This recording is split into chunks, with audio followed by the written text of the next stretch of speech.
The night at Blackwater Lake had started like any other summer getaway. The moon was reflected in the water, which shone like a dark mirror, and a sky full of stars watched us as my girlfriend Amy, my cousins Mike and Aura, and I, of course, enjoyed our first day of camping.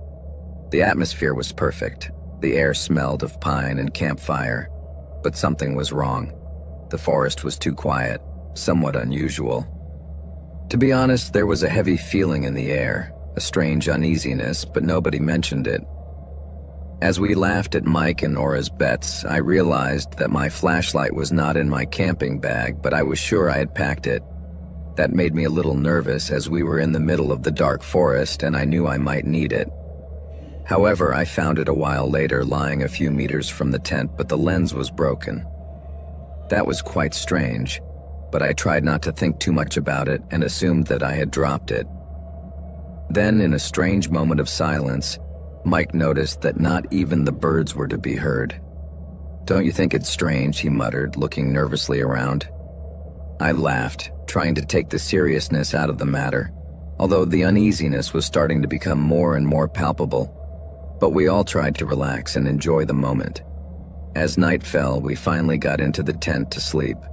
We squeezed into that small space and started joking about looking like a can of sausages. We tried to laugh and break the tension a little, but it was a bad joke. At some point we fell asleep, but I woke up to the sound of something crunching just outside the tent. At first, I didn't pay attention, thinking it was just an animal, until the sound of footsteps arrived. Those definitely weren't animal footsteps. They were heavy and slow, and they were right outside our tent. That's when my calmness vanished. "What is that?" whispered Aura, trembling, as the footsteps drew nearer and nearer. It was at that moment that a deafening noise broke the silence, as if something were scraping against metal and wood. I froze, unable to move, while my mind raced at 1,000 miles an hour. What the hell was going on? We were all scared now, but before we could do anything, the tent shook and a dark shadow lunged at us. Fear gripped my body. I don't know who screamed first, but the sound intertwined with the screech of a knife cutting through the nylon. Mike was the first to fall. Confusion and horror filled the tent as we watched the blade of a large knife sink into his side, and blood flowed quickly, creating a pool that spread across the floor and soaked us. "Mike!" I shouted, but it was too late. Aura was hysterical, trying to reach the exit, but suddenly, the shadow pounced on her and the knife went through her abdomen in a single movement. Her face went from confusion to absolute terror, and for a moment I was paralyzed, watching as the life drained from her eyes with each stab, unable to scream or move. The killer was attacking us from outside the tent. We could only see his arm wielding the knife as he stabbed my cousins mercilessly. Next to me, Amy's screams brought me out of my state of shock, and something ignited inside me, an impulse telling me that I had to get us out of there as soon as possible or we would be next. But before I could do anything, the killer grabbed Amy by the hair, dragged her to the side of the tent, and began stabbing her too. Everything happened so fast that I could hardly react. My body began to tremble and my heart broke into 1,000 pieces as I watched her look of horror, while that monster stabbed her mercilessly until he finally released her and her bloodied body fell at my feet. It was then that I realized that he only had one more victim to collect, and that was me. Suddenly the man took his arm out of the tent, and I looked towards the slit he had made with the knife, and that's when I came face to face with dark red eyes that looked at me in a way that made me tremble. It was the cold gaze of death. At that moment, terror flooded my body. I gritted my teeth, and in a rush of adrenaline, I managed to get out of the shop. The man tried to stop me, pulling at my shirt, but I was faster and managed to break his grip. I ran like I had never run before, my heart pounding in my throat and the image of my cousins and my girlfriend being murdered fixed in my mind. The forest seemed to come alive around me. I tripped over roots and stones, falling over and over again, but I didn't stop. The ground felt hard and icy under my bare feet, and the taste of my sweat, mixed with the blood of my friends, filled my mouth. When I finally managed to get out of the forest, I saw a car in the distance and I threw myself at it, making the driver stop suddenly.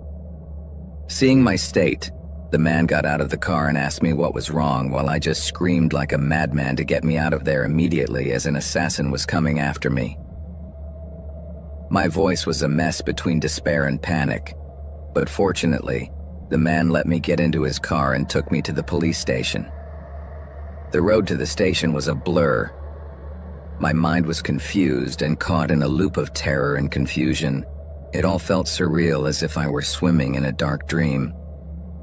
The next memory was of blue lights and dull voices. The police were asking question after question, but I couldn't articulate anything. I just babbled about the footsteps, the knife, the shadows. "Where are your friends?"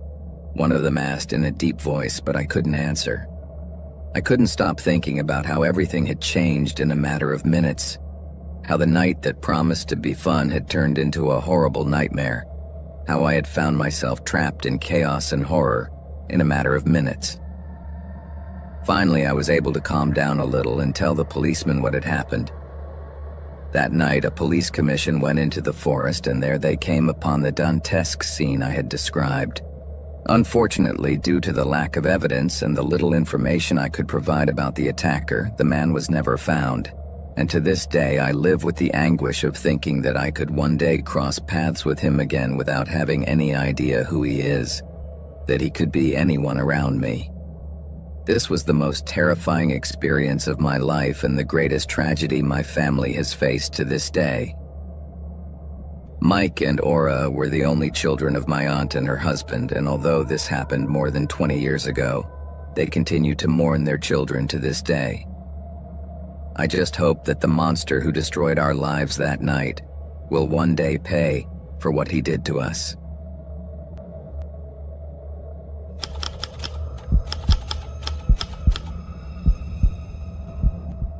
Hi, my name is Harry. Last summer, I decided to stay at my parents' house while the owner of my apartment was doing some repairs. I could have stayed with my girlfriend, Marilyn, but I hadn't seen my family for a long time, and besides, my younger brother, Killian, was coming home after his first year at university. So I thought it would be a good opportunity to catch up and spend some quality time together. I arrived on Friday afternoon and started chatting with my parents. We talked for a couple of hours, and I was glad to see that they were well. They asked me about Marilyn and my job, and they were very happy that I was doing well with both of them. I also asked them about their friends from church, as they are both quite devout, and everything seemed to be very good. Finally, I asked them about Killian, but it seems that they hadn't spoken to him much lately either. Since he started at university, my brother had distanced himself from everyone. I thought his estrangement was only with me, but I was surprised to learn that he had been avoiding my parents as well. Finally, my mom went to the kitchen to make dinner, and my dad and I sat down to watch a soccer game. It was comforting to be back home and feel that warmth that only family can give you. But the tranquility was interrupted when Killian arrived.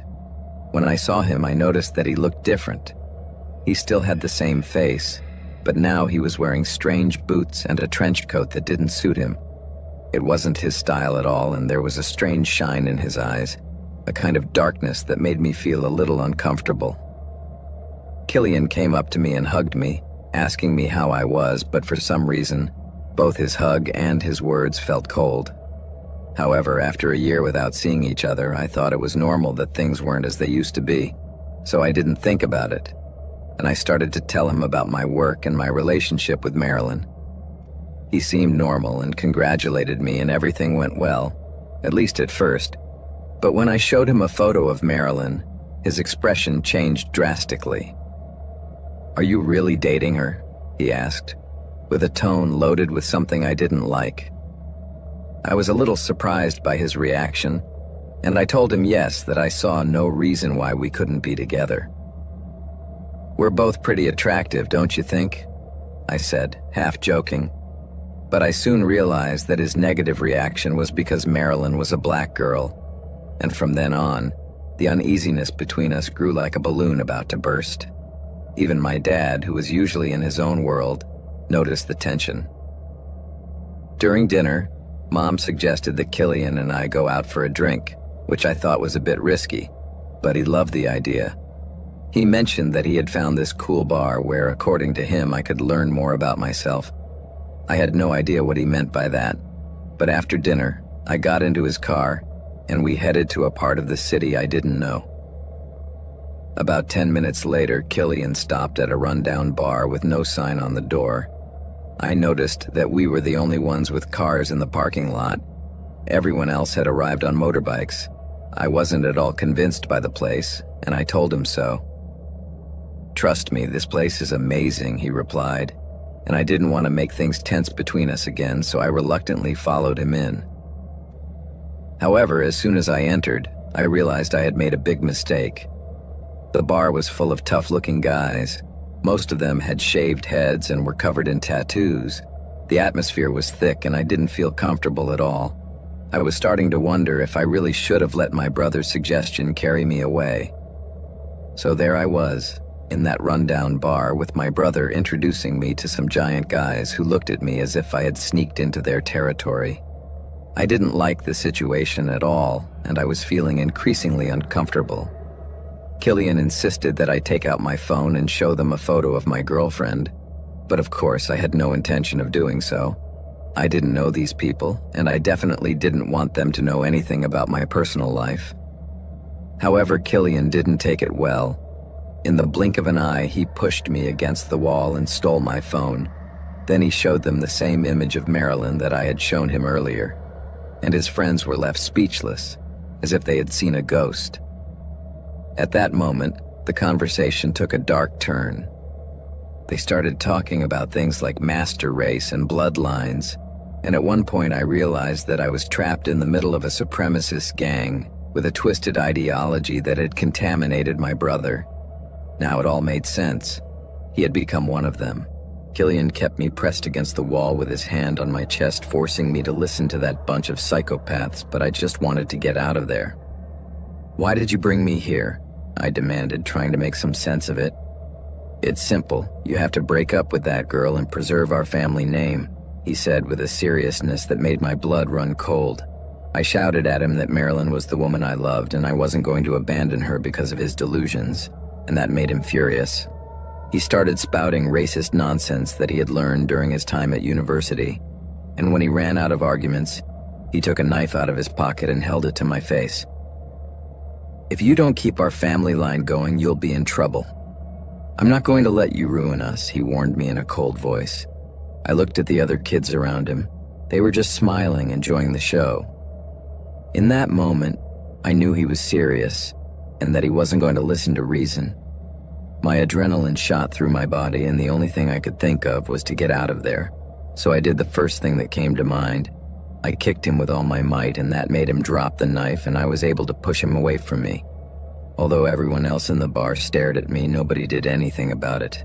I guess it was some kind of code between them, if they even had one. All I knew was that I couldn't stay there any longer, so I seized the moment and ran as fast as I could straight to my parents' house. My adrenaline was so high that a walk that normally took me 30 minutes took me only 15. When I got home, I went straight to the kitchen and told my parents everything, and honestly, I sounded like a madman as the words tumbled out of my mouth. When I finished speaking, they looked at each other and then burst out laughing. "What's so funny?" I asked, confused. "Killian threatened me. He's a skinhead." My mom, seeing me distressed, quickly came over and gave me a hug. "It's okay, honey," she said. "Killian already told us what happened." At that moment, I turned and saw Killian leaving the room. Apparently, he had arrived home before me. Obviously, he had come in the car. It turned out that my brother had told them that I was drunk and flirting with a girl who rejected me, which made me start crying and run away. "That's not true," I shouted in frustration. "It's okay, sweetheart," Mom repeated. "You don't have to make up a whole story. It's normal to be rejected sometimes, and it can be difficult to accept, but you have no reason to be ashamed, and even less reason to lie to us at this stage of our lives. We promise that no one will say anything to your girlfriend about any of this." I tried to explain the truth to them, but nobody believed me.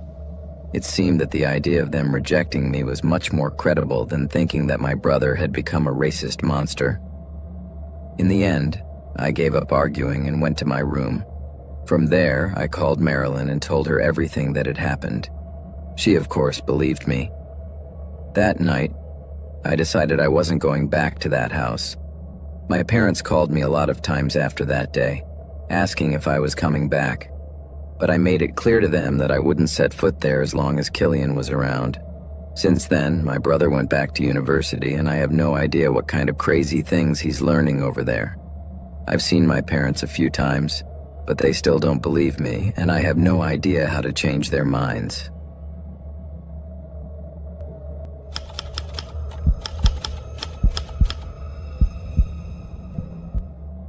I didn't think much about it when my friend Alexandra, whom we affectionately call Alex, invited me to stay at her house that night. It was supposed to be a typical sleepover, a perfect escape from the stress of studying and my siblings. Her family was always welcoming. Her mom would prepare delicious dinners, while her dad would laugh at school anecdotes, and her sisters would tease the boys. His house was always full of warmth and laughter, but there was something strange about Alex that night. He kept looking at his phone and his fingers were trembling slightly. As we went upstairs, he suddenly blurted out, "Chaos is coming, Sean is about to arrive." His words hung in the air as if they carried a special weight. I had met his brother a couple of times, and there was always something unsettling about him. "Why?" I asked. "He wants money. My dad will say no." I didn't press him, but I remembered the rumors I had heard about Sean, that he wasn't right in the head and that he had a volatile temper, as if he was always up to something dark. Shortly after midnight, we heard a car brake at the entrance. Alex tensed up immediately. "Why is he here so late?" I asked. "Because he always wants money. It's never enough." Soon we heard the front door slam, followed by Sean's voice booming and full of anger. "I told you I need it." Then the voice of Michael, Alex's father, sounded calm but firm when he said, "Not this time, Sean." It was then that Sean shouted angrily, "I'm part of this family, I have a right." At that moment, Alex stood up, trembling. "I need to see what happens," she said. I tried to stop her, but she walked quickly down the hall. From the corner, I leaned out and saw her parents trying to block Sean's path. He was still furious, shouting at her parents, but suddenly a rifle appeared out of nowhere, and I couldn't process what happened next. A first shot echoed through the house like thunder, and Michael, Alex's father, fell to the ground with a thud and blood began to accumulate around him. At that moment, screams erupted and I could see his wife, Sandra, running desperately towards him, crying and screaming in anguish. "Please, Sean, don't do it." Her voice cracked as she said, but at that moment a second shot hit him in the chest, sending her backwards against the stairs. Sandra fell to the ground, motionless. "Mommy!" shouted Alex, who looked horrified, as did her sisters, who kept crying and begging Sean to stop. At that moment, Sean's eyes turned in our direction, his expression twisted with rage. It was terrifying. I felt adrenaline coursing through my body and I quickly retreated to a room, slipping under the bed. I heard his heavy boots climbing the stairs. "Where are you, Alex?" he shouted in a voice that made my blood run cold. Meanwhile, Alexandra's voice echoed in the hallway. "Sean, please don't do this. Put down the gun, we're your family," she pleaded. I tried to hold my breath, my pulse racing as his bloody boots passed down the hall. She was completely terrified, and although part of me wanted to go out and help Alex, fear told me not to leave where I was or I would be next. "Do you think you're better than me?" Sean growled. "I'm the one who should be in charge, but you all underestimate me. I'm just the black sheep, the good-for-nothing drug-addicted brother. That's why I don't care about you." Then Alex's scream made my skin crawl. "Girls, get away!" But his scream was cut short by the roar of another shot. My heart stopped.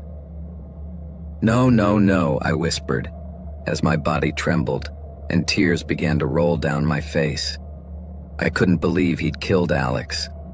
As I struggled to remain silent while my emotions overflowed, Sean's heavy footsteps approached the door of Alex's room where Jenna, one of Alex's sisters, and I were hiding, she in the closet and I under the bed. I heard the door open slowly, and his heavy boots came in. leaving crimson marks all over the carpet. "Where's my little sister?" Sean shouted, and I peered out carefully.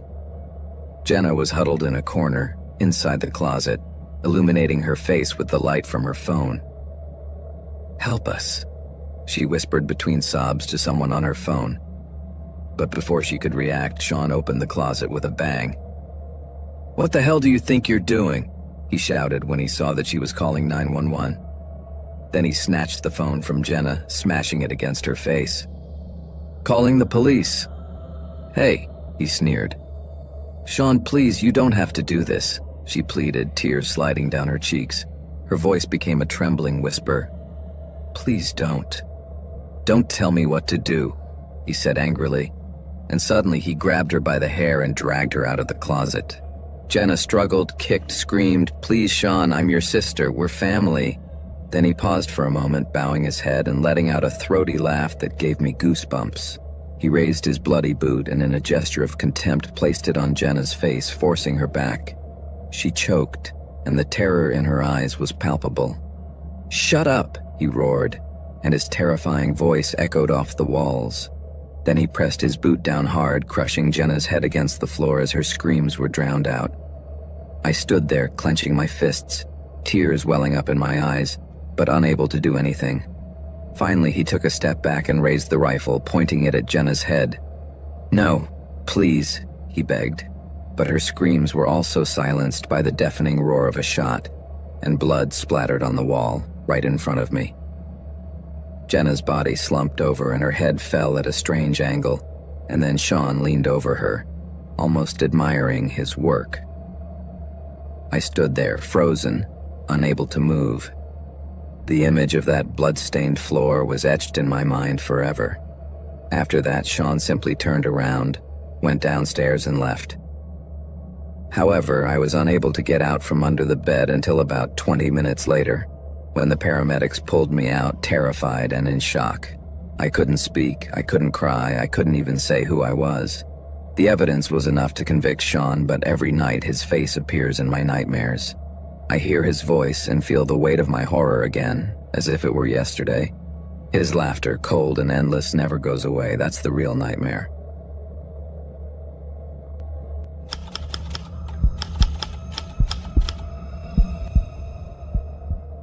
Unity Grove was just what I needed. My life was an endless nightmare. I felt trapped and dying, so when I heard about this community that promised peace and a new purpose, I didn't think twice. When I arrived, I was greeted by a guy named Charles who had a smile so bright it seemed rehearsed. His eyes studied me intensely, as if trying to solve a puzzle. Behind him, his wife, Leah, hardly said a word. It was as if they carried a weight on them, something I couldn't ignore. Leah welcomed me with such an effusive hug that it made me feel like I was an old friend, but there was something strange about it all. She said, "This is where you will find everything you have been looking for. A home, a family, a purpose, and a lot of peace." I convinced myself that everything was fine. It was just a question of adapting. At first the people were friendly, although a little strange and silent, and they treated Charles and Leah as if they were gods. They had a series of very strict rules: no telephones, no contact with the outside world. The truth is that it seemed a bit extreme to me, but well, I thought it was part of the retreat, and I tried to adapt. However, Leah had a disturbing air about her, and she was always glued to Charles as if her life depended on it. If any other woman spoke to him, her smile would freeze. Once during dinner, a girl called Mia laughed at something Charles said, and immediately Leah's face turned to stone, and the next day, Mia disappeared. When I asked where she was, Leah looked at me with icy eyes and told me I wasn't loyal, but she didn't explain what had happened to her at all, and that made me uneasy. Leah's smiles seemed more and more false and staged as the days went by, and sometimes she would look at me in a way that gave me goosebumps. But the real madness broke out a few weeks later.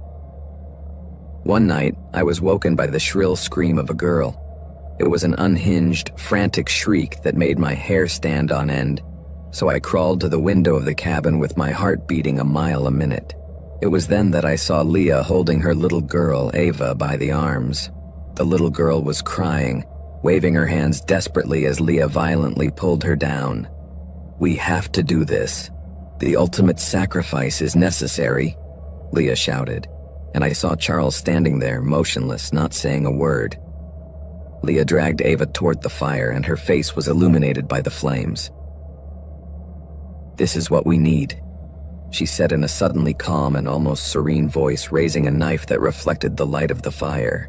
Seeing that made me want to scream, but I couldn't do it. My voice got stuck in my throat. Ava's scream turned into a choked sob, and when the knife came down, I saw her lifeless body fall into the fire like a broken doll. I was paralyzed, completely immobilized and unable to process what I had just seen. For an instant, I wished I were having a nightmare, but unfortunately it wasn't. Suddenly, Leah knelt down, looking at her work. Her hands were stained with blood, and she was smiling, whispering to herself and wiping the knife on her dress. "Now it's just the two of us," Charles said to her in a low voice, staining her cheek with his daughter's blood. He was present throughout the ritual, but he didn't lift a finger to save his daughter. These people were monsters. It was a horror I never thought I would see or experience. At that moment, I took a step back and went back inside, closing the door and trembling with fear. The next morning, Leah stood in front of the group, beaming and talking about the ultimate sacrifices and purification. I was terrified, but the others seemed calm and nobody showed a shred of remorse, and I'm sure I wasn't the only one who saw it. Then it dawned on me that I was dealing with a sect of dangerous madmen.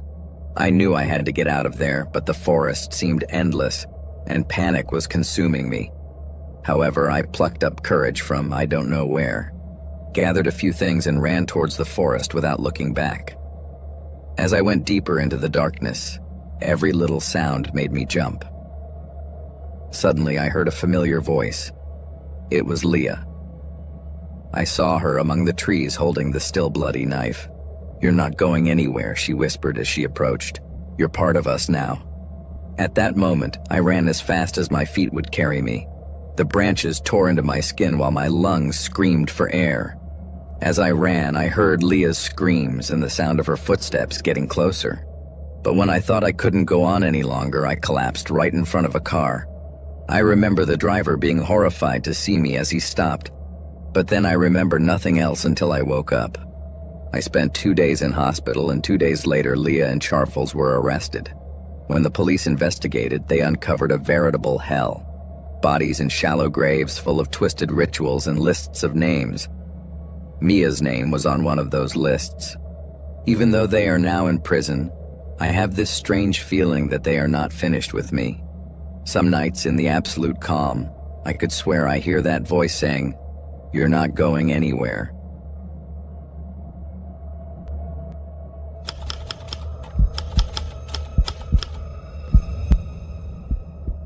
Hello, my name is Eva, and I grew up in Kansas. I have always loved my adoptive parents very much, but since I was little, I knew that they were not my biological parents. When I asked about my real family, they avoided the subject and told me that it was better not to know about my past. But when I turned 19, I decided it was time to find out where I came from. So I decided to go to the orphanage where I was adopted. I asked for my adoption records, and with a small bribe, in a matter of minutes, the employee handed me the document I wanted so badly. The record said that my biological mother's name was Martha, but there was nothing about my father. I returned home super eager to know more and sat down in front of my computer, not telling my parents what I was doing. After searching the internet for a while, I managed to find an address for my birth mother, Martha. I felt both excited and scared at the same time. I wanted to call her, taking advantage of the fact that it was summer and I had just graduated from high school, but I was afraid. What would I say to her? What if she didn't want to hear from me? I decided it would be best to go in person. So I waited a couple of days, put on my best outfit, and went out with a knot in my chest. I went downstairs and told my parents that I was going to spend the day at a friend's house. They didn't suspect anything, and my mom insisted I eat something before leaving. She made me a sandwich and reminded me to wear sunscreen, but when I left, a pang of guilt settled in my stomach. They are my real parents. They had raised me and loved me. Maybe I didn't care about biology, but I still needed answers. I drove around the city to the address I had found. It was an old trailer in a neighborhood I didn't know, and honestly, I felt uncomfortable. I knocked on the door, and as I waited, I wondered what it would be like to meet Martha. According to my records, she should only be 39, but when the door opened, she looked much older. Life had treated her badly, but when she looked at me, I saw my own eyes in her face. "Martha, is that you?" I asked. She immediately became suspicious. "Whatever you're selling, I'm not interested," she said, starting to close the door. "Wait!" I shouted. "I'm Eva. I'm your daughter." At that moment, her expression changed. A big smile lit up her face, even though she was missing some teeth. She lunged towards me and gave me a big hug. "Eva, please come in," she said and pulled me inside. The inside of the trailer was even more of a mess than the outside. There was a chemical smell in the air, and I began to wonder if Martha was involved in something dangerous. We sat down on a sofa covered in dust and broken pieces, and I noticed that she had sent a message from her phone, which was a bit suspicious, and then she started to ask me about my life. I told her about all the sports I played, that I was planning to go to Kansas State on a volleyball scholarship. I told her about my boyfriend and my favorite movies, spilling out whatever anecdotes came to mind. Martha seemed really impressed. "You've grown into a beautiful young woman," she said sincerely, and you could tell she was happy for me. But suddenly her expression turned sad as she asked about my adoptive parents. I didn't feel comfortable telling her too much about them, so I decided to focus only on us. I asked her about her life, her work, and if she had any other family. Martha then told me that she lived alone and had no other children, and that she was receiving welfare after being fired from Dairy Queen, but that she was optimistic about finding a new job soon. I appreciated her honesty, and after a moment's hesitation, decided to ask, "Why did you leave me?" She couldn't look me in the eye. "I guess you knew," she said. "I couldn't afford to have a daughter." Her answer left me feeling a little cold, and a lump formed in my throat. I wanted to understand, but it also hurt. "What do you mean you couldn't?" I asked her, and her tone changed instantly. "Of course not," she shouted, and it was the first time she sounded really angry. "If I had had a normal child, I would have kept it, but I am a religious woman." I didn't understand what she was saying. "What does your religion have to do with this? Why did you think it wasn't normal?" I asked her, trying to process her words. Then she took my wrist, and we focused on the palm of my hand, where I had a small scar from when I was a child.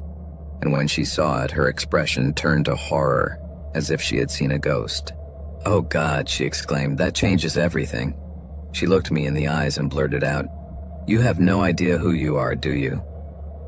I took a step back, feeling that every word she said pushed me further away. It was as if I was starting to think that I had made a big mistake in coming. "Eva," he said, trying to explain himself, "you were born with a birthmark on the palm of your hand in the shape of 3 sixes.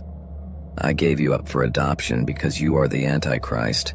I didn't have the heart to kill you, but now that you've come back..." Her words left me frozen. I couldn't believe what I was hearing. My mind was in total chaos, and I could only stammer, "Are you kidding? The Antichrist? Really?" "I know, it sounds crazy," said Martha, her voice trembling. "But in my community, there were always rumors about you.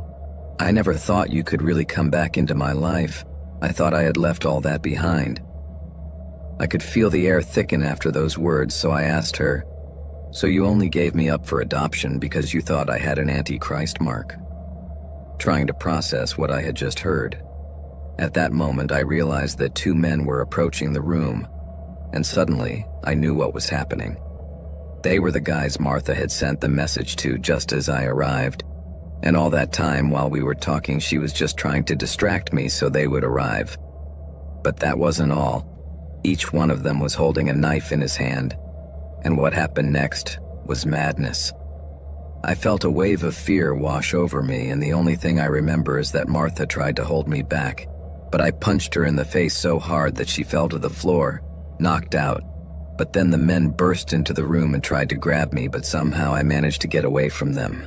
I pushed them out of my way and ran to my car as if they were demons. I didn't even look back, so I didn't know if they were following me or not. I assumed they were, but I just jumped into my car, turned on the engine with a click and stepped on the accelerator and took off in a flash. I drove home, my heart beating a mile a minute. And when I arrived, my parents were surprised to see how I looked. I guess the panic was written all over my face. "Are you okay?"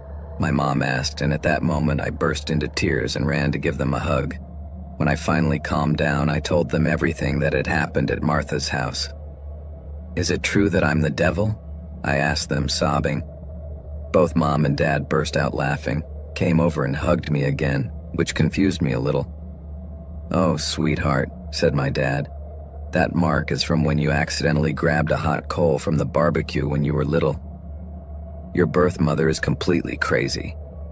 I felt a huge relief when I heard that, and between laughter and tears I thanked God that it had all been the product of the imagination of a deranged woman. But the more I thought about it, the stranger everything seemed. How did Martha know about the burn on my hand? Who were those guys who came for me? The truth is that I still have more questions than answers. I ask myself, am I really a normal girl? Or have my adoptive parents been lying to me all this time? My parents' laughter made me feel a little more normal, but there was still a part of me that couldn't stop thinking about what had happened and what Martha had said. Maybe I needed to talk to a therapist or someone who could help me process all this. But for now, at least, I had my parents by my side.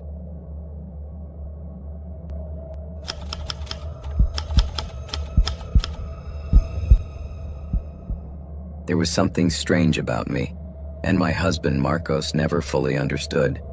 But after so many years together, he had learned to accept my strange habits and hobbies.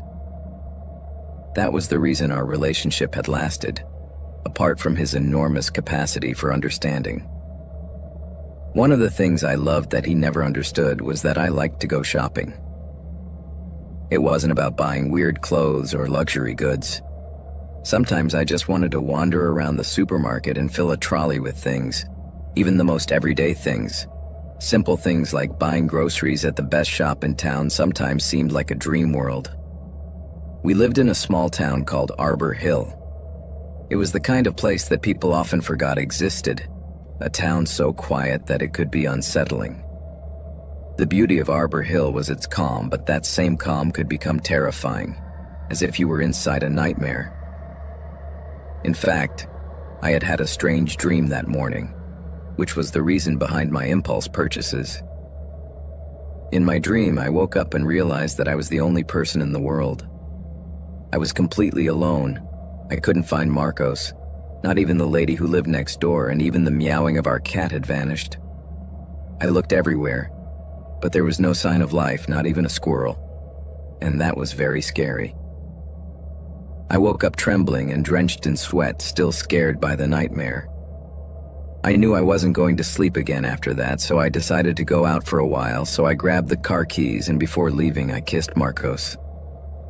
"I'm going to do some shopping," I told him. He just nodded and went to work, mentioning that he needed some things too. So I ended up in the shop, and the chill from my dream wouldn't leave me alone. As I walked through the aisles, I started to put a lot of random things in my cart, almost as a form of therapy to distract myself. Shopping always made me feel a little better, but suddenly, I noticed that there were more people than usual that day. It was weird because it seemed like more people were coming in, but nobody was leaving.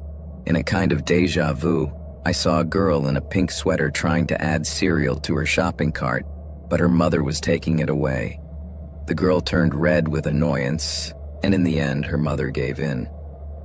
"Okay, but just that, nothing else," she said, while the girl smiled happily.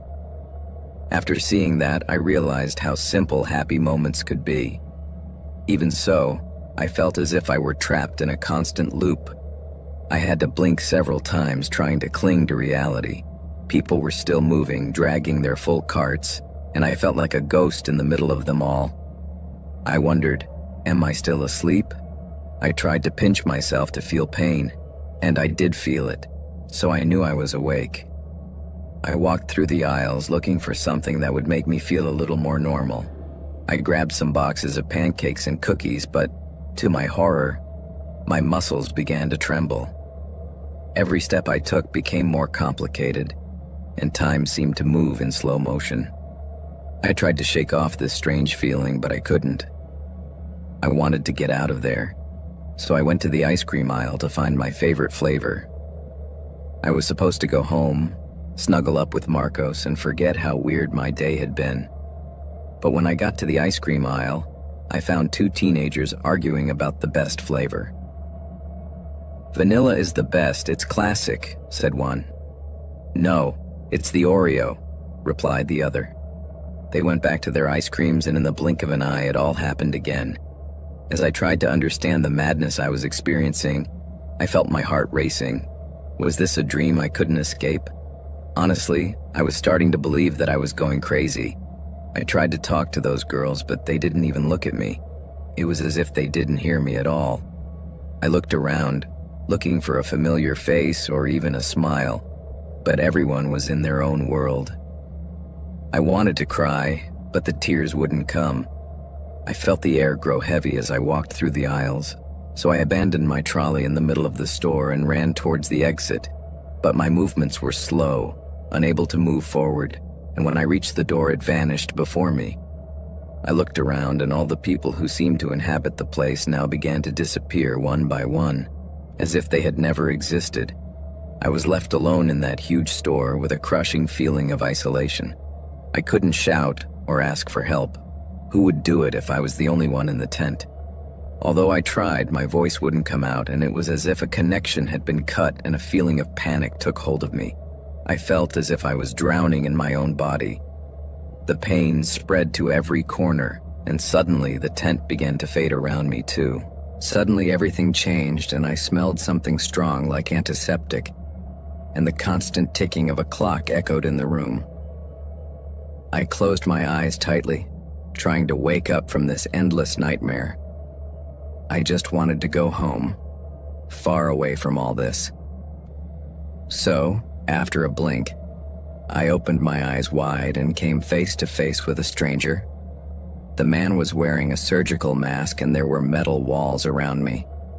There was no familiar view. I was scared, and that was when I realized that I was tied to a chair and surrounded by strange objects. Everything terrified me, and I didn't want to be there for another second, but I felt trapped. The man in front of me turned away and muttered something like, "The operation was a complete disaster. The simulation only lasted 3 minutes."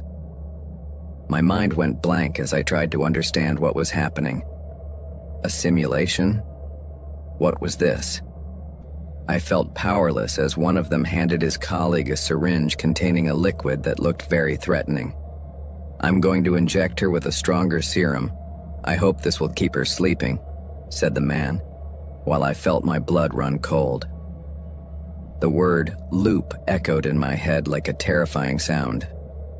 I tried to shake myself, struggling against the straps that held me down, but my arms and legs were like rubber, unable to move.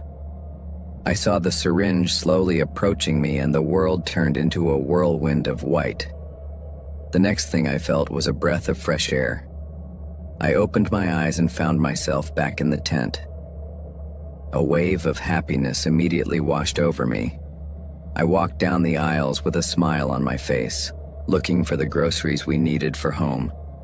Everything seemed normal, and the people around me went about their business as if nothing had happened. Despite the joy that came over me, there was a strange feeling that something was not right. I couldn't shake that uneasiness. It was as if, deep down, I knew I was trapped in a cycle from which I could not escape. Why did I feel like I was part of something bigger, something darker?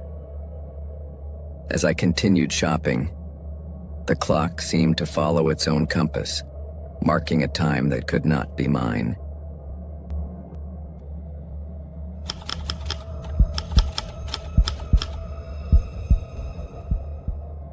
It all started with a flyer that said they were looking for fresh faces for a clothing brand, and that they didn't need experience.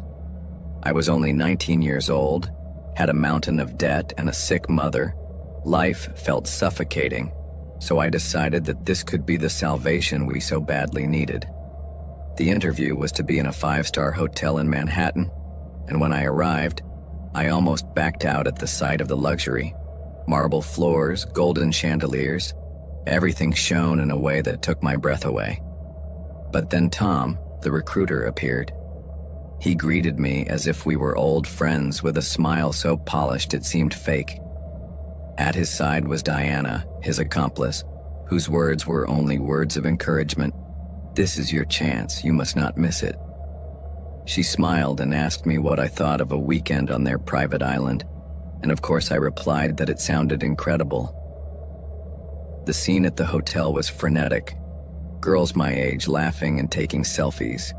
It all seemed so over the top, as if they were convincing themselves that being part of this wasn't a mistake.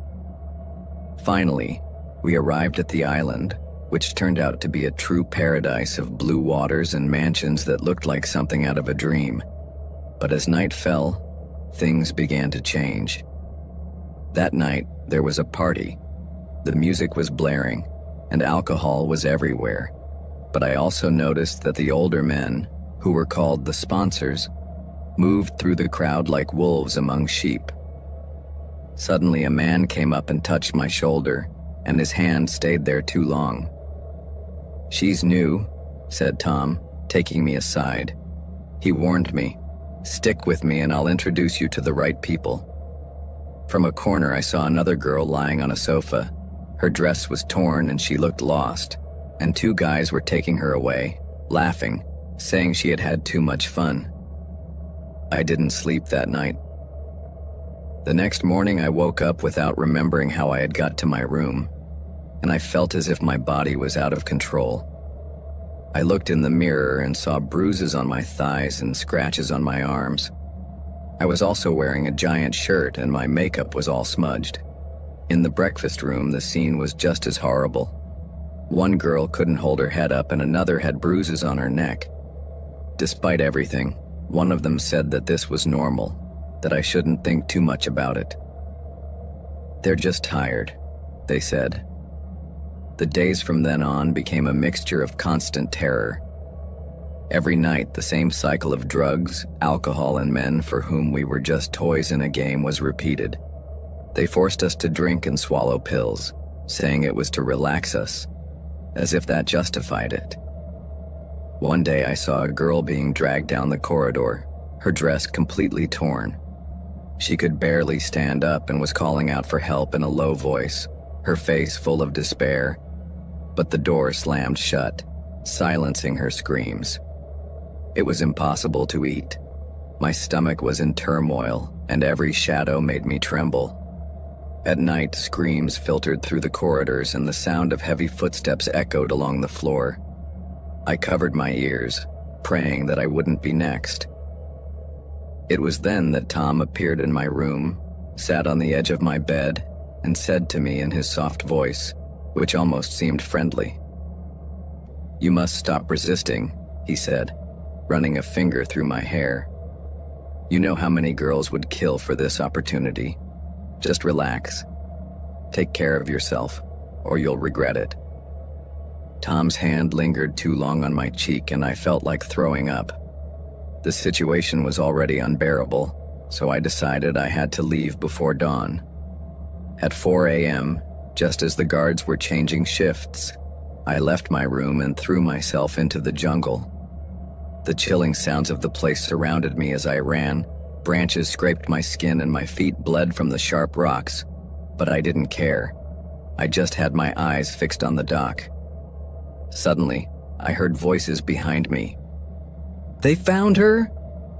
I threw myself to the ground, hiding in the undergrowth while a flashlight illuminated the darkness.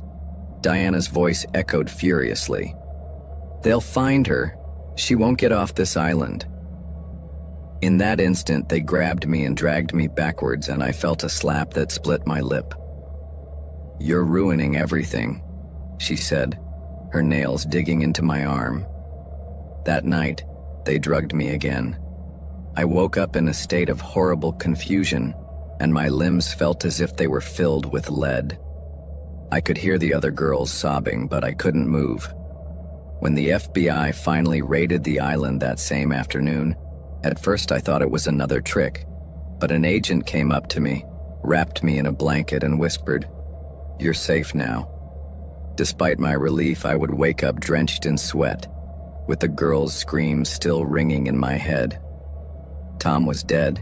He had resisted arrest and had come to blows with the officers, but Diana went to prison. Although I am now safe and a long way from all that hell, its shadow is still present. From time to time, I have nightmares in which I find myself still on the island, desperate, anguished, and trying to escape, but unable to do so. I still remember the horrible feeling you wake up with after being drugged, as well as the helplessness of feeling that you have no control over your own body and being at the mercy of other people. If you are reading this, keep in mind that monsters like Tom and Diana are not always in the shadows. Sometimes they smile at you in elegant suits and promise you the world.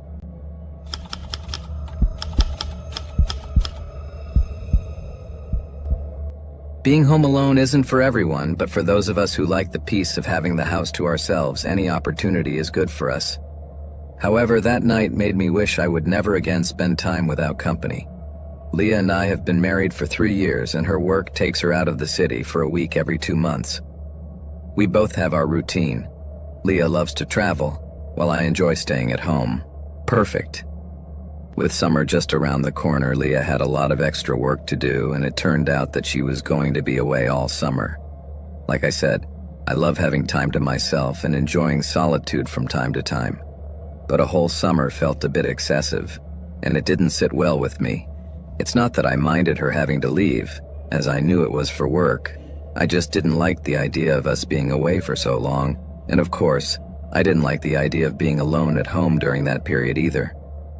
To make me feel better, Leah surprised me with a beautiful German shepherd that I called Nala. She also brought me 3 bottles of wine from a place I had never heard of, and told me they were from a town in India. Well, that didn't change the fact that she had to go away for a couple of months, but it made it easier to count down the days until her return. Finally, the fateful day arrived, and although I wanted nothing more than to stay, I decided to take her to the airport. "I'm going to miss you, darling," I said, with a lump in my throat. "Me too," she replied. "But I'll be fine and Nala will keep me company," I continued. "Great. I just hope she doesn't take over my side of the bed," Leah joked, and we both laughed. Then I gave her a kiss and watched her disappear into the crowd. I returned home with Nala and took her for a walk, and then we went shopping. That night I returned home and took Nala for another walk before settling down for a quiet evening alone, and everything was going great, enjoying the second bottle of wine and watching TV when suddenly, pow, the light went out. There were no storms or construction sites nearby, so I had no idea what had caused the blackout. With my flashlight in hand, I decided to go to the basement to check the switch, and when I got there, I realized that everything was normal, but the light didn't come back on.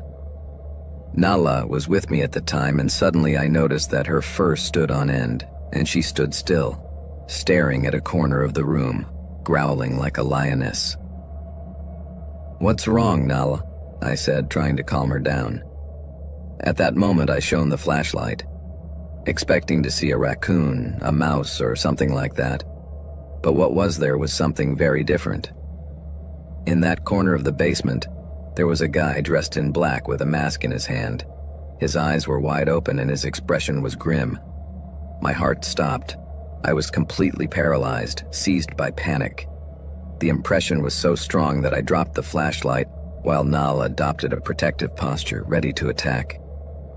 Then the man looked at me, and as if it were a horror movie, he ran his thumb threateningly across his throat. That gesture said it all to me. I prepared to run, but I didn't get the chance. In an instant, he lunged at me, but just as he was about to attack, Nala jumped and knocked him down with one blow. What followed was chaos. While Nala was engaged in a fierce fight with the intruder, I started shouting for help and ran upstairs looking for my phone. But when I got to the living room, I found Nala lying on the sofa watching TV, as if nothing had happened and the lights were already on. The bewilderment was overwhelming, but then I jumped up with my heart in my mouth and saw Nala licking my face. What was that? I thought. It was all a nightmare, thank God, I said with relief. I patted Nala on the head and took her outside to do her business before going to sleep again. The next day I called Leah to tell her about it. It was just a bad dream, love, she said. That day I had trouble sleeping, but I fell asleep after having another glass of wine. But maybe this one was stronger than the last one, because that night I woke up with a start. After dreaming that Nala had lunged at me and started biting my face to shreds while I was sleeping. My heart was beating a mile a minute and a layer of cold sweat was soaking my forehead. And although I tried to calm down, I couldn't help feeling that something wasn't right. At that moment, I turned to my left and looked at Nala, who was sleeping peacefully by my side. Why did I have these nightmares? I called Leah again, desperate to understand what was happening with that wine because I was sure it had something to do with it. There was no other explanation. It was the only thing out of the ordinary I had done in the last few nights. "How are you, love? How's your day going?" I asked, trying to sound cheerful, even though everything was weighing on me. "Good, missing you a lot," she replied, as expected. "Me too, but you know I had another one of those weird nightmares last night," I blurted out. "Yes, I remember you said you've been having them lately. Does it have anything to do with that wine you gave me? I don't know, I'm just saying. There's nothing weird about that wine, is there?" I asked, half joking. "What? Not at all, darling. Maybe you're just having a bit of cabin fever. Have you been outside?"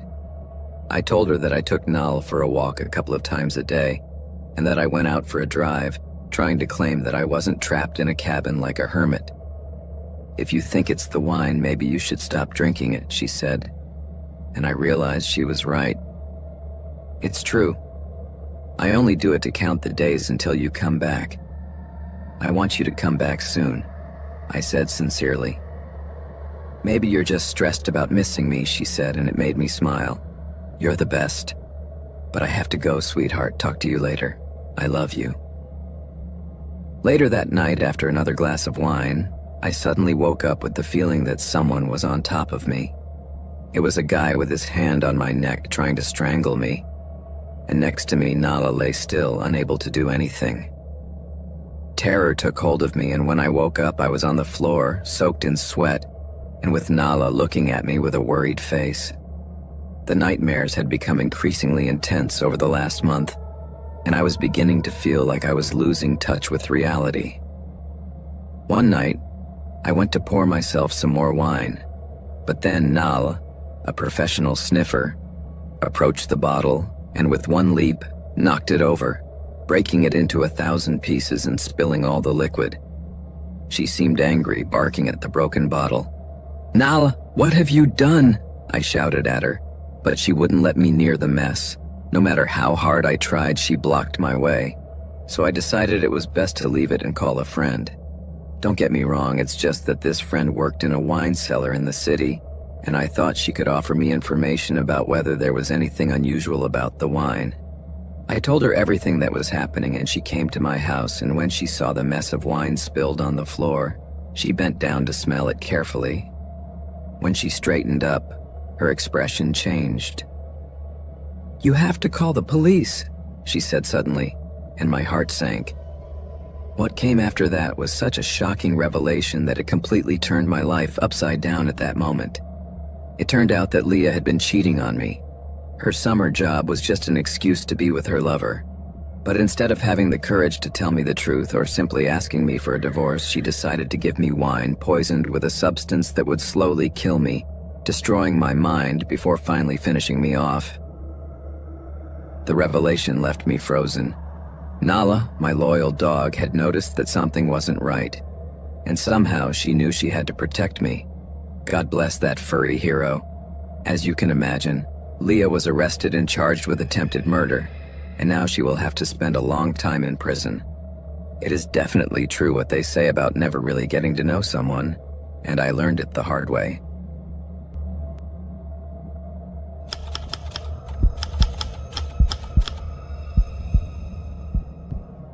I want to start by saying that this really happened, so listen carefully. It was my first year of secondary school, and for some reason I already had a reputation as a problem child, so I had had more than one encounter with the school police. One day while I was at home watching TV with my little sister, the doorbell rang.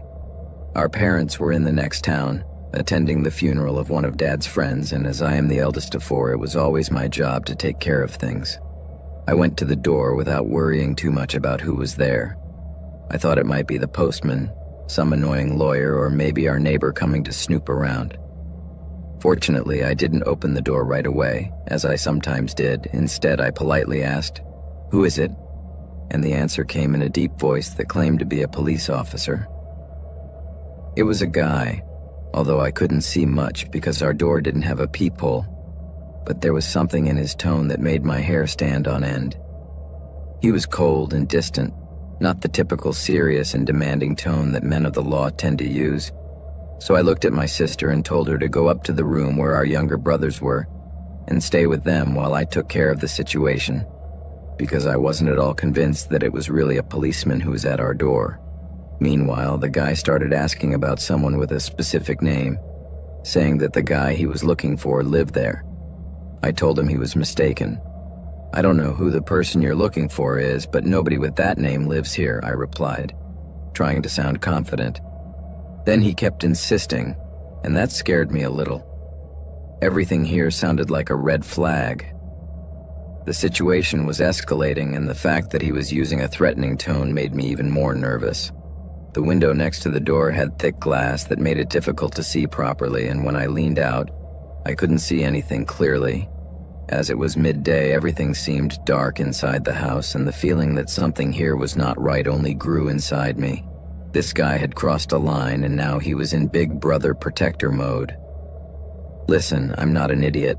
I'm with my sister, and neither of us is the person you're looking for, so why don't you just go away?" I said, trying to stay calm. The guy insisted again that he was a policeman, but his manner didn't feel genuine at all. He kept asking me to open the door so he could check it for himself, and threatened to call for backup and arrest me for resisting arrest. That threat made me hesitate. At that moment, I saw my sister peering around the top corner of the stairs with fear in her eyes. We were strictly forbidden to open the door to strangers if our parents weren't at home, but I needed to check if the man at my door really was a policeman. I didn't want to get arrested either. At home, we had a screen door, in addition to the main door that led to the entrance, and I thought that maybe opening it might not be so dangerous. So despite the alarms going off in my head, I decided to take a chance and open it. As I did so, I realized that the guy did look like a cop. He was in uniform, and his hand was near his gun, but something about him still didn't quite add up. I immediately opened the door. He started looking over my shoulder as if expecting someone else to show up, and that only increased my suspicions.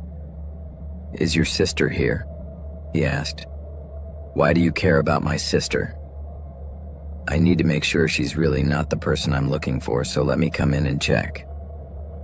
He kept looking behind me as if waiting to see Jessie, my sister, and that seemed too suspicious to me. He was wearing sunglasses that made it difficult to discern his expression, but I felt uncomfortable. I still felt that this guy, whether he was a cop or not, wasn't at our door for the reasons he was saying. I know it sounds crazy, but after watching loads of true crime shows with my mom, I just knew this guy couldn't be trusted. The man kept insisting more and more that I open the door to him, but there was no way I was going to do it. On the contrary, I closed the wooden door again and asked him to leave my house. In the end, the guy told me that the person he was looking for had lived in our house and he needed to come in to search the house. That was even crazier, and it made me think that the situation was getting dangerous. Something told me that it was best to lock the door and call my parents. I couldn't stay here talking to a stranger who had no business being in our house, while the feeling of threat still hung in the air. When the man insisted on wanting to come in, I told him that we had been living here for more than 2 years, and that the woman who lived here before was an old lady and had moved to another county. But that only made him more irritated. "Listen, young lady, you are interfering with a police matter. Open the door or I promise you'll be in serious trouble," he said in a threatening tone. But I was in rebellious mode and wasn't going to let a stranger into my house without a good reason, badge or no badge. "I'm not stupid. I know you need a court order to come in," I replied. Then he asked me where my parents were, and I told him they were at the supermarket. You could tell he already knew they weren't at home because he didn't seem surprised. "I want to talk to them about your behavior," he tried to scare me. But the truth is that my mother was scarier than he was. She wouldn't mess around with threats. If someone tried to scare her children, she'd surely make a scene that would leave them trembling, even if it meant putting her in a cell. "My parents are about to arrive and you'd better stay away from our door because I'm going to call the police, the real ones," I shouted at him, trying to get him to leave once and for all. It was then that the guy approached the mesh door and started waving it around forcefully like a madman. "I know they're not coming, so open the damn door already," he shouted. "Go to hell," I replied firmly, and slipped away to the top of the stairs. From where I was, I heard him keep pulling on the door, trying to open it. Jesse was there with me, about to have a panic attack, but after a few minutes, the guy just turned around and simply left, walking towards the neighbor's yard as if nothing had happened. At that moment, I realized something. I hadn't seen a single police car in our driveway. We lived in an area where you could see everything that happened, and there was no sign of a patrol car nearby. Almost immediately after he left, I called my parents, and within a couple of hours they were at home. I told them what had happened, and my mother was furious. "You shouldn't have opened the door. You should have called me immediately," she said. And she was right. I felt a bit stupid for not having done so. Meanwhile, I couldn't help but notice that the neighbors seemed to be more attentive to what we were doing since that day. And to top it all off, my parents decided that we needed a babysitter every time they left the house without us, which I didn't like at all. I am completely sure that the guy who came to our door was not a real policeman, and if I had let him in, we could have been in serious trouble. So folks, listen to this. Teach your children that a uniform does not always mean that someone is trustworthy. They should always ask for the badge number and check at the police station before letting someone into the house, and this is always done with a warrant. For the future, it wouldn't hurt to have a sturdy security door. You never know who might have to open the door one day.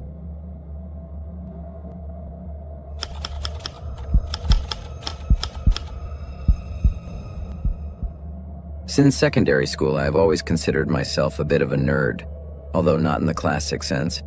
I'm not one of those who hide in the library with no friends or who always get straight A's. On the contrary, I was a fairly well-known football player at my school. I had lots of friends and an active social life. But despite everything, enjoying my studies and learning was something I really liked. Getting good grades and making my parents proud were important to me. And sometimes I'd rather stay at home to read or study than go out with my friends. So in a way, my mom said I was a perfect mix between the nerdy kid and the popular one. Fast forward a few years, and here I was, in my last year of high school. While most of my friends were partying and enjoying life, I spent most of my time in my room preparing for the SATs and getting involved in school activities and sports. My main focus was to secure a place at a good university, as I lived in a small town and knew I had to get out of there if I wanted to achieve something big. So studying became my only way out. My parents are doctors. They met during their residency and then started a family in this small town. They are the most renowned doctors in the area, and I also aspire to be a doctor like them. I had two younger sisters who, at 14 and 12, made everything a little more fun at home. In short, life was comfortable. We lived in a 2-story house, and although we weren't rich, we always had what we needed and never lived in want. As the school year progressed, I focused more and more on my studies, and everything else became a distraction. I knew that getting into medical school was complicated, and getting a scholarship was even more so. The people around me could tell that I was isolating myself, I hardly went out with my friends and spent very little time with my parents and sisters, something I missed. But circumstances required me to be 100% focused. It was then that I received the first grade. It was left in the school locker, which was crammed with books, supplies, and exams. I used to keep my sports equipment there, but I decided to take it all home because I focused only on my studies. The note was on top of the pile of books, so I opened it with the pencil and read, "How are your studies going?" I laughed to myself and threw it in the trash without thinking too much. I assumed it was one of my teammates joking with me. A week later, I found another note in the same place. It said, "You didn't reply to the last one, why not?" Great, now I have a secret admirer, or maybe even an admirer, I muttered to myself, playing down the matter and putting the note in my trouser pocket. However, a few days later, while walking our dog in the block at night, I felt that someone was following me. My dog is a Chihuahua, so he wasn't going to protect me from anyone. And although our city is quite safe, I felt uncomfortable and returned home faster. The next day, when I woke up, I heard my parents talking in the kitchen. Normally, they always kept their voices down so as not to wake my sisters, but today, they were almost shouting. I had never heard them in that tone before, so I knew something was wrong. The atmosphere in the house changed immediately, filling me with unease, and I had the feeling that everything I had been ignoring was rapidly approaching a reality that I never wanted to face. I went downstairs, and the first thing I noticed was the look of terror on my mom's face. She was on the verge of panic, and my dad, on the other side of the room, was in the middle of a phone call, shouting at someone. I was very confused, so I asked my mom what was going on, and she gestured towards our back door. When I went outside, I noticed that there were huge muddy footprints all over the patio, and none of us would have been walking around there recently, as it had rained and it was muddy. So I started thinking, who could those footprints belong to? At that moment, I was overcome with intense worry for my sisters, who used to play in the backyard all the time, and as soon as my dad finished the call, he explained that he had noticed the footprints when he went out to get the newspaper this morning. Someone had been walking through our house while we slept, and what was most alarming was that my little sister's room was right near that back door, and her window had been open all night, which means that person could have heard her very easily. Suddenly, everything fell into place. I understood why my parents were so tense and scared. My dad immediately called the police, but with no security cameras at home, the officers couldn't do much. I knew this affected him more than he wanted to show, so after that, he decided to install several cameras throughout the house, even in the hallways. A week later, on my way back from school, I had that same feeling that someone was following me. But this time it was daytime, so I stopped and looked around. I didn't see anyone suspicious, but even so, that chill on the back of my neck didn't go away. That feeling that someone was behind me was still there, and I couldn't ignore it. I calmly continued walking home, occasionally looking over my shoulder in case I saw someone. And when I finally arrived, I closed the front door, locked the back door, and secured all the windows on the ground floor. I was alone at home that day. My parents were at their offices and my sisters were at school. Normally, I would have freshened up and started studying, but that day I found myself looking out of the windows, trying to see if there was anyone outside. When I saw that an hour passed without incident, I finally decided to get down to studying. Normally, I like to sit and concentrate in one place for hours, listening to relaxing music while I study, so I settled down with headphones and immersed myself in the books. However, that night, when my parents and sisters finally came home, I took a break to talk to them. I didn't mention that I had felt someone following me on the road because I knew that if I did, they would only worry me more, and I didn't want to scare my sisters. That night was our family dinner, something we did on the third Friday of every month.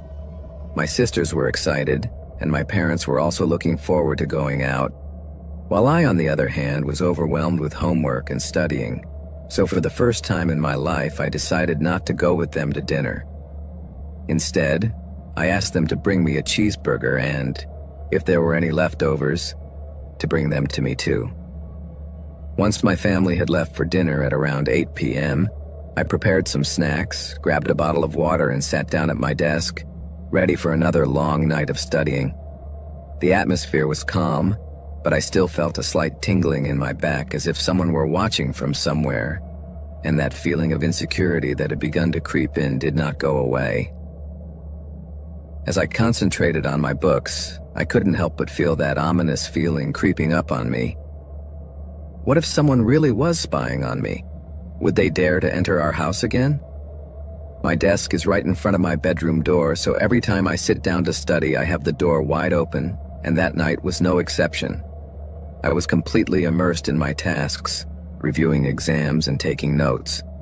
I knew that my parents and my sisters wouldn't be back until late, as they always stopped at their favorite ice cream shop after dinner. While I was deep in my books, I completely lost track of time until suddenly, I felt a tap on my shoulder that made me jump. I immediately took off my headphones and turned my head with a whip, only to meet the worried gaze of my mom. I let out a sharp breath when I realized it was her and not the intruder, and asked, "What's wrong, Mom?" But she just looked at me silently with eyes full of horror. Then she moved to the side, and that's when I saw it. On the floor behind me, there were muddy footprints. They were the same rubber boot prints that my dad had found on the porch a few days before. I was stunned. Dad had warned me about the broken lock, and those marks weren't just around the house. They were inside, too. The footprints stopped just behind my chair and then went back down the stairs, out the front door, as if the person who had left them had been visiting. What really scared me was realizing that while I was concentrating with the headphones on, someone had entered my house and stood right behind me, without me noticing at all. We had cameras installed just outside my room covering the hallway and stairs, and the videos they recorded left us all frozen. A guy in a huge raincoat approached our house, walking through our garden. That was why his boots were so dirty, because he went around the house twice, checking all the windows and back doors. When he found nothing open, he took an axe from his coat, broke the lock, and entered the house. Then he went up the stairs to my room and stood there staring, with the axe in his hand. For almost an hour. Yes, it's as terrifying as it sounds. But the most chilling thing is that in all that time, I didn't even notice him. After a while, he just laughed and left. The cops checked the footage, but couldn't find any clues, so my family and I lived in fear for the rest of the school year. In the end, I managed to get into Harvard, and my family moved with me. But even now, when I remember that incident, I am overcome with panic. We have no idea who that guy was or what his intention was, but it was certainly the most terrifying experience of our lives.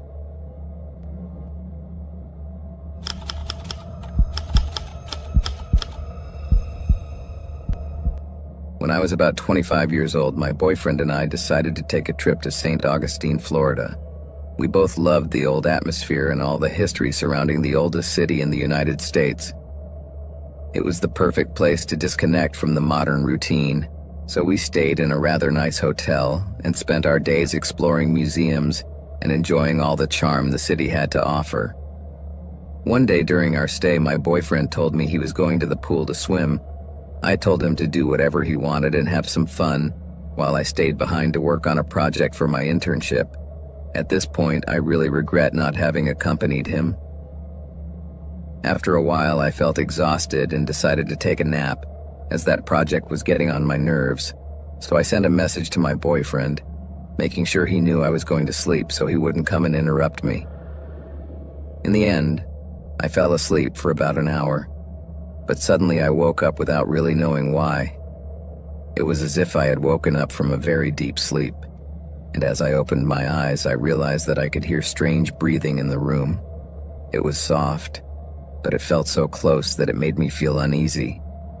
I quickly realized it wasn't the air conditioner because we had turned it off the night before. Paranoia began to creep in because I really didn't know where the sound was coming from, and I definitely didn't want to find out. So I decided to leave the room and ask security for help from the hallway. I explained to them that I had heard this breathing and that I had no idea where it was coming from. When they arrived, they began to inspect, and just at that moment, my boyfriend returned. To my surprise, we didn't find anyone, and security couldn't find anything strange either. My boyfriend and I assumed that maybe it was just the air conditioning, as we had heard other guests complaining about problems with the system that same afternoon. So somehow I decided to calm down and go back to sleep. A few hours later, it was my boyfriend who woke me up. At first I didn't understand why, but then I heard that breathing again. It was louder now, and this time I was convinced that it wasn't my mind playing tricks on me. But then my boyfriend, quite alerted, pointed out something we hadn't checked and that hadn't crossed our minds at any time: the vent in the room. When my boyfriend went over to shine his phone's light on the vent, what I saw was terrifying. Suddenly, he took a step back and let out a scream while I stood there rooted to the spot, paralyzed with fear and unable to believe my eyes. There was a face looking at us from inside the vent. Someone was there. Without thinking twice, we ran out and called the hotel reception. The manager, a nice guy, was very alarmed and called the police immediately, and they arrived within minutes. As they searched the room and checked the vent, they made a chilling discovery. Inside the closet, there was a small cutout of a door leading to hidden walls. This meant that someone could have crawled and hidden behind the walls without anyone noticing. In the end, they arrested a guy who turned out to be the hotel receptionist. It turns out that this man had been spying on the guests for months, including us.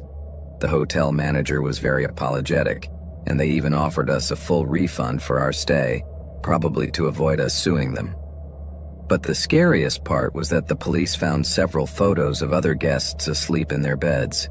The images were in the receptionist's house, and although there were no photos of me or my boyfriend, I felt terrible for those people who didn't even know what was happening to them. From that day on, my boyfriend and I promised that we would never stay in hotels again. We opted for Airbnb, although I knew it wasn't the safest option. But in my head, it was better than staying in a place like that. Now I'm always cautious about hidden cameras. I even check behind the shower curtain just in case. Paranoia always plays tricks on me, and although nothing has happened to me since then, the idea that someone might be watching me haunts me constantly.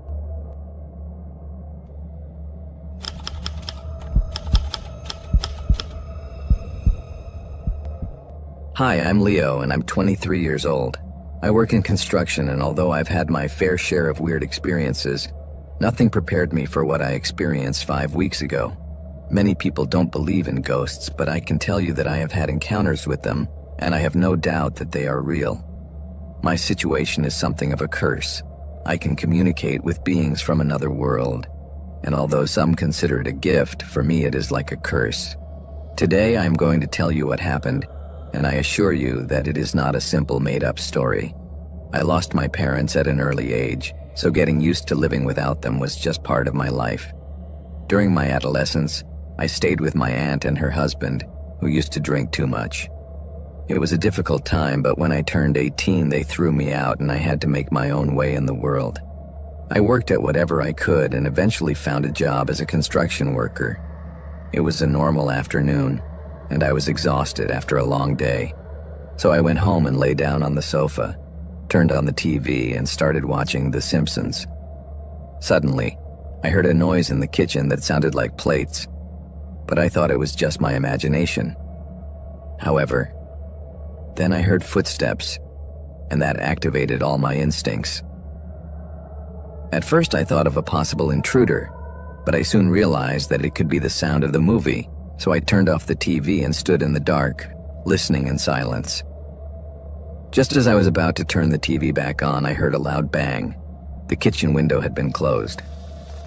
At that moment, I thought that maybe there was an intruder or something more supernatural. I knew I had to be prepared, so in a way that might have seemed a little silly, I took out a cross with a sharp edge that I had kept hidden as protection, thinking it was just a decorative ornament. My heart pounding, I approached the kitchen and slowly opened the door. The kitchen was empty, but I instantly heard the TV turn on again, so I ran to the living room, only to discover that the TV was indeed working. I approached and began to hear a whisper behind me. Someone seemed to be calling my name. Then the TV channel started to change rapidly, until they stopped at a strange one showing a living room identical to mine. I could see myself leaning in front of the TV, and in the shadows, I saw a humanoid figure. That figure kept whispering my name, urging me to stop. Little by little, I turned towards the shadows, and there I saw her, a translucent female figure who appeared to be my mother. "Mom," I whispered fearfully. The figure slowly advanced towards me, but what I saw was terrifying. It had scars all over its body and horrible worms crawling all over it, feeding on it. It had no eyes, and its face was destroyed, with flesh hanging down and exposing bones. That thing looked at me and began to smile. Its smile widened more and more, opening an abnormally wide mouth. And inside its mouth there was something that left me frozen. It was full of snakes that coiled and entangled. At that moment, I realized that it was not my mother. It was an imposter, a disguised horror seeking to trap me in its deception. After my encounter with that hideous thing, I felt completely unbound.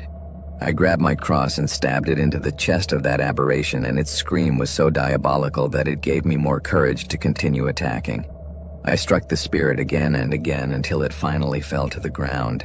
When its form began to disintegrate into shining particles, I thought the nightmare was over. But the moment I felt a chill run down my spine, I knew I was wrong. Before I could turn around, I felt two huge arms wrapping around me. I tried to free myself, and with all my strength, I stabbed my crucifix into one of the new creature's arms. It screamed as if its soul had been cut out, and when I turned around, I saw another entity. Its face was unrecognizable. It looked melted, with pieces of flesh dripping as if it had been put through a blender. It had burns all over its body and cut hands. When he tried to speak, all I could hear was a faint "why" that reminded me of my father's voice. At that moment, I realized it was just another trick. That creature was trying to fool me into believing that it was the soul of one of my parents. But I didn't fall for it. I was alert, and I knew it couldn't be. With all the fear and adrenaline coursing through my veins, I jumped on it and hit it with the cross. It growled, begging for forgiveness as I delivered the final blow, and its body dissolved into the air as the previous one had done. But the experience left me completely shaken. For days I acted paranoid. I couldn't sleep. I feared there were more of them lurking, so I decided to protect myself. I started burning incense and placed a pile around my house, making sure it was lit all the time. At first, everything seemed to be going well. For 3 days, I saw nothing unusual, but after that, the game started again. One afternoon, I heard a knock on the door. I looked through the peephole and saw my neighbor, a somewhat crazy and disheveled woman. Her hair was a white and gray mess, and her clothes were torn, and somehow she smelled of rotten fish. When I opened the door, she started complaining about the smell coming from my apartment.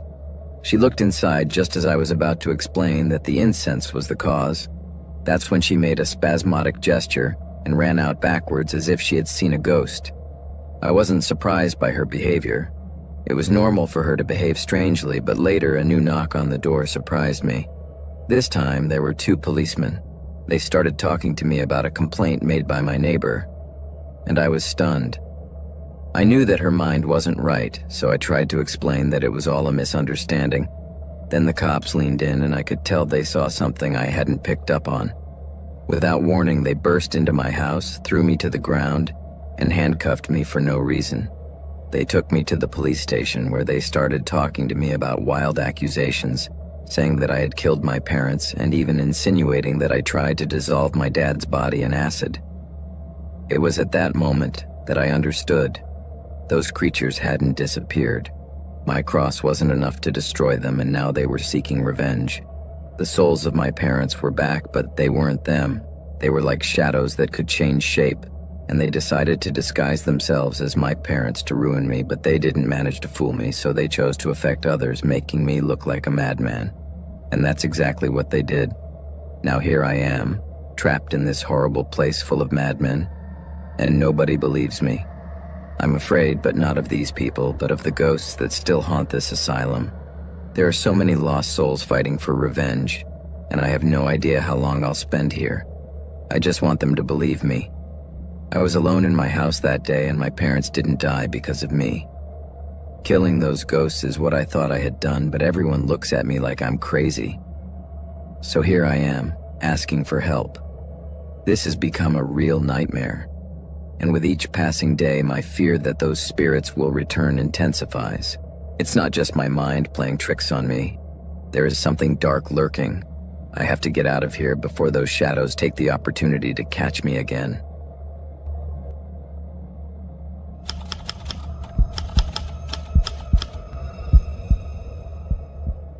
Almost everyone likes to be alone at home, right? Sometimes a little solitude is just what we need. My name is Jade, and honestly, I have never been excited about the idea of staying home alone, especially after what happened to me when I was only 8 years old. I have tried to adapt and look on the bright side, but no matter how hard I try, the nights always bring me back to that very scary moment. Let me tell you a little more about my story. My mom died giving birth to my little brother Joseph. This was in the 80s, at a time when we didn't have the internet to keep us connected. One night, the power went out just as she was about to have the baby. My dad tried to take her to the hospital, but things got complicated and my mom lost a lot of blood, so they managed to save Joseph, but my mom wasn't so lucky. This was devastating for my dad and me. After that tragic moment, everything turned to chaos.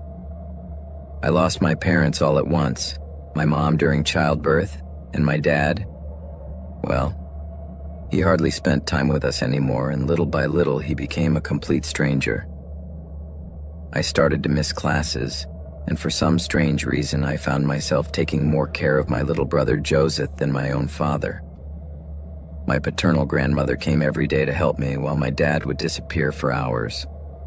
He always came home smelling of alcohol, and sometimes he brought back the perfume of some woman.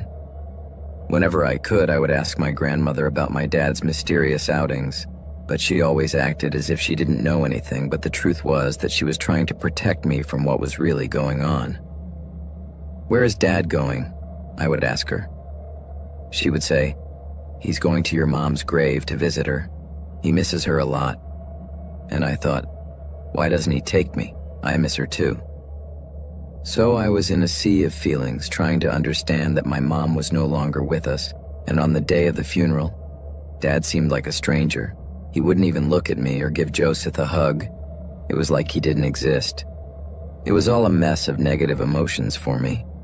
With time, I understood that my dad was angry, resentful even, perhaps because he felt guilty for having brought my little brother Joseph into this world, who would now grow up without a mother. "Your father is in mourning. He wants you to understand what happened before he takes you to visit her," my grandmother used to say. But the truth is that I never understood what she meant by that. One day my dad was out longer than usual. I was woken by the sound of the phone at around 3 a.m., and my grandmother was the one who answered the house phone right away, so I crept out of the hallway trying to listen. When she hung up, she saw me and forced a smile. "Your dad needs to be picked up. Your brother Joseph is fast asleep. Can you play the big girl for a few minutes?" she said.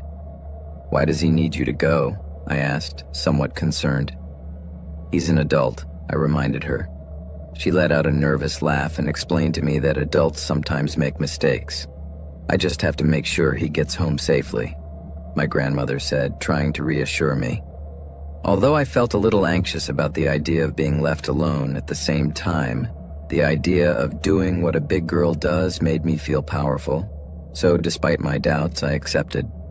My grandmother trusted me to take care of my little brother while she went out to look for my dad, and that was something I had to honor.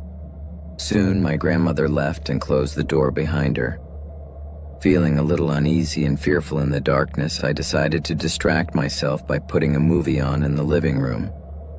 But as the minutes passed, uneasiness began to take hold of me, and I realized that the darkness could have its own secrets.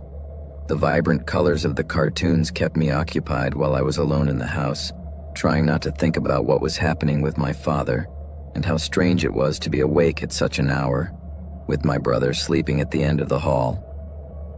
Everything seemed quiet until I heard a noise coming from Joseph's room. At first I thought that my grandmother had already arrived with my father, but that noise seemed very familiar to me. Carefully, I tiptoed towards Joseph's room and the humming sound grew louder. Suddenly, I felt a chill and fear took hold of me. Then a strange feeling filled my stomach. It was as if something dark was approaching. When I reached the door, I realized that the humming sound was like the melody my mother used to hum to put me to sleep when I was little. My heart began to beat faster, so I entered carefully. But what I saw made my blood run cold. There was a woman dressed in a nightgown full of red spots leaning over the cradle of my brother Joseph, singing to him softly. I got a little closer, and with a trembling voice I called out to her, "Mom?" She slowly turned towards me. I had never seen such a pale shadow. Her eyes were sunken into a face that, although it had her shape, looked nothing like her. "Jade, I'm your mom. I've been missing you so much. Come here," she murmured, as a disturbing smile played on her lips. A chill ran through my whole body. Although she looked like my mom and sounded like her, there was something about her that seemed horrifying. My mom had always been loving and comforting, but this thing in front of me filled me with a terrifying sensation. She approached me, reached out her hand and said, "Take my hand, Jade. You can be with me forever." I backed away immediately as fear overwhelmed me. I don't know if I acted on instinct or because I was really terrified, but I didn't respond. I just kept walking away. Her voice grew colder and she said, "Jade, come here," over and over again. It was then that I turned on my heels, ready to run, but I bumped into my grandmother, who was right behind me. She raised a rosary and began to murmur a prayer to ward off that evil specter. It all happened in an instant. Suddenly the figure disappeared, but I burst into tears in my grandmother's arms. "It was a demonic spirit," she explained. "I had heard it in the house before. Since your mom passed away, your dad started getting involved in witchcraft stuff, trying to contact her, and that opened the door to a demon." The house was blessed after that incident, and we never saw that evil specter again. Even so, the humming haunts me every time I'm alone at home at night. I don't know what's worse, losing my mom or that thing that disguised itself as her to make fun of me. Although my father has tried to get closer to me to improve our relationship, it is still a bit strained. On the other hand, my brother Joseph and my father have become closer. Sometimes it hurts, but I think that demon got stuck to my dad, since he was never able to get over my mom's death.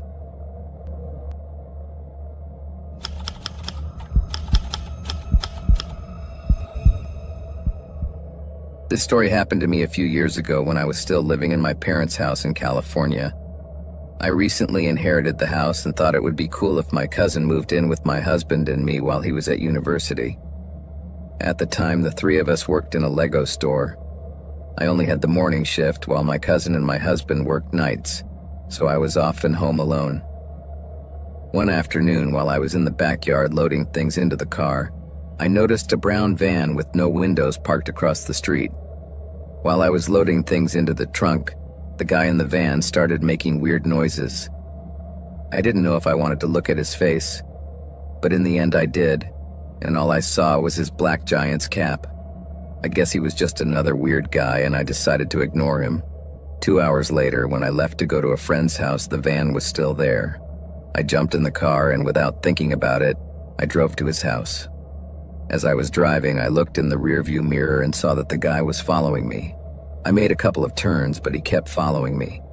I tried to get to my father-in-law's house, and as I parked, I thought that if the guy tried anything, I could run to his house. When I stopped in front of my father-in-law's house, the truck passed slowly. I looked and saw that the man made a gesture as if he were pointing a gun at me and shouted "bang" at the top of his lungs. After that, he left. I had always been a bit scared being alone at home, and that experience didn't help at all. How crazy. The house was creepy, especially at night. I usually stayed in the kitchen, which was better lit. One night, while I was watching something on the computer, I suddenly heard a loud bang on the door. At first I was scared, but then I saw the time. It was around 11 p.m. I knew my cousin was coming home from work. So I decided to open the door, but there was no one there. I called his name, but no one answered. At that moment, I thought of calling him on his cell phone. "Hello, I'm on my way home," he replied. Just before I could say anything else, I heard tremendous banging on the door to the garage and the knob began to shake. My heart raced and I bolted the front door, then ran to my room. I couldn't believe what was happening. As that same night, I couldn't stop looking out the window, waiting to see something strange or hear a noise. My cousin tried to calm me down by telling me that he was there and that I had nothing to worry about. When the sun came up, he took me outside to talk to the police. As I tried to explain what had happened, I noticed the officers moving around the house. One of them stopped and opened the garage door, which we always kept closed. When I looked out, I saw that it was open. The officers drew their guns and went in, but they didn't find anything.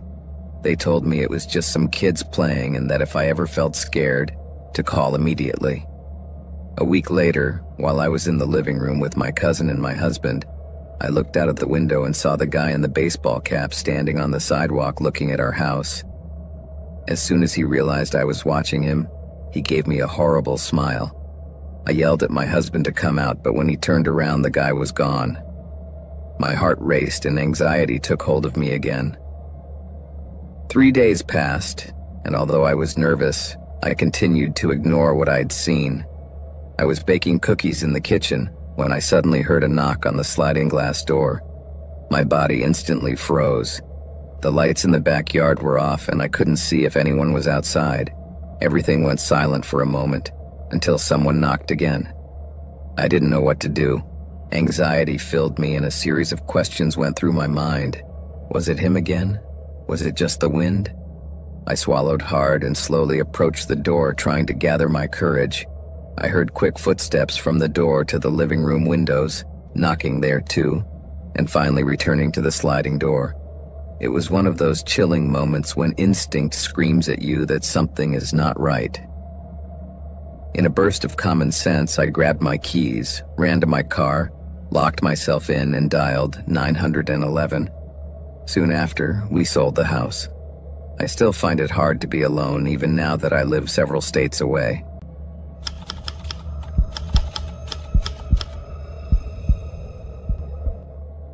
Hi everyone, my name is Luna. I'm 29 years old and I'm a programmer at a small agency in downtown Los Angeles.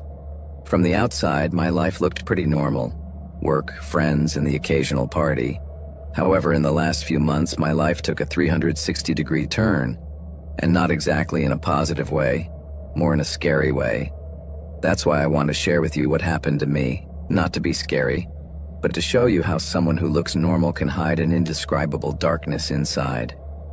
Let's start at the beginning. I met Tomas in a coffee shop near my work. He was a handsome guy and had that special charm that caught you in an inexplicable way. Tomas was always kind, very attentive, and he paid attention to the little details, which I loved. At first, I thought he was the luck of my life, although a friend warned me that he seemed too perfect, but I ignored him. I thought maybe he was jealous and was just trying to ruin something nice. Tomas and I started dating after a couple of weeks, and our relationship quickly became serious and also quickly became intense, but I thought in a good way. He was always looking out for me. He wanted to meet my friends and know everything about my life. "I want to protect you," he used to tell me with a smile that left me speechless. However, then I started noticing something strange, and that is that my friends started receiving strange messages from anonymous accounts. Absurd things, very invasive questions, and hurtful comments about me. Someone was sending them disturbing messages asking if they knew where I was or who I was with and things like that. At first, I ignored it, as I knew that there are a lot of weird and crazy people on the networks. So I wasn't surprised that some freaky was having fun at my expense by bothering my friends. But the messages became more frequent, and my friends showed me the screenshots, and whenever they blocked any account, new ones appeared. All ghosts, without followers and with weird names. But what disturbed me the most was that those messages seemed to be addressed only to the people closest to me. It was too specific to be a coincidence. One day, Diego, my best friend, planted himself in front of me right after work. "Luna, this is not a coincidence, it's Tomas," he told me firmly. At the time, I tried to play it down. "Don't be exaggerated, he doesn't have time for that," I said. But then Diego pulled out his phone and showed me a message from one of those recent accounts. "How is Luna? Did you see her yesterday? She doesn't look good, don't you think?" the message said. I tried to pretend I didn't care, but it was all too creepy. That night I confronted Tomas, and his explosive reaction took me by surprise. He looked at me as if I had betrayed him. "Do you really think it's me? I can't believe you're accusing me of that," he said furiously. I immediately felt bad and apologized to him, but I was still angry about what I had discovered. "You have no idea how much I love you," he finally said, hugging me with a desperation that confused me. I wanted to believe him, but it was all too weird, and I couldn't ignore the fact that it all started since he came into my life. The messages didn't stop and became more and more personal, but what I found out later was too hard a blow. One day, Thomas left his computer open while he went to the bathroom, and I couldn't resist the temptation to go over and check it. That's when I saw one of those accounts logged in. There was no doubt now I couldn't fool myself anymore. It was him. I sat there waiting, furious and hurt, and when he returned, I looked him in the eye. "Explain this, Thomas," I said, showing him the screen. His expression changed instantly. It was as if a mask was falling off. "It's not what it looks like," he tried to defend himself. But I was no longer paying attention to him, just feeling a mixture of anger and disgust. "How long have you been doing this? Answer me!" I shouted angrily. He tried to come closer, but I immediately rejected him. "Don't you dare come closer," I told him through gritted teeth. But then his face took on an expression I had never seen before. "Is this how you repay me after all I did for you?" he said before grabbing my arm and pushing me against the wall. "Those aren't your friends. You can't have friends. Don't you understand that you're a woman? Men just want to be with you." I couldn't believe my ears. "Are you completely crazy? Leave me alone," I shouted at him. But he insisted. "Your friends want to take you away from me. They think I'm no good for you. They want to separate us, don't you understand?" he shouted desperately. The situation was terrifying. I never imagined that someone I thought I loved was showing such a dark side. I never thought the situation could get this intense, but suddenly I was trapped in my room as he pressed me against the wall, slamming the door shut. "You can't come out until we talk," he said, slamming his palm violently against the wall right next to my face. That terrified me. My head was spinning at the time, but I noticed a glass vase in the corner, and in a fit of desperation, when he let his guard down a little, I grabbed it and with all my might smashed it over his head. Thomas fell to the ground, and at that moment, without looking back, I ran out of my apartment and called 911. The police arrived super fast and took my statement in a matter of minutes. That same night, they took Tomas away, but the next day I was dumbfounded to learn that he was released. There is not enough evidence, I was told. I couldn't believe what I was hearing. I changed the locks on the apartment, but I didn't feel safe at all. Soon after, my friends convinced me to go to a party to distract myself. "You need to clear your head," Diego said, so even though I was still paranoid, I decided to accept. During the party, I tried to relax. There was music and laughter. Everything seemed to be back to normal. But at one point, as we were leaving with my friends, I saw him. His car slammed on the brakes in front of us, and my heart stopped in its tracks. I was paralyzed for a second until a friend grabbed my arm. "Come on, Luna. Don't make a big deal out of it." We walked to his car to leave, but at that moment, Thomas suddenly came out with something shiny in his hand. It was a piece of broken bottle. Without thinking, he ran towards me, screaming some crazy thing. But at that instant, Diego got between us, trying to protect me. That's when Tomas lunged at him and started stabbing him. Diego tried to dodge the attacks, but Tomas had more strength than we had anticipated, and everything turned into chaos. Tomas looked like a wild animal, totally out of control, trying to knock my friend down so he could get to me. But fortunately, Diego managed to cover himself with his forearms, and at that moment, I started to hear the sirens. The police arrived just in time. and the officers subdued Tomas as he continued to shout incoherently, but they handcuffed him and took him away in a patrol car. Diego was injured, but insisted he was fine. "You have to make sure they keep him locked up," he told me. So I went to the station to give my statement once again, and this time the evidence was overwhelming. The attack in the middle of the street, the glass in his hand, and the witnesses were his undoing. Tomas was prosecuted and sentenced, and although I felt an immense relief at the end, there was also an emptiness in me and a constant feeling of insecurity. 6 months have passed since that night, and now I have moved to a new place and am in therapy to deal with all the madness I experienced. Diego, for his part, is doing better, and his scars on his arm remind everyone how close we came to losing everything. My friends have been incredibly supportive, more so than I expected, but there are days when I still feel uneasy, looking over my shoulder. The scariest thing is that Tomas was not an obvious monster. He was an ordinary man, someone I thought I could trust. I learned that monsters don't always dwell in the dark. Sometimes they are right in front of you, smiling and pretending to be normal people.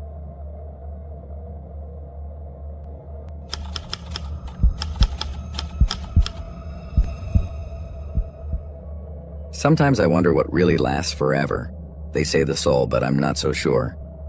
It all started when I met Billy in our senior year of college back in 2010. I had never been in a serious relationship before, but from the first moment I knew we were right for each other, because my heart felt at home when I was around him. I remember one time we were on campus and I saw a giant picture of a little boy on the wall with a smile that lit up everything.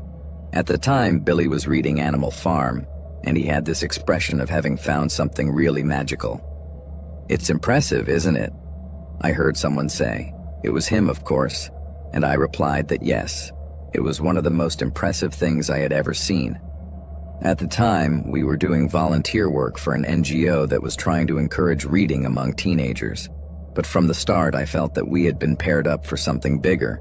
I believed that fate had brought us together on purpose because we were fated. So no wonder we quickly went from co-mentors to sweethearts. So between laughs and books, we stayed together. But after we graduated, things started to change. By then, I had a steady job, but Billy spent his days locked in his studio, struggling with his prototypes.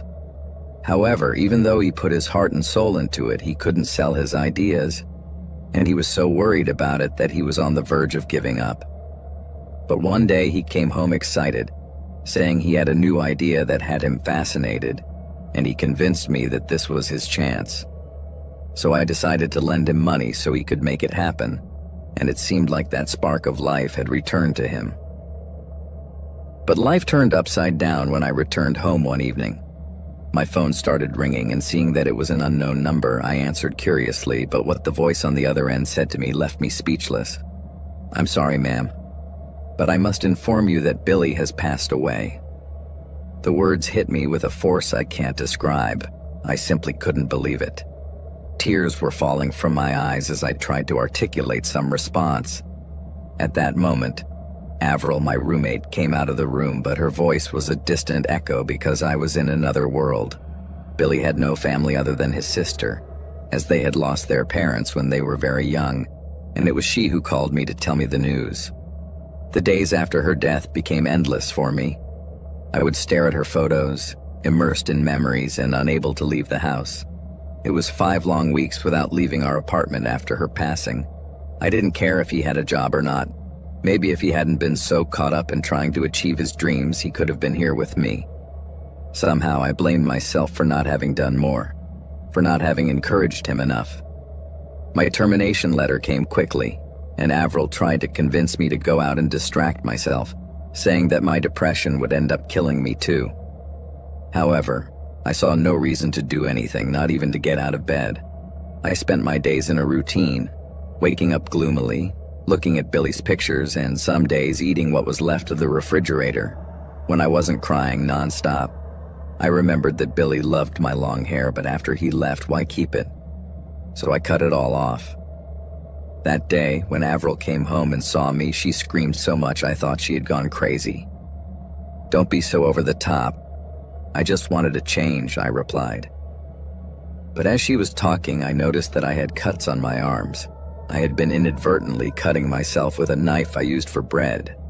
I was hitting rock bottom. However, the worst came a few months later. One afternoon, Avril came in very alarmed, telling me she had something important to show me. Seeing her so upset, I asked her what was going on. Then she took me by the hand and sat me down on the living room couch, and then sat down next to me. My heart dropped to the floor as Avril showed me a series of photos showing Billy with another girl claiming he was alive. "No, that's impossible," I said with my voice cracking. "Billy is dead, Avril," his sister told me. "Those pictures must be old," I yelled at her. But she told me that a friend of a friend, who was the girl with whom he appeared in the pictures, had posted them on her Facebook account a day ago, with the caption, "Enjoying this extraordinary summer with my boy." And yes, it was summer. Avril told me that she had seen the post by chance when her friend shared the photo, congratulating the couple for their beautiful love. At that point, I reviewed everything that had happened and realized something I hadn't dwelled on before. I never saw Billy's body.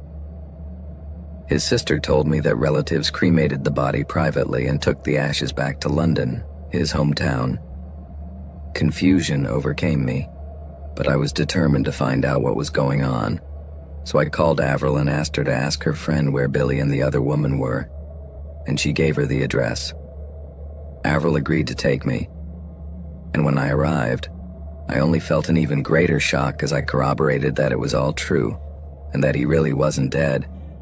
Billy was there, standing there, smoking a cigarette on the balcony of the luxurious house where he lived with the girl. It turns out that in addition to taking my money, he had gotten 2 investors and had received a good amount of money, but when he realized that his project was not going to materialize, he decided to fake his death and escape. To add salt to the wound, he was now dating this wealthy girl whom he was surely squeezing, while I languished in sadness and despair. That afternoon, I came to a conclusion that sent chills down my spine. The only way to put out the fire burning in my head was to kill him. So after tracking him down, I began to hatch a plan. That night, it felt like the right time. All the conditions were in place to consummate my revenge on Billy, so I knocked on his door, and when he opened it and saw me, his face unhinged. But instead of complaining to him, I started crying and told him a horror story, that I had almost been mugged and didn't know where to go. Strangely, he didn't ask me how I knew where he lived or how I had gotten to him. Instead, he invited me in. I sat on his couch, all my emotions scrambled, as I watched him move from side to side. Every sweet word that came from his lips burned in my heart. Then I blurted out, "So how's your girlfriend?" letting the venom of my words seep out. He was startled by my tone, and after being silent for a few seconds, he told me everything was fine. I smiled, but it was a cold smile, far removed from what I used to be, and how could I not? If while he was enjoying a new life, I was a scarred mess from the pain he had caused me.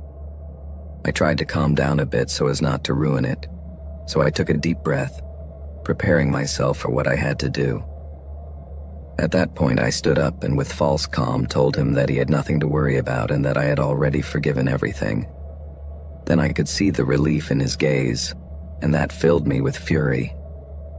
I opened my arms as if I wanted to hug him, and he unsuspectingly reached over to wrap me in a hug. But he didn't notice that I was hiding a knife in my back.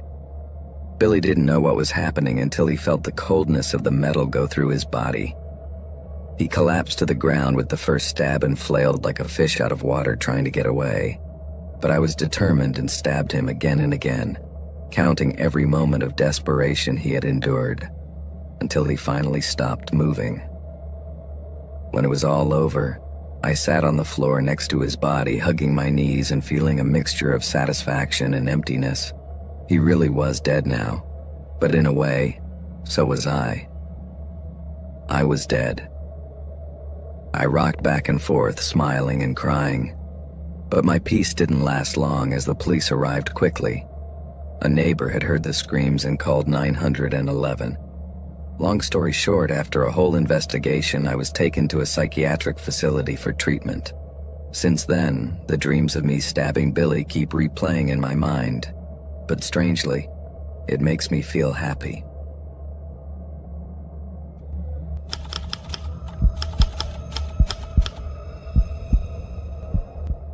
I had no idea why Calvin had written to me after so many months. His message was short and almost casual. "Can we please talk?" But reading it made my stomach churn. We had broken up 4 months ago after a horrible fight that still visited me in my dreams. Calvin yelled at me and pushed me, and although it didn't escalate, the fear I felt that night was enough for me to decide I never wanted to see him again. But you know, time can make things blur, and as it usually happens, all the nice memories began to bubble up. The good times, the laughter, the happy days. And although I didn't want to accept that I still had feelings for him, the truth was that I still loved him. So I replied dryly, "Okay, but just to chat." We agreed to meet at a downtown restaurant, a public place that gave me some security. And although I knew that accepting that meeting was a big mistake, I told myself that it would just be a conversation. I just wanted to hear his apology, or at least convince myself that I needed that closure. Although deep down I knew that maybe he was just looking for a reason to justify how weak I felt. Date night came, and I looked in the mirror. I felt a combination of nerves and something else I didn't want to talk about. A vulnerability mixed with a hope that I didn't know where it came from, but it was there. Calvin arrived on time as always. He was well dressed and had that smile that used to melt me. When we arrived, we hugged. And even though I accepted that hug, my body automatically tensed. Then we sat down at a table by the window and started chatting. At first, the conversation was easy. We talked about trivial things, work, family, his recent travels. But when the waiter arrived with the drinks, I noticed a strange change in him. Although he was still talking, his tone had cooled and his answers became shorter and shorter. Something that puzzled me a little, so I tried to change the course of the conversation. But there was something in his gaze that made me uneasy. Calvin was staring at me as if he expected something from me, and his smile now seemed to be more of a calculating mask. The atmosphere at the table suddenly started to become tense, and although he was still polite, his movements were different. Every time the waiter approached, I could see his jaw tighten. I swallowed my food as fast as I could, wishing the evening would come to an end soon. Something told me this was weird, but I tried to keep my composure and play it cool. As we left, Calvin insisted on driving me home, and I didn't know how to say no. So we got into the car in silence and stayed that way for most of the way. We barely spoke. As soon as we arrived, I offered to go up alone, but he suggested we walk for a while and take the stairs instead of the elevator. I agreed, even though my instincts told me not to. When we reached the door to the stairs, he led the way, but as soon as I crossed the threshold, I felt his push against the wall and his hands tightened on my shoulders with unexpected force. "I can't believe what you did with that waiter," he said, and a shiver ran through me as I saw the fury in his gaze. I tried to protest, but I could hardly breathe. His face was so close I could feel his hot breath on my face. "What are you talking about, Calvin?" I said, my voice cracking. "You don't lose your habit of wanting to flirt with everyone. You left me for another guy, didn't you?" he said with his eyes blazing. I tried to say something, but before I could articulate a word, Calvin let go of me and with a sharp push sent me tumbling down the stairs. The impact was brutal and pain shot through every inch of my body. When I opened my eyes, I was in total pain and disoriented, lying on the landing between 2 floors. But before I could understand what had happened, I saw it. Calvin was coming down the stairs with a knife in his hand. "Why didn't you ever call me? You've been seeing other guys, right?" "Of course you have. You're a slut," he said, taking a step towards me. "I've always been good to you, and look what you've put me through. I was willing to forgive you, you know. Another guy would have destroyed you by now." I couldn't move. The pain was indescribable. "I never want to see you again. Help. Somebody help me," I managed to scream, hoping someone would hear my plea. But the silence was all-consuming. Hearing me scream, he came down the stairs faster. And at that moment, fear filled me with adrenaline. With a superhuman effort, I managed to get to my feet and staggered down the stairs, clinging to the railing to keep from falling. My breathing was erratic, and I could hear his footsteps echoing behind me, rapidly approaching. I reached my apartment almost crawling and screaming desperately as I searched for my keys to open the door to my apartment. For a second, I thought I had arrived safely, but when I looked back, there he was, holding a bunch of keys in his hand. "You dropped this?" "Darling, but relax. We're going into your house together," he said, coming closer. My God. He wanted to lock me in so he could keep attacking me. At that moment, I felt lost. I knew that would be the end of me. But just at that instant, I heard a noise around us. The door of the neighboring apartment opened and a man came out, worried. "What's going on here?" he said. But before he could do anything, Calvin brutally hit him, knocking the poor man unconscious. His head hit the wall, and it was as if a ball had bounced, but it backfired, because those blows, accompanied by my screams, only attracted more neighbors. The presence of other neighbors, however, only seemed to make him even more furious. In the midst of a fit of rage, Calvin picked me up off the floor and began dragging me back towards the stairs. "Get off me, help!" I yelled, struggling, but his grip was too strong and no one seemed to want to confront him. I managed to free myself from his grasp for a few seconds and stepped back, but my foot slipped. Then he tried to catch me, but in doing so he lost his balance and we fell at the same time, rolling down the stairs. My body stopped at the first landing, but he continued to fall to the next floor. Suddenly, a high-pitched scream came from his lips as his leg twisted in a horrible way, and then chaos broke out. The neighbors started screaming and running towards the place. While I was unable to move, I was just lying on the floor crying and did not understand anything of what was happening. Suddenly, Calvin's screams died down and I felt the presence of many neighbors around me. Some were worried about me and others were checking for injuries. After that, my memory faded and I closed my eyes, letting exhaustion take over. When I woke up, I was in a hospital covered in bandages. Beside me was a police officer who informed me that Calvin was in custody and would be facing attempted murder charges.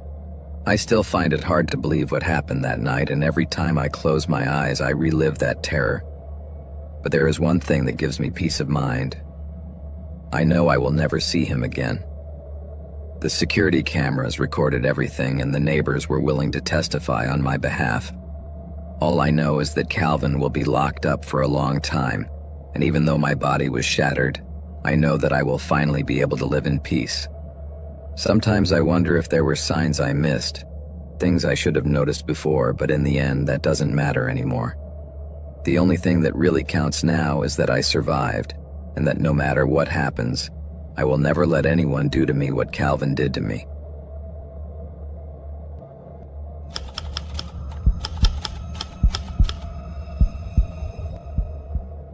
I'm going to tell you about an experience that made me completely rethink my love life and honestly made me decide to stay single for a while. And no, this isn't your typical dating story where one of the two is weird and does something awkward like eat a raw steak with their hands or just talks about themselves as if the other wasn't there. This story is totally different, and thankfully I came out unscathed. I'm here to share it. I was young and felt invincible in my 20s. I always enjoyed flirting and chatting with girls. Dates thrilled me a ton, especially when dinner and a movie ended with that sweet moment known as dessert, if you know what I mean. At the time I was living in Chicago, I was a recent graduate and had just landed my first job, which felt amazing. Life was good, my confidence was sky high, and simply put, I was in the best moment of my life. One afternoon after work, I decided to stop by a popular coffee shop on the corner, and while waiting in line, I saw a girl drop her phone and instinctively wanted to help her. However, when our gazes met, I froze. She had the most intense blue eyes I've ever seen. "Hello," I said, confused, holding her phone in my hand. "Sorry about your phone," I continued. "I'm Sarah, thanks for helping," she replied with a smile that stunned me. However, I noticed a halo of sadness about her. Her eyes looked like she had cried, and she had dark circles under her eyes. "Are you okay?" I asked as I handed her back her device. "Oh yes, thank you, I'm fine now," she replied, though her smile didn't seem to reach her eyes. Without thinking, I asked for her number. hesitating whether or not that was appropriate. I thought maybe it was crazy, but then she pulled out a slip of paper and wrote something down. "I have to go," she said, and in the blink of an eye she said goodbye to me. I held the paper in my hands nervously, afraid to look at it. But when I did, a huge smile broke out on my face. It was her number, and a little heart next to it. I couldn't believe it. The most stunning girl I had ever seen was interested in dating me. However, after the euphoria came anxiety. Maybe there was something I didn't know about her, I thought. Later that night, I decided to call her. "Hi, we met at the coffee shop," I tried to explain, but she interrupted me. "I've been waiting for your call all day," she said excitedly. I was a little surprised by her reaction, but decided that was a good thing, and after a fun conversation about trivial things like the weather and dogs, we set up a date for the next day. The plan was to go out to dinner, and as we were picking the place, I discovered that we were both fans of the same food. The date was fantastic, that's all I can say. Sarah and I connected on a lot of levels. She was funny, smart, and of course spectacularly beautiful. After that amazing first date, we scheduled a couple more and everything seemed to go great. But there was something about Sarah that made me feel she wasn't like other girls. Only I couldn't identify what it was. Perhaps because my mind was clouded by the fascination I felt for her. One night, while we were in a restaurant, she said to me, "Do you want to get out of here?" With that seductive voice that made me tremble. At that moment, we looked into each other's eyes and I felt her fingers touch my hand. "Let's go," I answered her without further ado, getting up from the table, excited and in a hurry. So we paid the bill and took a cab to her apartment. When we arrived, the place had a cozy atmosphere and an incredible smell. "What is that smells so good?" I asked, intrigued. Then she laughed and said, "It's lavender," as she lit a scented candle. Her gestures and the signals I was getting from her were clear. I knew she wanted the same thing I wanted, but she was much more direct than other girls I had met. It was as if we had known each other for ages, as if we had already been together for a long time. "Are you ready for this?" she asked me. Ready is an understatement, I thought to myself. But this is where the story gets twisted. Because what came next was what really changed everything. The night we spent together was amazing. Everything was perfect, full of laughter and good vibes, and after having a lot of fun, we fell asleep. I thought so, at least until around midnight. A cry woke me up. I rolled over and saw her on her side of the bed with a box of tissues and the sheets soaked in tears. "What's wrong?" I asked her immediately, jumping out of bed worried. "Are you okay?" She took a moment to breathe before turning to me and blurting out, "Didn't I ever tell you my ex died?" I felt a knot in my stomach immediately and just said no. "If you wondered why a pretty girl like me is single, you should know it's because I couldn't get over him." "I'm sorry," I mumbled, somewhat incredulous. "He passed away a month ago, and since then you've been the only person who's made me feel anything," she told me with an intense look. "You're the one I feel a real connection with," she continued. "I know we're soulmates." As I listened to her, I couldn't help but feel that it was all too intense for the short time we had known each other. We got along well, sure, but we didn't know much about each other. "I feel like we're soulmates," she repeated, and before I knew it, she took my hand, looked deep into my eyes, and asked me a question I'll never forget. "Will you marry me?" I was shocked, speechless. It was our third date and the first time we were making love, and she was proposing to me like it was nothing. Is she serious? Well, what can I tell you? It's nice of you to propose, but this is too fast. We're only on our third date and... I barely managed to say, as I stood up and started looking for my clothes, which were nowhere to be found. "Where are my clothes?" I asked, and she burst out laughing. "You think you can just use me and throw me away like that?" she said mockingly. Suddenly, the lavender candle I had burning was smashed against the wall, but before I could react, she pulled a knife out from under her pillow. "This is Sharpie. She loves to do things that make me happy," she said, looking rather disturbed. I tried to calm her down, but her attitude became more aggressive out of nowhere, and she ran at me with the knife held high. It was then that I felt a sharp pain in my shoulder. She had stabbed me. I screamed in pain and on impulse pushed her against the wall to run away. It was really lucky that the apartment door was not locked, which allowed me to escape from that hell. As soon as I got home after receiving help at the hospital, I blocked her number. A few months went by, and one afternoon while I was in the office dealing with some paperwork, my boss's secretary said to me, "Excuse me, there's a client here." "Okay, tell him to come in," I replied. But when the client came in, I almost fainted. It was her. "Hello again," she said with a smile that almost gave me a heart attack. "Have a seat," she said before opening her trench coat, revealing slash marks all over her body. "Look what you did to me." At that instant, I knew I was in serious trouble, so I pressed the button for the secretary to call the police. But then, the phone exploded in a spark. "What the hell?" I exclaimed, and when I looked up, I saw that she had a gun and was pointing it at the secretary. Sarah fired at the coffee machine and then turned her focus back to me. "Any last words?" she asked, at which point I closed my eyes, expecting the worst. The next thing I heard was a deafening boom and a stabbing pain in my shoulder. Then I fell to the ground and I could hear her yelling, "Stay there, don't move." But my vision blurred and everything went black. I woke up in the hospital, dizzy and with a bandaged shoulder. It turns out that my office door had been blocked by building security before the police arrived. She shot me in the shoulder and I passed out, but the real madness happened later. By the time the authorities arrived, security had managed to hold her off, but then she jumped out the window and the office was on the 13th floor. As an officer attended to me, I was told that I was lucky, as they found pictures of dead men in her apartment, including her ex, the same one she had told me about. The madness I had unleashed that night had taken its toll, and somehow I was able to get out of it all alive. Now, I always keep an eye on the door.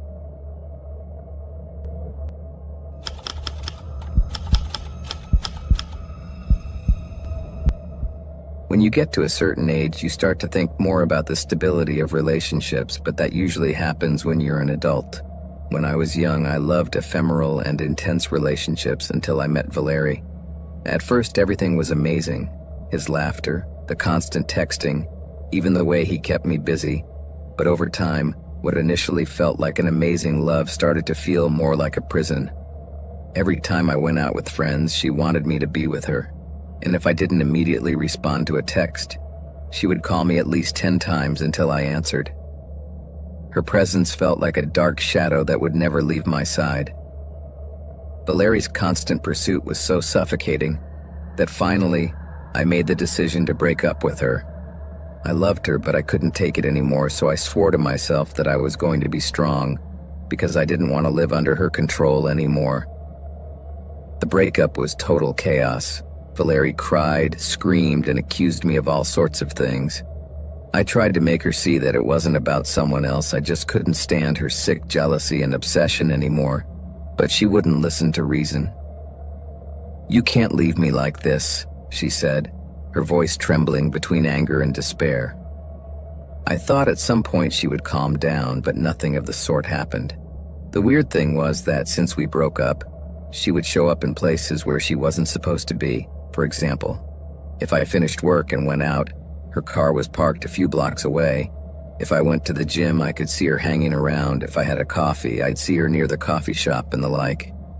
One night, I even thought I heard footsteps in the alley near my apartment, but when I looked out the window, I didn't see anything. Then I started telling myself that it was all paranoia. It couldn't be that she was following me, could it? From then on, I started ignoring all the messages and calls she kept sending me, convinced that if I didn't listen to her, she would eventually get tired of it. But Valery wasn't the type of girl who gave up easily.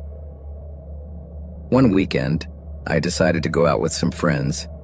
I needed to distract myself and, more importantly, prove to myself that I could go on without her, so we went to a restaurant away from the city.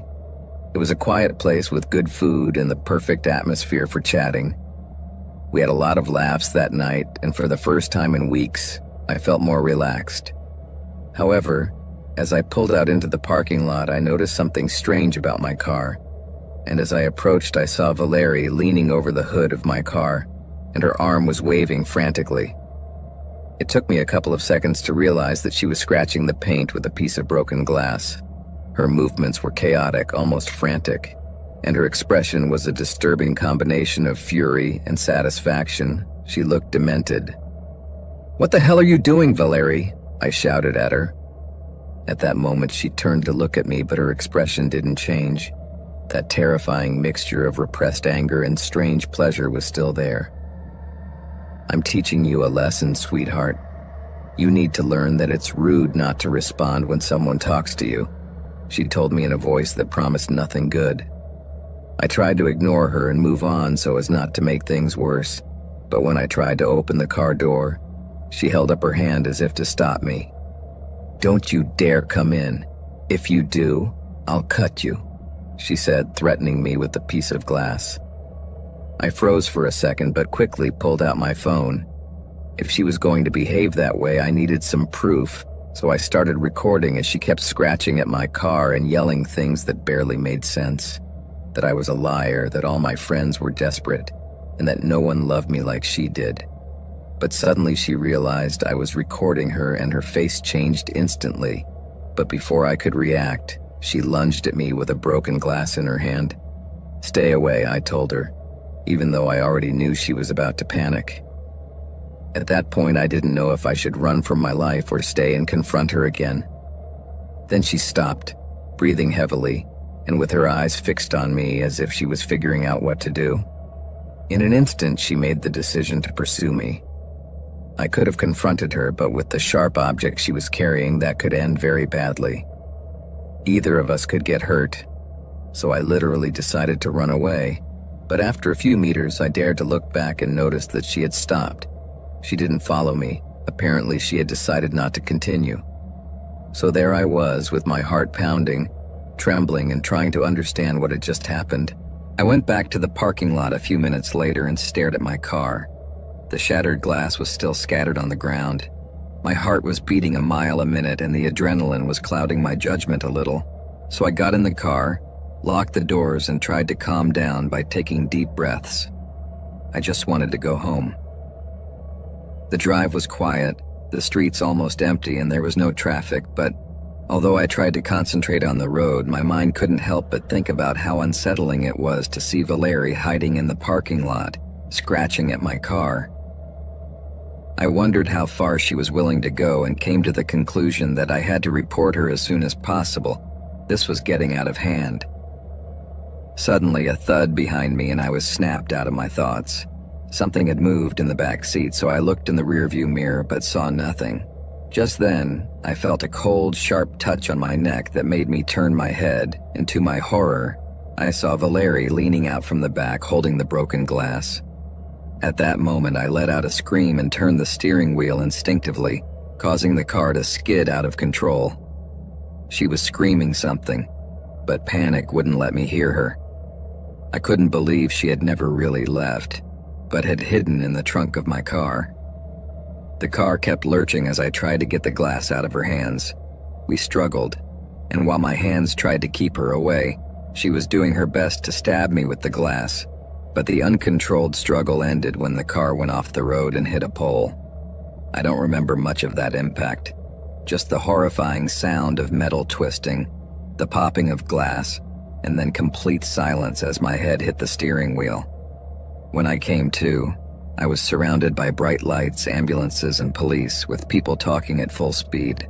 My body ached and my vision was blurry, but the first thing I managed to ask was where Valerie was. A paramedic looked at me with confusion, so I tried to tell them what had happened, but they all seemed more concerned with getting me out of the car and checking for serious injuries.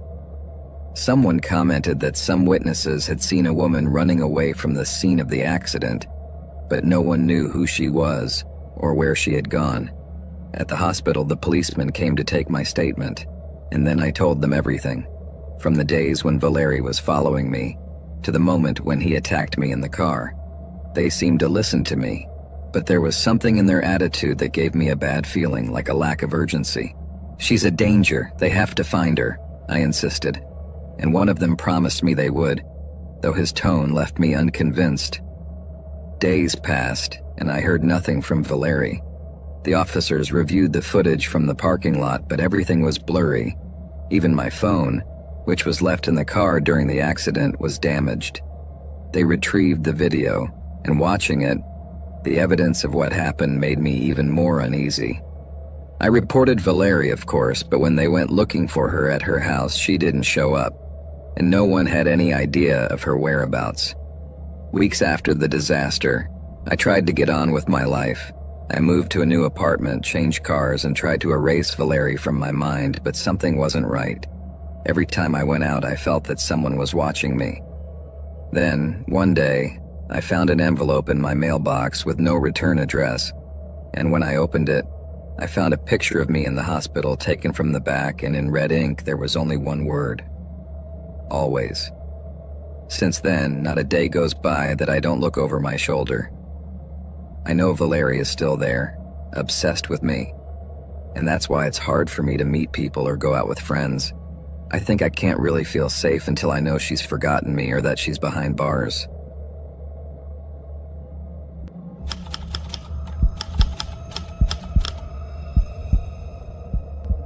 When I turned 24, I realized that conventional love wasn't my style. That romantic idea of two people living happily and quietly didn't say anything to me.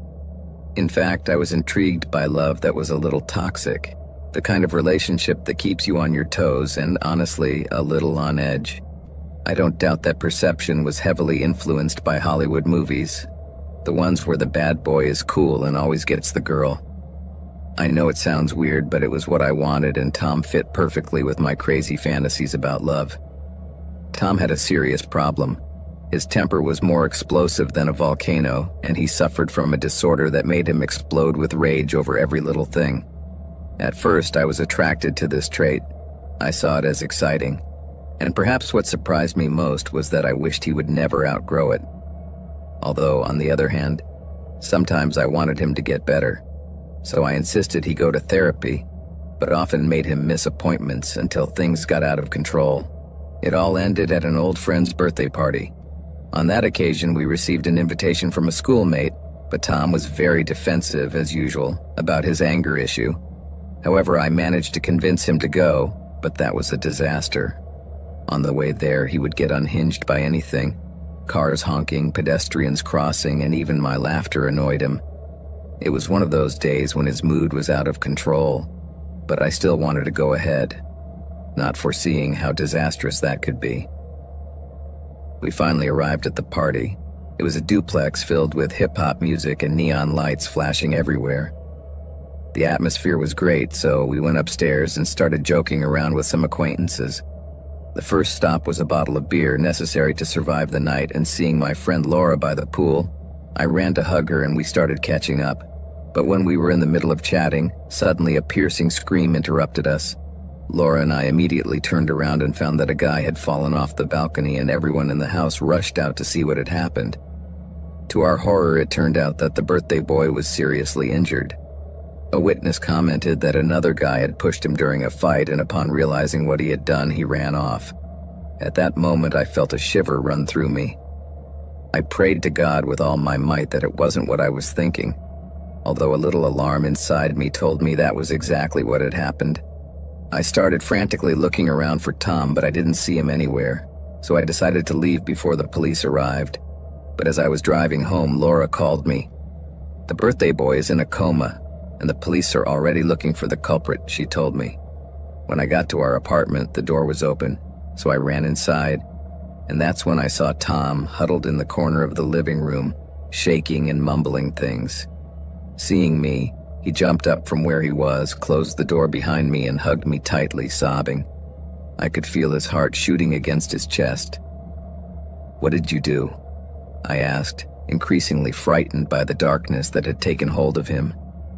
He started talking about how bad my mental problems are and said I should go to an island to get cured, he said in a shaky voice. Every word made me feel more uneasy. "So what?" I said, urging him to continue. I was implying that I was angry all the time and that crap, am I? He let go of me and grabbed my hand tightly. You're okay, relax. I tried to calm him down.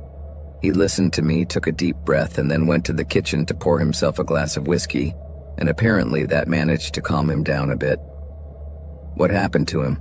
He asked, his tone cold. He's in a coma, Tom, I replied. It's sad, but he deserved it, he said, as he downed the glass in one gulp and retreated to the bedroom. At that moment, I realized that Tom had become a real danger, but I never thought I could be his next victim. The next morning, I received a call from a friend who wanted to know what time we left the party. Tom, who was listening in, motioned for me not to talk, so I decided to pretend the phone signal was failing and hung up quickly. Don't be an idiot, he said, clearly annoyed, but it sounded kind of cute to me. Carter's going to be fine and... I started to say, but he interrupted me. If Carter recovers, he'll tell what happened and I'm going to get thrown in jail or a mental institution, he explained angrily. And at that point, I understood why he was so upset. Okay, so what's your plan now? I asked. Make sure he doesn't talk, he said coldly, and again I saw that familiar rage light up his eyes. And how do you plan to do that? I inquired, feeling increasingly uneasy. By making sure he never speaks again, he repeated before walking out the door. At that point, my nerves were shot. I was frightened at the thought that Tom might do something terrible, so I did my best to talk him out of it, but to no avail. After he walked out the door, I was very restless, pacing back and forth, my mind spinning. I wanted to think that Tom really wasn't capable of doing such a terrible thing, but given his history of violence and the determined way he said those words to me, I wasn't so sure. He came home several hours later looking very frustrated, and when I asked him what was wrong, he replied that they wouldn't let him into the hospital to see Carter. How much time would they give me if they charged me with something? He asked in anguish. Minimum 5 years or life in prison, I answered without thinking, and instantly realized that only further fueled his desire to hurt Carter. The next day, as we ate breakfast, I noticed there was an extra tension in the air. I asked him what was going on, and although he was a little reluctant, he began to tell me what happened. As he peeled an apple, he told me that the police had questioned him at the hospital. I told them I wasn't at the party and that only you were, he said, starting to shake, but they didn't seem to believe me. They stared at each other and finally let me go, but we're not safe. She had barely finished speaking when we heard a loud knock on the door. Tom didn't react instantly. He seemed deep in thought, so I opened it, and when I did, I was met by a friend from the party who was accompanied by 2 policemen. "We know you're here," said one, as they entered the apartment without me being able to do anything to stop them. I walked over to where Tom was, but he quickly stopped me by holding me by the arm and hugging me from behind. I didn't understand what was happening until I felt the cold edge of metal on my neck. He had held a knife to my throat, holding me hostage. "Back off or I'll kill her," he shouted at them. I couldn't believe what he was doing, but I tried to stay calm, thinking it was all part of a strategy and that he wasn't really going to hurt me. "Drop the knife and come with us," the agents said, pointing their guns at us. Silly as it sounds, at the time I was more afraid of the cop's gun than the knife at my throat, but as soon as I relaxed a little, Tom pressed harder. "I'll kill her, I mean it," he yelled at the cops, and the pressure of the knife made me start to feel a little blood sliding down my neck. But at that critical moment, just before he could give me a deep cut, one of the officers fired at his shoulder and he fell backwards, dropping the knife. Then the cops pointed the gun at him, and he had no choice but to surrender. The situation had gotten completely out of control, and looking at what he had created, he couldn't help but feel that he bore some of the responsibility for Tom's brutality. After that, he was placed under arrest and charged with attempted murder. Fortunately, Carter managed to recover and of course testified against him. Tom was sentenced to 8 years in prison and forced to undergo counseling. I have not heard from him since, nor do I want to. I am just terrified that when he gets out of prison, he will try to find me. It has been 6 years since that event, and now I am married and have a baby, and just thinking that he only has 2 years left on his sentence makes my hair stand on end. So much so that I'm even considering moving to another city so he can't track me down.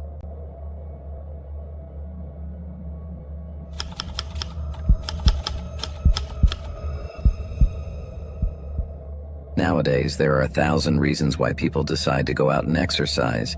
Some do it to keep fit, others because they love sport, and in my case, because I enjoy the company. I know it may sound strange, but I'll tell you.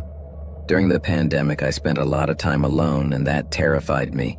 Now, however, I am much more adapted to single life in New York, and I have made some friends. But the truth is that I have always liked the bustle of people. One of my favorite activities is going out for a run in the park, and while I'm doing it, I like to take a deep breath and feel the fresh air entering my lungs. I'm not bothered by the sound of the traffic or the atmosphere of the countryside. I just run and watch people going about their lives, and there I am, just another runner in the middle of it all. It's funny, but sometimes I feel like an invisible extra in a movie, and I like that. But one day, things took an unexpected turn. That afternoon, I was running as usual, when suddenly I noticed that someone was following me. At first, I didn't think much of it. She was just another girl out running, nothing out of the ordinary. However, as time went by, I started to feel that something was wrong. I don't know, it was a strange feeling. There was something in her gaze that made my hair stand on end, as if an alarm was going off in my head telling me that I should get away from her. So I decided to do just that. To my surprise, she didn't try to catch up with me, although her gaze remained fixed on me. I decided to run a little faster, glancing back every now and then, seeing with relief that little by little the girl who was watching me was gradually getting further and further away. At that moment, I laughed at myself.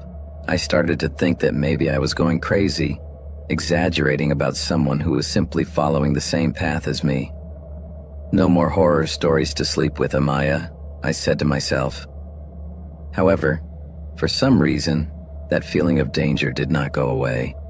When I finally left that disturbing presence behind me, I felt calmer, even relieved, so I continued running, lost in my thoughts. But just as I turned to look, there she was again, crouching down, tying her shoes, but with a strange smile on her face and a look that seemed malicious and somewhat macabre. This was too much, and the whole situation was starting to get to me, so I picked up the pace and made my way toward the exit of the park. But suddenly everything went blurry. My legs started to hurt as if something was pricking my skin, and before I knew it, I was trapped in a nightmare from which I didn't know how to escape. Suddenly, both my legs went numb and I fell to the ground, motionless. Soon people began to surround me, concerned, but no matter how hard I tried to speak, I couldn't make a sound. It was as if my tongue had been separated from my brain, and that was really terrifying. But just when I thought the situation couldn't get any more confusing, the girl suddenly appeared and told everyone to move aside, that she was my girlfriend and she would take me with her, making up a story about how I sometimes had a strange fainting spell, but then I would come round. She was astonished. She couldn't believe what she was saying, and worst of all, I was paralyzed, completely unable to defend myself. Then she simply picked me up and threw me over her shoulders like a sack of potatoes, taking me out of the square. This was a large, rather corpulent woman, so it didn't surprise me that she could carry my small, skinny body so easily, while I could only babble nonsense, aware of everything that was happening but unable to move or express myself or say anything coherent. As she carried me on her back and took me out of the park, she laughed, as if she were enjoying some kind of macabre game. "Why are you laughing so much?" I thought. "Do you think this is funny?" But in the midst of her madness, I heard fragments of her conversation. She was saying things like, "You don't need a reason for your life to end. You're not special, and you won't be the first." Her mocking and disturbing tone got on my nerves. We were running through a crossroads full of cars passing from one side to the other, while she zigzagged as if it were a game. And at that moment, she began to say something that gave me chills. Before they die, everyone thinks their end is going to be meaningful. But that's not true. It's a lie. Death has no meaning, she continued, laughing. It just happens, and you can be a victim of someone who doesn't know you at all, like me. You mean nothing to me." After saying that, she suddenly threw me to the ground and left me there. It was then that I realized that a car was approaching at high speed. My heart stopped. Never in my life had I felt such panic and despair. I was motionless, feeling how my life was about to vanish in an absurd and stupid way, just as that psychopath had told me. For no reason, for no motive, and what's worse, without me being able to do anything to prevent it. In my mind, I saw flashes of my whole life, each moment passing like a review in fast motion. But just when I thought my death was imminent, incredibly the vehicle dodged the impact in time, hitting another car and causing a mini chaos on the road. While I lay there, watching it all in complete shock, like someone watching a movie in the cinema, only I was part of it. From the ground, I watched helplessly as other cars swerved around me and passed me by. I tried to move with all my might, but no matter how hard I tried, I couldn't. It was then that I saw a third car skidding uncontrollably in my direction. "Now I'm really fucked," I said to myself and squeezed my eyelids, which was the only thing I could move, waiting for the impact that would mark my end. But then, a miracle happened. A second car crashed into the one that was coming towards me, swerving just as the collision seemed imminent, and in an instant things calmed down. Police and ambulances quickly arrived at the scene and helped all the victims of the accident, including me. At the hospital, the doctors informed me that they had injected me with a powerful tranquilizer, something that is normally used in zoos. If they had given you a higher dose, I might not be here to tell the tale, they said. Meanwhile, the police managed to identify the girl, thanks to the cameras, but they didn't find her until her madness led her back to the park to repeat her actions. Finally, she was arrested for having killed other people in the same way, and when she was questioned, she confessed without a shred of remorse that she did it because it was fun. It's as if everything was a game to her.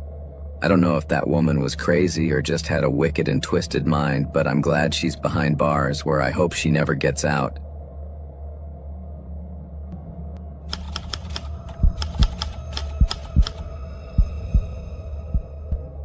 This happened when I was 15. My parents were at a resort for the weekend taking what they used to call couple time, so I was home alone. It was a Saturday afternoon and I was in my room playing Rocket League with a couple of friends. Just so you understand, they weren't physically with me. We were chatting on the headphones and everything was going well until, suddenly, I heard a loud bang from downstairs. I didn't think much of it at first because I have 2 cats who sometimes fight and make a fuss. I was just worried that they might break something, but I decided to keep playing and just turned down the volume a little to make sure they weren't doing anything weird.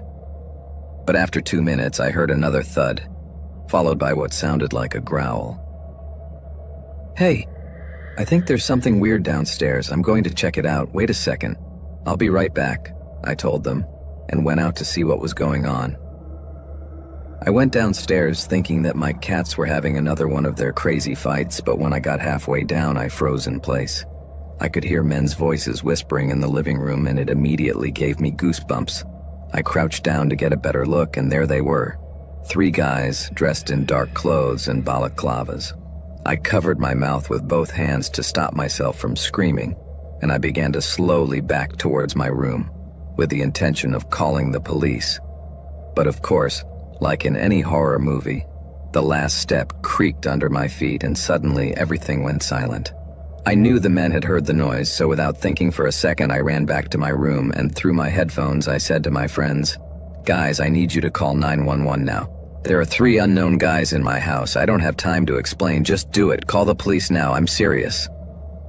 Then I left the headphones on the bed, and my heart skipped a beat as I heard footsteps coming up the stairs. I had to think fast, and I realized that if I locked myself in my room, they would know exactly where to find me, so I closed the door tightly. But I slipped away to my parents' room, leaving the door open so they wouldn't think of checking it. I know my plan was a bit crazy, but I had to act fast, and in my mind it was a perfect plan. After all, the hardest things to find are those that are hidden in obvious places. 5 seconds later, I heard heavy boots stomping on the wooden floor. The footsteps approached slowly and suddenly stopped in front of my room. I heard some forceful blows on the door, followed by a deep voice saying, "Open the door, kid, or I'll break it down." At that moment, my heart raced, and a mixture of panic and adrenaline coursed through me from head to toe. Panicking, I rushed to the window of my parents' room and opened it. It probably made a noise because I heard hurried footsteps and someone ran towards me, and what happened next almost ended in disaster. I looked over my shoulder just in time to see a dark figure approaching the door, and in a fraction of a second he lunged towards me. I knew immediately that the window was my only escape, so without thinking I jumped out, but the man grabbed me by one of my ankles and started to pull me back into the room. However, I started to scream and kick, desperately trying to get free, and thank God I managed to move enough to take off my shoe just in time, falling onto the small roof over the back porch. But I was far from safe because when he saw that it wasn't a big fall, the guy jumped behind me, and when I realized he was about to catch me, I simply threw myself off the roof, rolling in a way that I thought would inevitably break a bone. But luckily I landed in the back garden where the grass was long and thick, so I only sprained my ankle a little. As I tried to get out of there, one of the men ran down the stairs looking to catch me, but I managed to hobble to the gate of the backyard fence. However, just as I was about to open it, this guy grabbed me and threw me to the ground. I tried to scream desperately, but he covered my mouth with his huge hand. At that moment, the other two men joined in and they all started to drag me into the house. But just when I thought all was lost, I heard the police sirens rapidly approaching down the street. Suddenly, the guys looked at each other and seeing that they were lost, they let me go and ran towards the back door. I can't describe the relief I felt. Although my ankle was burning, I dragged myself as best I could towards the main entrance, opened it and shouted, "Help! They're in the backyard!" Immediately, 3 policemen ran towards the back of the house while one stayed with me, helping me get into one of the patrol cars. As it turned out, they managed to catch one of the guys, while the other 2 managed to jump the fence. While I was giving my statement, my friends who I was playing online with arrived on their bikes. "What happened, Dave? Are you okay?" they asked me, looking alarmed. "Yes, I'm fine. Thanks for calling the police," I replied. The criminal they caught was charged with robbery and attempted kidnapping. It turns out that they had all broken in through a basement window after several days of watching the house. All I can say is that I'm glad I escaped with a simple sprained ankle. The lesson I learned is this: always trust your instincts and never ignore any strange noises at home.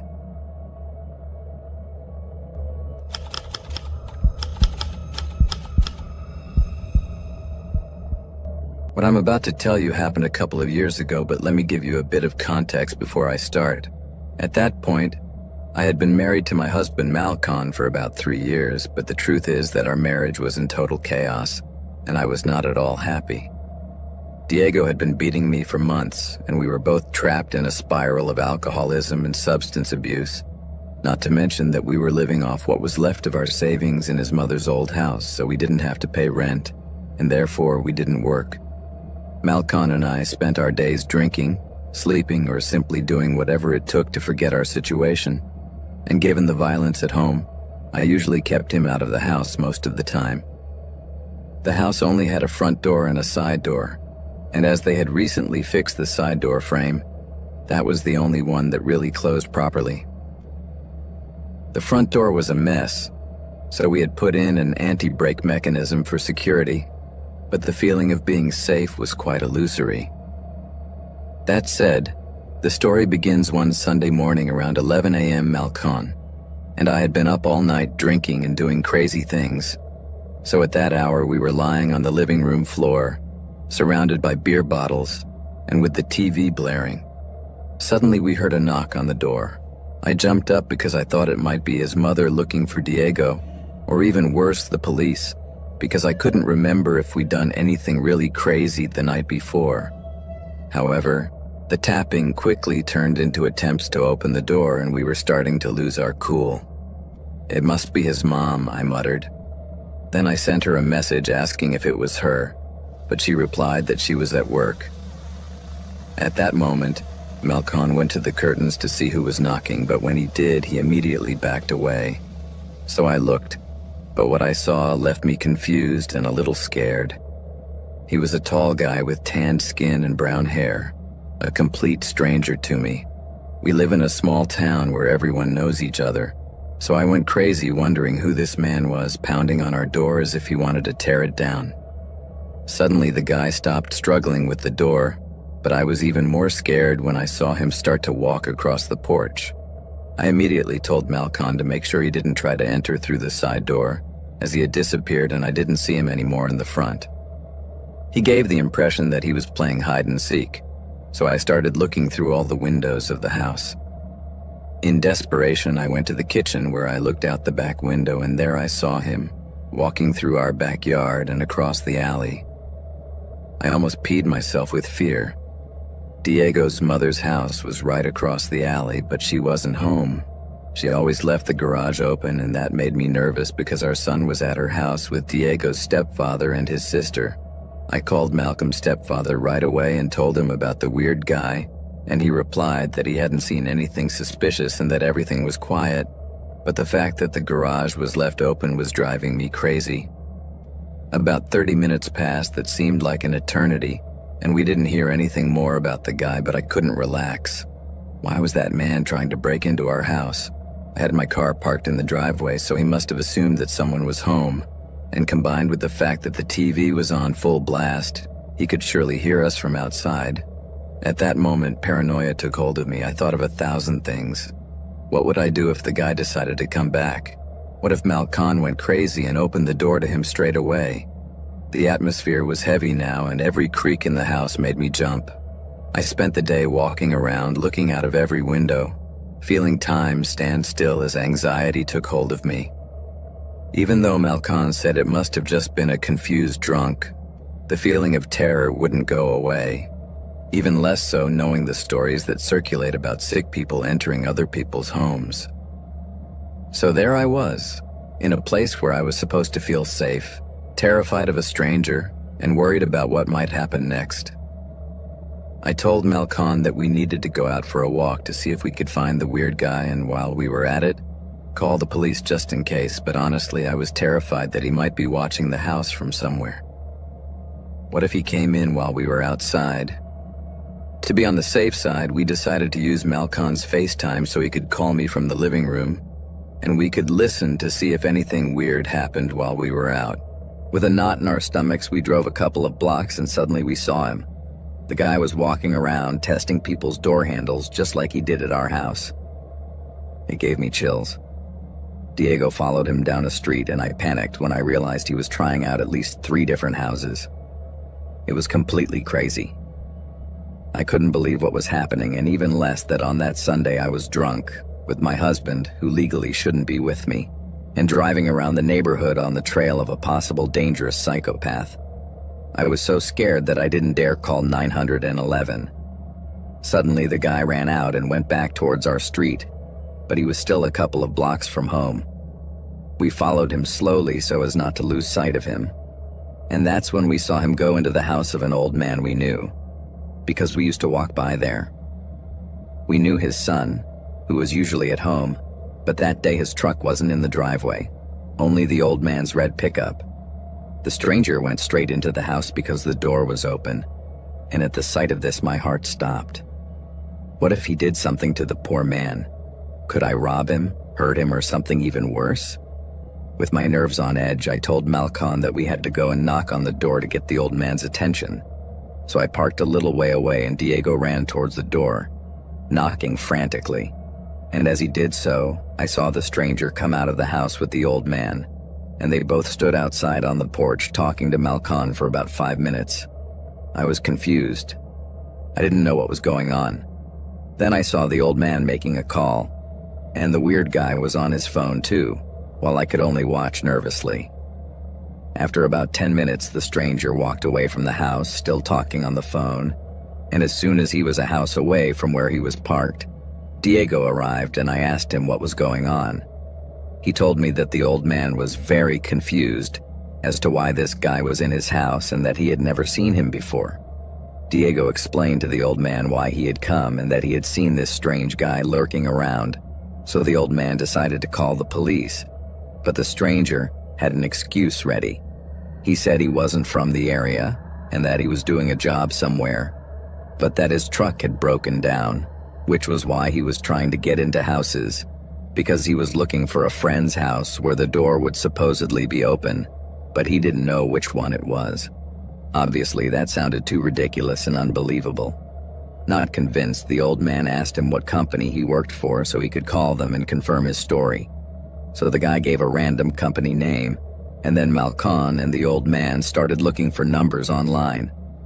It was at that moment that the stranger decided it was time to leave, so he walked away from the house, supposedly calling his friend. Malcon and I decided to get out of the car and head back to the old man's house to make sure he was okay and ask if he needed any help. The man thanked us for warning him and said he would definitely call the police to make sure the stranger was caught. After that, we decided to go home. I never saw the old man again to ask him if everything was okay, and I didn't hear anything more about the stranger on social media. The last I heard, Malcon's mother saw someone matching the description we gave her walking along the road on the edge of the neighborhood. I was relieved that he hadn't been able to get into our house and that we had arrived in time, broke into the old man's house, because I have no idea what his true intentions were, but I'm sure they weren't good. I was scared for weeks after that incident, and although Malcon finally fixed our front door, I was always afraid that guy would come back one day. The experience left a mark on me, and I couldn't stop thinking about what could have happened if we hadn't been careful. Deep down, I knew I would never forget that strange encounter.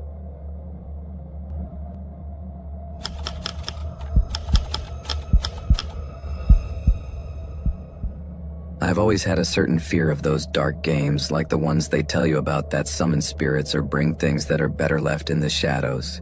You know the ones I mean, the game of the glass, the famous Bloody Mary, or worst of all, Ouija. The worst thing is that, despite my fear, I ended up giving in and playing it. And now I'll tell you what happened with a knot in my stomach. I'll just tell you that if you're thinking of doing the same, you'd better think twice. Although the experience was intense, it was absolutely terrifying. The kind you don't easily forget. It was a Saturday afternoon, and my group of friends, Anna, Lassie, Sophie, and I were at Lassie's house. Her parents weren't there, so we had the whole place to ourselves. So Anna brought her cousin Celian and his friend Liam, so there were 6 of us. After a while of chatting and listening to music, Lassie had the brilliant idea of getting out a Ouija board that she found stored in one of her parents' dusty boxes. I can't lie, I was quite uncomfortable with the idea, but Anna and Lassie, always the most daring, started to insist, saying that nothing bad would happen. Sophie and I hesitated, but in the end they convinced us, and after a few minutes, we were all sitting in the living room with the lights off, only a few candles lit, giving the atmosphere a gloomy touch. The atmosphere was expectant and full of tension at that moment. In my heart of hearts, I knew it was wrong, but at the same time there was a small spark of curiosity that I couldn't ignore. At one point, Lassie said some opening words in Latin and we started the game. We began by asking trivial questions, and as expected, the board did not react. Celian and Liam started to make fun of it, saying it was a waste of time and that we'd be better off going to see a movie. But as a joke, I moved my fingers pretending to type answers and they got really excited. However, everything suddenly changed. When I tried to say goodbye to the supposed spirit and moved my hands towards the word goodbye, something started to happen. My hand started to move on its own and the tablet moved to the word no. Believe me, it was horrible. Suddenly it was moving so fast that I couldn't control it. The letters came together and formed words that weren't in my head and that I could hardly process. "You won't leave," the sentence said. For a moment I thought my friends were playing a joke on me, but when I looked at them I saw that they were completely terrified. I panicked at that moment. This was a joke. The game had us trapped, and we knew there was a clear rule. We couldn't leave without saying goodbye to the spirit. So, unfortunately, we had no choice but to continue. I was scared and annoyed at that moment, so I demanded that the spirit let us go. At first, nothing happened, but in a matter of seconds, the atmosphere around us changed. The house felt colder and colder. The candles began to flicker, and the darkness felt like a blanket crushing us. My friends were petrified, and I couldn't speak. I was about to have a heart attack. In an instant, one of the candles I had lit flew towards me with such force that I could barely dodge it, and when it fell to the floor, the explosion of light illuminated the space for a second. It was then that I saw something terrifying. A figure behind the flame, a kind of statue but clearly alive. It had huge eyes and an echo of red tears flowing down its face. I was paralyzed. A scream built up in my throat, but the shock was so great that I couldn't even get it out. And when the candle went out, everything went dark. Almost immediately, we began to hear footsteps. Something was moving right behind me. Suddenly, I felt icy breath on my neck, and the pressure was unbearable. The atmosphere became oppressive, and Anna began to cry while Cillian tried to calm her, although his voice trembled with terror. We all turned our heads towards a tall, thin shadow that stood motionless behind us, just looking at us. It looked like a statue, but there was something utterly terrifying about its presence. That thing was there, motionless, as if it were watching us. We knew that it could attack us at any moment, and Lassie tried to turn on a flashlight, but even though it was turned on, it didn't emit any light. It was as if the darkness was swallowing all the light in the place. Suddenly, the shadow began to approach slowly. Then Cillian got up and shouted that we had to get out of there. But the door was locked and there was no way to open it. The windows were sealed too, so we were trapped in that horror. I couldn't believe this was happening. Although I had heard many stories about the Ouija board, I never thought they could be real. I thought it was just a scary game and nothing more, but now I knew it was real, and I regretted so much letting my friends talk me into this madness. Feeling the shadow's breath getting closer and closer and a strange force pushing us towards the floor, it was increasingly clear that nothing was under our control. The situation was too intense, and I knew we had to do something, and fast, before that shadow swallowed us whole. The pressure in the room was unbearable. It was as if something had started in our spine and was squeezing us from within. We looked at each other, terrified to the bone, and decided to go back to the board to ask that spirit what it wanted from us. With a trembling whisper, we asked the question, "What do you want from us?" Then the board moved slowly and formed a single word: soul. In that instant, we all looked at each other, and terror was reflected in our eyes. Soul. It wants our soul. We're dead, I thought. Just as we were coming to terms with that, the cold intensified in the room. I could see our breath condensing in the air, as if we were in a freezer. The shadow was almost upon us now, and I felt a chill run down my spine to the back of my neck. It was at that moment, when the creature passed by me, that I felt my whole life collapsing before my eyes. It was a feeling of such profound desolation that it disoriented me. My eyelids struggled to stay open, and the pain in my chest was overwhelming. When I finally managed to focus, I turned in horror to see what the shadow was doing, and there it was, holding Anna's face. I froze at the sight of it. That thing, the shadow, opened its mouth in a grotesque way, and without being able to help it, Anna opened hers too, as if something were controlling her. Then I saw hundreds of mosquitoes emerge from the mouth of the shadow and head straight for Anna's mouth. It was terrifying. The insects seemed to swallow her, entering through her mouth and nose. Anna was in shock. She was shaking and her eyes rolled back into her head. She fell to the floor and went into convulsions. It all happened too fast. In an instant, the shadow vanished and the room returned to normal. The temperature stabilized and the oppressive feeling that had been there a moment ago completely vanished. We immediately rushed towards Anna, dead with panic. My first impulse was to put something in her mouth so she wouldn't bite her tongue. And then we tried to shake her and call her, but she didn't respond. She was in a coma. Without thinking, we ran out to look for help.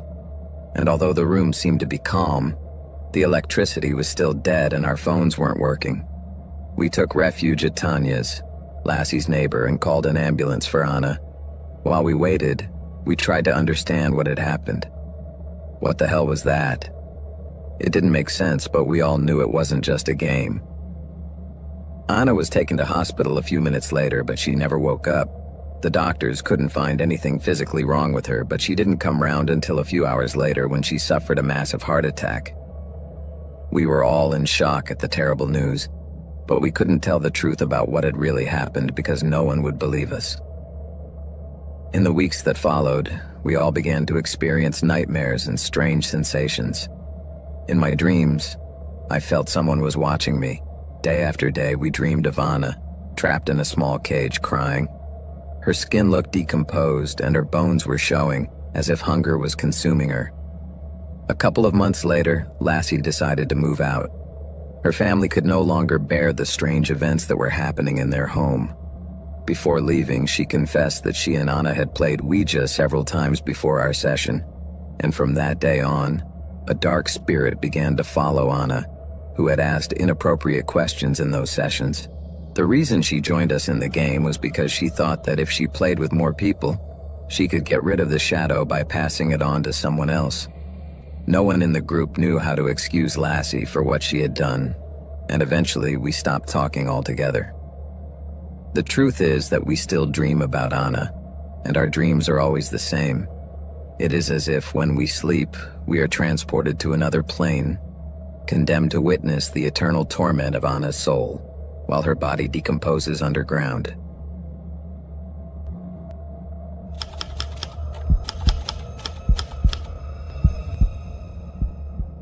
It all started with a cup of coffee, a thick and bitter brew that the office kitchen dared to call energy booster. It was a Friday morning, and as I looked at the brown liquid in my cup, I wondered how many things I hated about this job. My boss, my colleagues, those endless emails and tasks that seemed to multiply like rabbits. But the real trigger, what really drove me crazy, was the donuts. Every week I was in charge of bringing in a box of those sugary things, as if that could improve the atmosphere, which was already a disaster. As if a simple bite of dough covered with colorful sprinkles could erase the sadness of watching our lives go by between cubicles, drowned by monotony. That Friday, however, everything changed. I woke up with a desperate clarity and a plan in mind which didn't come out of nowhere, but had been brewing for months. I had been researching and planning every detail, and now I knew exactly what I had to do. I just needed the perfect moment. The guy at the cafe, a guy called Luke, didn't suspect a thing. He was always too busy trying to make conversation about the weather or what he'd seen on TV.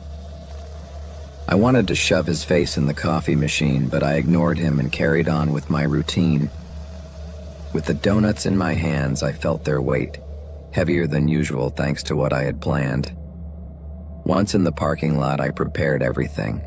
I had a can of cyanide-based poison hidden in the glove compartment of my car, and with a steady hand, I spread the powder on each donut, making sure they were perfectly covered. It was like an artist working on his masterpiece. The cyanide was perfect, as its sweet taste blended imperceptibly into the icing on the donuts.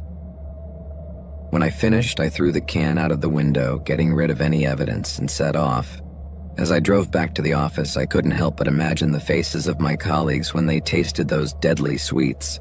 The laughter and chatter would suddenly stop and chaos would break out.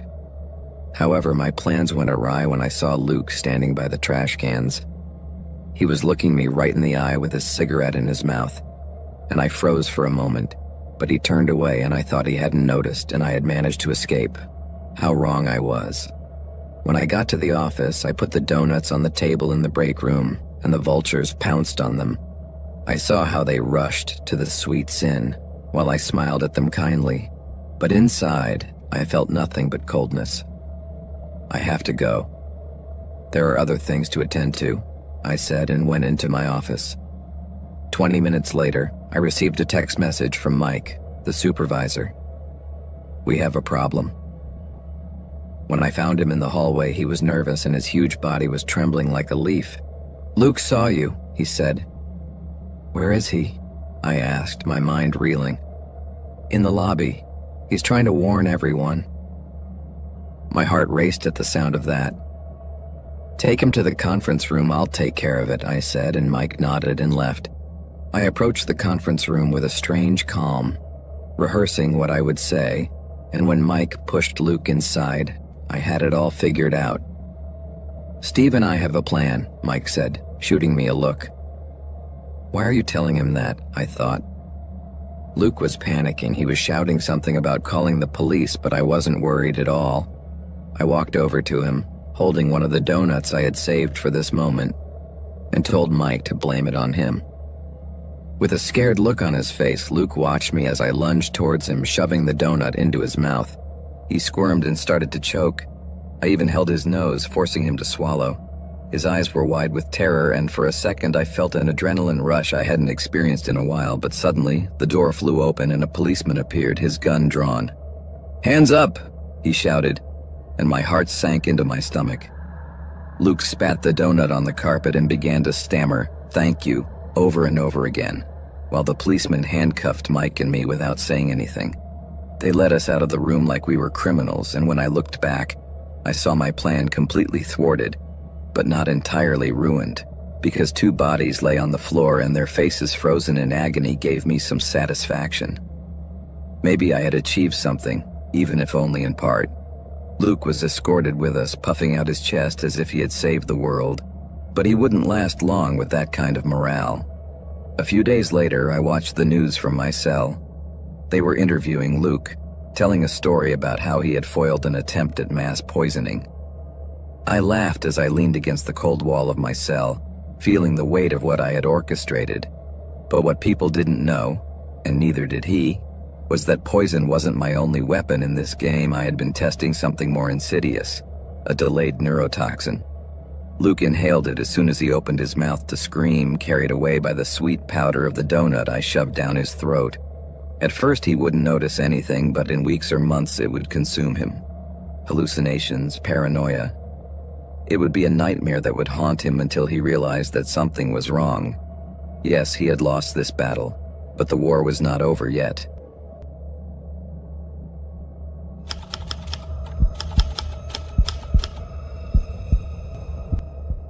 Since my dear wife passed away, my life has become quite boring.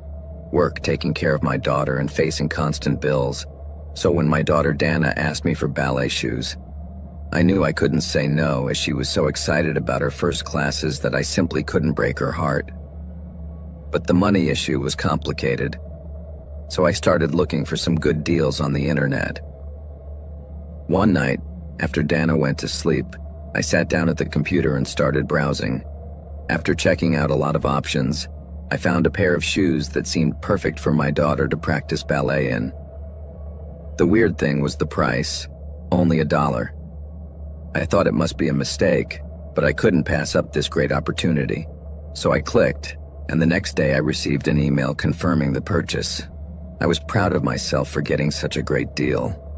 The package arrived the next day in the afternoon, and honestly, it was quite strange. The box looked beaten and very battered. It didn't have any store label or anything like that.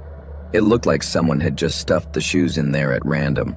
I opened the box carefully and wrapped in newspaper. I found the shoes.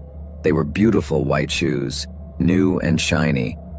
Dana, upon seeing them, was so excited that she put them on immediately, and she looked radiant as she walked all over the house. But I can't deny that there was something about those shoes that made my skin crawl. It was as if they had a kind of gaze that was watching me everywhere I went. At first, everything continued as normal until one day, while Dana was at school, I was relaxing at home watching my favorite program. Suddenly, I heard a loud noise coming from her room. Something that sounded like a heavy thing was dragging itself along. I stood still, turning off the TV and paying attention. Then I began to hear slow, heavy footsteps, and my heart began to beat faster and faster. It was scaring me. As I tried to make sense of the sounds, I asked myself, who is this person? How did they manage to get into Dana's room? I approached the room carefully, and it sounded clearer and louder as the furniture moved, as if someone was redecorating, banging on walls and rolling furniture.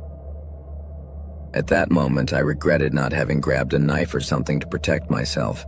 Very scared and with some courage, I reached the end of the corridor and saw that the door to the room was ajar. So I approached cautiously and opened it slowly. But as I did so, suddenly the noises stopped. That only frightened me more. I went a little further and then I felt a chill run through my body. The handle moved slightly as if someone was trying to open the door from the other side, and panic overcame me. That person wanted to leave, I don't know why, but I had to stop them. Suddenly someone started to push hard on the door, and just when I thought it was going to fall back, a heart-rending scream pierced the air. It was a scream of pain and rage, and it came from behind my daughter's door. With a sudden burst of adrenaline, I grabbed a piece of furniture nearby and tried to block the door, but something on the other side pushed me with such force that I fell to the floor, and when the door finally opened, I thought I was going to find a criminal or something terrifying, but no. The room was empty. Everything was where it should be, the furniture in its place, the bed perfectly made, and Dana's toys scattered on the floor as always. After that episode, I noticed that Dana began to change. It wasn't overnight, but little by little she became more nervous and distant. One night, as I was putting her to bed, she confessed to me that she was having nightmares. She felt that someone was watching her in her room, although she couldn't see that person. She tried to sound brave, but the fear in her eyes was unmistakable. I was surprised as I had no idea what was going on, but I decided that we needed a break. Something wasn't right, and we had to find out what was happening. I decided to take Dana to the beach for the weekend. I thought a change of scenery would do us both good, and although it was a bit chilly, I thought it would be a good escape. In a moment of fun, I asked her to pose for a photo, and she was so radiant that I couldn't help but smile when I saw her. However, when I reviewed the photo I had taken, I felt a pang of anxiety. Just behind Dana, there was something strange. Some feet that seemed to be standing there as if someone were watching her. I looked around for someone, but I didn't see anyone, so I examined the image again. The feet were still there, but there was no shadow or figure to accompany us. Confusion and fear washed over me again. I looked around for Dana, but she was no longer by my side. I screamed her name in desperation, running all over the beach, and the few people there barely looked up. It was then that I heard screams coming from nearby. I looked in the direction of the sound and saw a teenager pointing out to sea, with his girlfriend by his side, visibly terrified.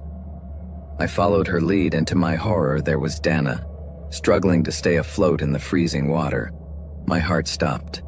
I ran towards her, and as I got closer, panic struck me as I saw her body almost lifeless under the seawater. I finally reached her and held her tight, trying to keep her head above water, and I shouted her name, but there was no response. Her face was pale, so I tried to pull her towards the shore, but I felt a force pulling her down. At first, I thought it was the current, but it wasn't normal. The force was too great. I looked down, and there, under the water, I saw something terrifying. A face that I recognized immediately because I had seen it at home. A scream of terror escaped my lips, and I approached Dana with all my strength, struggling to pull her away from that thing that was trying to drag her to the bottom of the sea. The thing that was attacking her began to struggle with me, but with all I had, I managed to get my daughter out of the water. But in the struggle to free her, I caused her little shoe to slip to the bottom. I started swimming as best I could, with a sharp pain appearing in my back as if something were pressing down on me with great force, and I let out a cry of pain, but I couldn't stop. Finally, I reached the shore with Dana in my arms. I laid her down on the sand and looked back, expecting to see something emerge from the water, but there was no one there.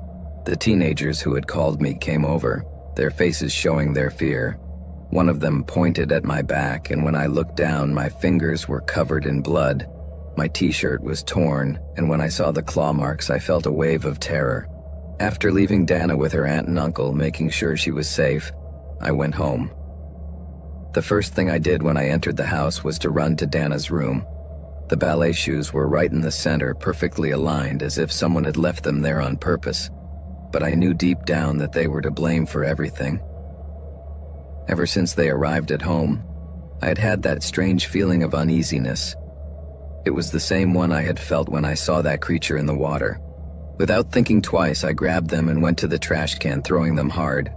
But when I returned home and went to look at Dana, there they were again, right where I had found them. I couldn't believe it. I thought about throwing them away again, destroying them or burning them, but I didn't dare to do anything. I just stood there, looking at them, feeling that renewed fear. Without wasting any time, I decided to put the sneakers up for sale online again, this time for less than $1. I hoped that someone else would fall into the trap, and after a few hours I received notification that they had been sold. I quickly packed them up and sent them off, making sure that the return address was blank. That was the last time I saw them, and since then nothing strange has happened at home. Dana made a full recovery and never again spoke of nightmares or feeling that someone was watching her. Everything returned to normal. However, I carried on my conscience the guilt of having passed that curse on to someone else, but I also knew that I had no alternative. Whatever had come with those shoes was no longer in my daughter's life, and for me, that was enough.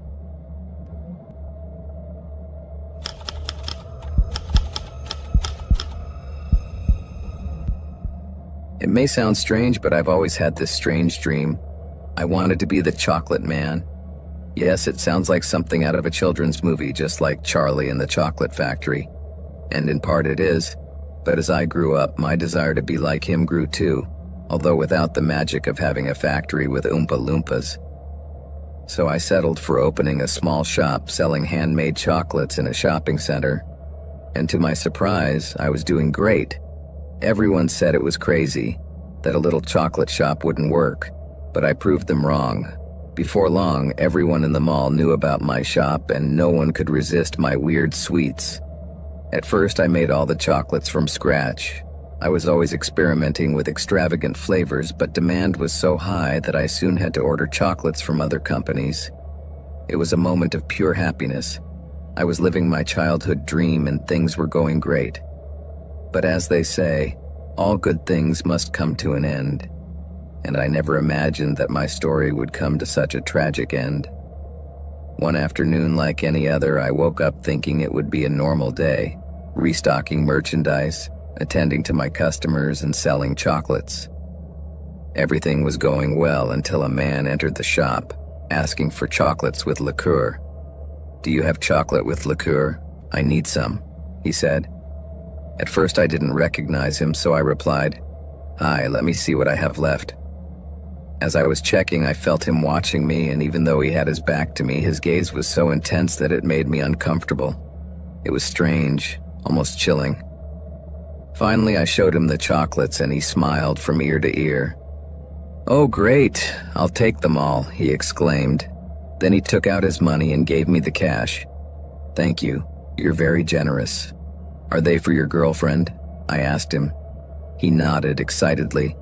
"Yes, she loves them. She could eat chocolates all day long." I told him I hoped he enjoyed them as he walked off with his loot of sweets. I must admit that I felt a bit bad for having judged him at first. Yes, he looked a bit weird and his way of speaking was peculiar, but he seemed to have good intentions. However, from that day on, the man began to appear frequently. It was as if every week he had a special request. He always ordered 15 or 20 chocolates of the same flavor, which varied between mint, hazelnut, strawberry, or caramel. He had become one of my most regular customers. However, one day during his visit, I told him that I was short on production. "I want 18 filled chocolate bars," he demanded. "I'm sorry, mate, but this time I've only got 7 of those. I can also offer you mint or hazelnut," I replied. I immediately noticed how his expression changed and his gaze became dangerous. Instead of accepting my suggestion, his fury intensified. "I don't want those others. My girlfriend will be angry if I don't bring her what she wants," he shouted. And the way he said, "I need those chocolates," made me realize that his behavior was crossing a line. "I'm sorry, I really can't help you with that." I tried to stay calm, but he went crazy, throwing all the chocolates off the shelf and looking at me menacingly. Instead of being scared, I got angry. "What do you think you're doing? Get out of my shop now," I yelled at him. "I need those chocolates. Do you want me to fight with my girlfriend? She's mine, and you don't know what it took for me to find her." he replied, furious. "I don't know what your problem is, but I'm gonna call the police in a second if you don't get out of here," I warned. But instead of leaving, he continued to shout about lies and conspiracies, accusing me of stealing his chocolates. The tension in the air was palpable, and his madness felt almost threatening. I was in the middle of the fight when, out of nowhere, the guy lunged at me and started choking me with one hand. I tried to defend myself, but he looked like a giant bear, much stronger than I had imagined. With his other hand, he opened a box next to him and started taking out chocolates. "Liar, this is what you wanted, isn't it?" he said, with a smile that made my blood run cold. "Those are for an order, that's why I'm not offering them," I shouted at him, in an attempt to make him see reason. When he released my neck for a second, I breathed as if I had just come out of a deep farm. But the nightmare wasn't over. He was still on top of me, crushing me with his huge body while I tried to process what was happening. In the blink of an eye, my peace of mind vanished.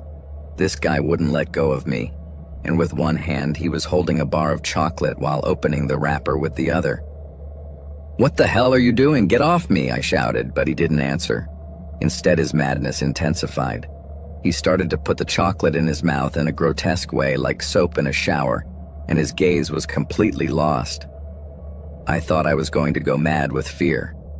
There he was, with his body and face covered in chocolate, looking at me with a perverse expression. I didn't know what he was going to do to me, but I had a bad feeling. Feeling completely paralyzed by panic, I saw how he approached slowly, opening his mouth and preparing to drop the chewed chocolate directly into mine. I tried to close my mouth, but his hands were clenched so tightly on my jaw that I thought it might break. Gagging, I tried to vomit, and the mixture of chocolate and saliva was already sliding down my throat in a horrible instant. It was clear that the man had lost his mind. It was as if he was enjoying what he was doing to me, pure madness. But suddenly, a couple entered the shop looking for chocolates, and upon seeing the scene, they pounced on him, pushing him aside. At that moment, he offered no resistance. He just stood there, almost in shock, swaying in the corner. I don't remember much after that, just flashes. The next thing I knew, I was in a hospital, and a nurse was telling me I was very lucky. A doctor, who looked very serious, told me that I had almost choked on my own vomit. If the ambulance hadn't arrived in time, the story would have ended much more tragically. Shortly afterwards, a policeman came to ask me about everything that had happened. And to my surprise, the man I thought was just a bit weird was nothing more than a kidnapper. He had held a girl captive in his house, and what he did was feed her only chocolate. And according to him, that girl was his girlfriend. She wasn't even a fan of chocolate, but that was all the madman would give her to eat. We won't say anything about it, just that my heart breaks just thinking about the horrible things that madman could have done to the poor girl. After all this drama, I decided to close the shop for a while. People were gossiping around the mall, so I needed to give myself a break. But months later, I reopened. I learned my lesson and secured the shop with extra staff. I didn't really need to do it for business, but because I didn't want to feel alone in that place again. I still had nightmares about the guy, and every time a strange customer came in, a shiver would run down my spine, remembering his grotesque image sitting on top of me, spitting chocolate.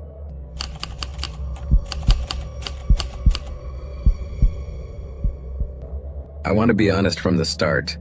I never imagined that I might come across a psychopath or a serial killer in my life. These people exist, of course, but what are the chances that one of these criminals might appear in your own neighborhood? Less than 1% chance, in fact, and that's optimistic. But this statistic went out the window for me on a July 4th night. That night made me sadder and more scared than I've ever been in my life, and it made me see that anyone can be dangerous, that people can hide dark secrets, and you don't realize it until it's too late. It all started with my son, Matt, who began to talk about a new friend called Javier. At first, I didn't think much of it, as it's quite normal for children to have imaginary friends, but as the days went by, Matt kept insisting that Javier was real and that he visited him every night. My wife Anna and I thought it was just a phase that would soon pass, so we didn't think too much of it. Although at first Javier's story worried us a little, We eventually stopped paying attention to it, and that was our worst mistake. The concern increased when Matt started to appear with unexplained bruises and told us that Javier had made him promise not to tell us anything. It was his little secret, as he put it. At that point, Anna and I were desperate. Every time we tried to talk to Matt about Javier, he shut down and wouldn't say a word. In view of the circumstances and how worrying everything was becoming, we decided to consult a child psychologist who told us that it was a phase and that eventually this imaginary friend would go away. But he couldn't have been more wrong. When July 4th arrived, our house was full of laughter and joy. We had a barbecue, and of course we had invited friends and family to stay and watch the fireworks. Matt seemed especially excited, which made us all a little happier as the children played in the backyard and the adults enjoyed the food. We had all planned to stay until after midnight, but as the night went on, I began to notice that some of our friends started to leave for various reasons, and we thought that maybe Matt would be disappointed that he wouldn't be able to set off fireworks with his cousins, but to our surprise, he didn't mind and told us that he could do it with Javier. When it got dark and everyone had left, we gathered in the patio to watch the fireworks. Matt was excited, holding a sparkler in one hand and a box of fireworks in the other. "Look, Dad, this is for Javier," he said with a big smile. "Of course, son, but be careful. This is dangerous. You can only do it when Mom or Dad are around, okay?" I tried to calm him down. The first fireworks exploded in the sky and we all applauded, but then I felt a strange uneasiness. I looked at Anna and noticed that she also seemed uncomfortable. "Did you hear that? It sounds like someone moved something in the house," I said. "Do you think someone broke in?" "I don't know, we should check," she suggested, visibly concerned. So we went into the house and asked Matt to go up to his room. "It was probably Javier," he said nonchalantly. We decided to ignore him and started to investigate where the sound was coming from, but we never imagined what we were about to discover. When we got to the kitchen, Anna and I were transfixed. In front of us was a guy about 6 feet tall, staring at us. His eyes were big and he was completely disheveled and dirty. He looked like a homeless man. The man smiled eerily and waved at us from afar. "Who are you and what are you doing in our house?" I asked, the tension rising. "Oh, don't worry. I'm a friend of Matt's. My name is Javier." Hearing that, I swear every hair on my body stood on end. So this was the friend my son was talking about? "He's real," I muttered, stunned, feeling a wave of panic rising in my stomach. "Has Matt been talking to you?" "Yes, and he told me about you," he said without flinching, as if it were the most normal thing in the world. "So it's no problem, right?" At that moment I was filled with rage. This was a grown man, about 35 or 40 years old, and he was telling me that all this time he had been entering my house and having contact with my son behind our backs. "Where the hell do you think you are?" I growled angrily. "I don't let my son talk to strangers. Get out of my house right now." Without thinking twice, I lunged towards him to push him out. However, I didn't even get to touch him when Javier punched me in the stomach with such brutal force that I fell to the ground, almost knocked out, trying to catch my breath as he moved towards the stairs. "Matt, Mom and Dad know about us. We can't play here anymore," Javier said calmly. "I'll have to take you with me," he continued. "No, I don't want to go," my son shouted. "Matt, go to your room and lock the door," I shouted at him as I tried to get up. At that moment, Anna, seeing the situation, ran towards Javier with a broomstick and hit him on the head, but the guy simply ignored the attack and brutally knocked her down. She hit her head on the wall and fell unconscious on the floor at the bottom of the stairs. I felt paralyzed and completely useless in the face of the threat my family was facing, but the fear and the rage began to ignite something inside me. Now I knew I had to act, so as best I could, I lunged at Javier with all my strength. I had no idea how strong I was until he hit me again and again without giving me a chance. Soon I felt totally exhausted, and before I knew it, he had dragged me into the living room and thrown me against the wall. A sharp pain shot through my back and my vision blurred with the blood running down my face. I tried to get up, but my legs wouldn't respond. Then Javier came over and that macabre smile of his was etched in my mind forever. You could tell he was enjoying every second of our despair. "Lucas invited me to stay," he said after kicking me a couple more times, and then, with all the calm in the world, he walked towards the stairs, giving me a mocking look that filled me with rage. That feeling of helplessness gave me a surge of adrenaline, and in the midst of my desperation, I grabbed a table lamp and with all my strength I threw it at his head. The blow made him stagger, which gave me the perfect opportunity, and I wasn't going to waste it, so I pounced on him, hitting him mercilessly with a plaster ornament that was the first thing I found at hand. Finally, I had managed to get him on the floor, feeling that, for a moment, I had the upper hand. At that moment, I saw that Anna was beginning to regain consciousness.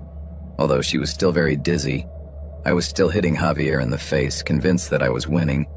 But in the blink of an eye, Javier took a knife out of his jacket and plunged it into my leg. I screamed in pain at that moment and fell backwards, holding my wound. Anna tried to lunge at him, but before she could do anything, she fell to the floor, unable to stand. So now we were both lying on the floor, crying helplessly as Javier went upstairs. I saw him look at the door to Matt's room, and that smile became even more sinister. I knew he was going to try to take my son. "Matt, he's at your door. Don't open it, son," I shouted desperately, although I could hardly hear myself. Then, with that same satanic little smile, Javier opened the door, but to his surprise and everyone else's, Matt was ready, holding a lit flare that glowed with fury. And just as Javier entered, fireworks began to explode in the sky, but also in our house. Matt threw the flare and the fire hit Javier right in the face. His screams of pain echoed throughout the house, and he fell to the ground, holding his face in despair. The room was filled with lights and explosions, and Matt quickly ran to Anna and me, and with his help I finally managed to get up while Javier lay on the ground still screaming in pain. Now was our chance to escape. We ran out of the house shouting for help to our neighbors, who soon came to our aid. The police arrived shortly after and arrested Javier, who turned out to be a very dangerous fugitive who had been prowling around our neighborhood for weeks. The situation had devastated our family, but little by little we began to recover. However, I soon felt that something had changed in Matt. He was a child full of energy and very cheerful, but after that night he became calmer and more reserved, and to make matters worse, he became obsessed with fireworks and explosions.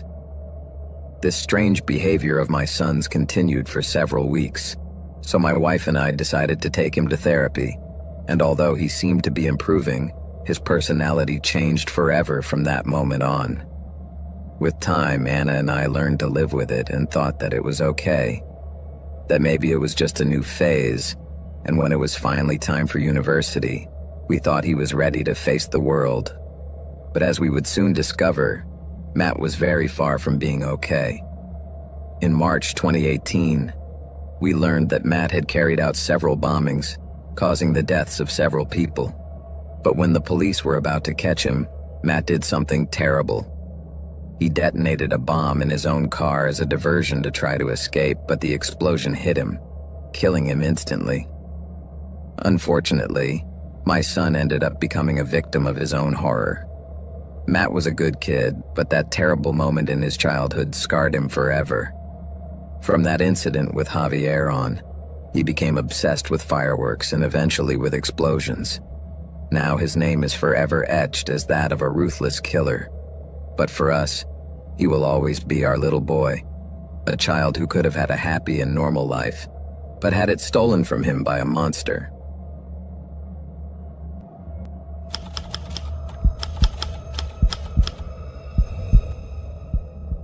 My Uncle Bobby moved into a retirement place a few years ago and loved it. He was always telling me to visit him, but the truth is that I never found the time. However, this June I finally managed to escape my responsibilities for a week to go and see him. It was a short trip, but it suited me, and I had no fixed plans, so I just wanted to relax. I found his house easily, as he lived in a small gated neighborhood of about 3 or 4 streets, and I passed a couple of his neighbors before parking in his driveway. When I arrived, he was already waiting for me on the porch. "You're right on time," he said with a smile when I came in. and after giving us a big hug, he gave me a tour of his house. The guest room was fine, but I opted to sleep on the sofa in his living room so I could watch TV on his giant screen while he went to sleep. He also showed me his backyard, which was full of bird feeders, just like my mom's. Apparently, that special love for birds ran in the family. Everything was beautiful until I noticed an old lady who was watching us strangely from the bushes. I was a little surprised to see her, not only because she seemed to be hiding there while she watched us, but also because the lady had a strange vibe, like she was scary. "Don't worry about her," said Uncle Bobby. "That's my neighbor, Sojara. She's a bit weird. She's from Romania, and she's always walking down the street looking at people. You get used to it after a while," he continued unconcerned. "I don't know if I'll get used to that," I replied. That night, I settled down on the sofa to watch a reality show, with Bobby snoring in the other room, but suddenly the TV picture changed from 5 women talking about their dramas to a black and white video. There was an old woman in a black gypsy dancer's costume with a bunch of carnations. She was standing on a lawn and then she began to dance. There was something hypnotic and at the same time chilling about her movements. I looked around for the remote control because I didn't understand what was happening. But then I realized that the TV was connected to the doorbell camera, so it was showing what was happening outside. I looked at the screen again and recognized my parked car in the background, so the old dancer was in our backyard.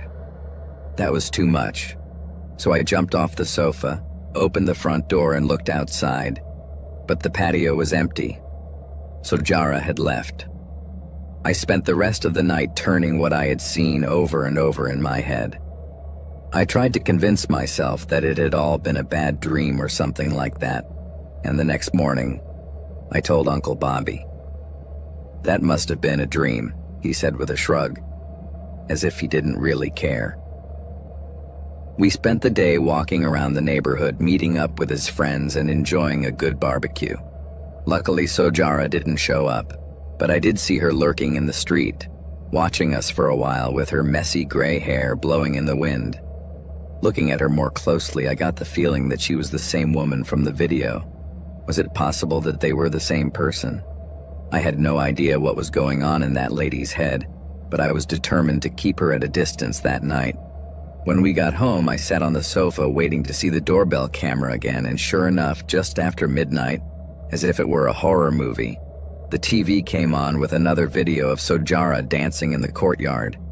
It was the same dance she had done last night and with the same outfit and the same movements that had made me feel weird. But this time, I was ready. At that moment, I jumped off the sofa and ran towards the door, managing to catch the old woman just before she danced away. I grabbed her by the shoulders, but she didn't even try to resist. Instead, she slowly turned her head to look at me.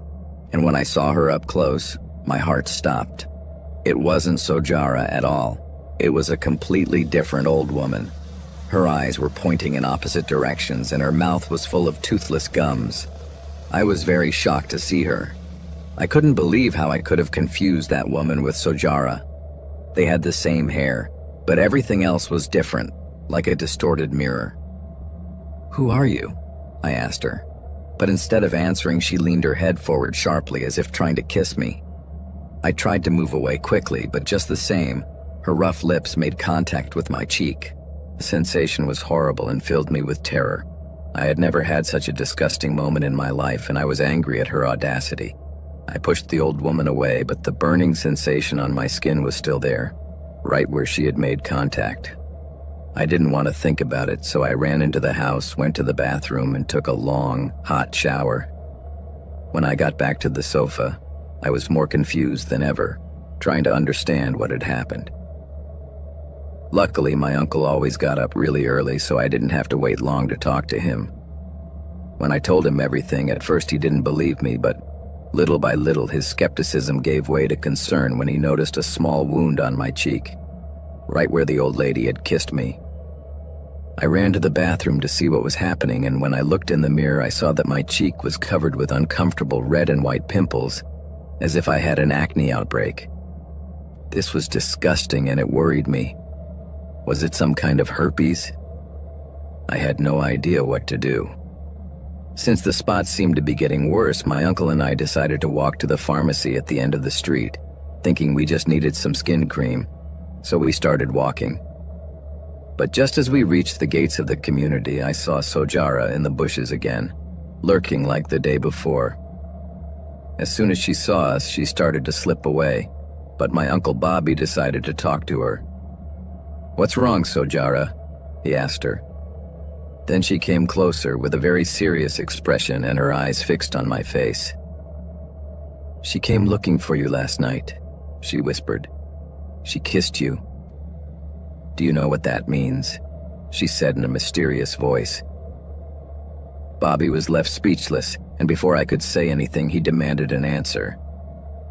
Sojara took a deep breath and began to explain that she knew the answer, that she'd been following the old woman from her village in Europe, and that she appeared from time to time, cursing the houses with her dance.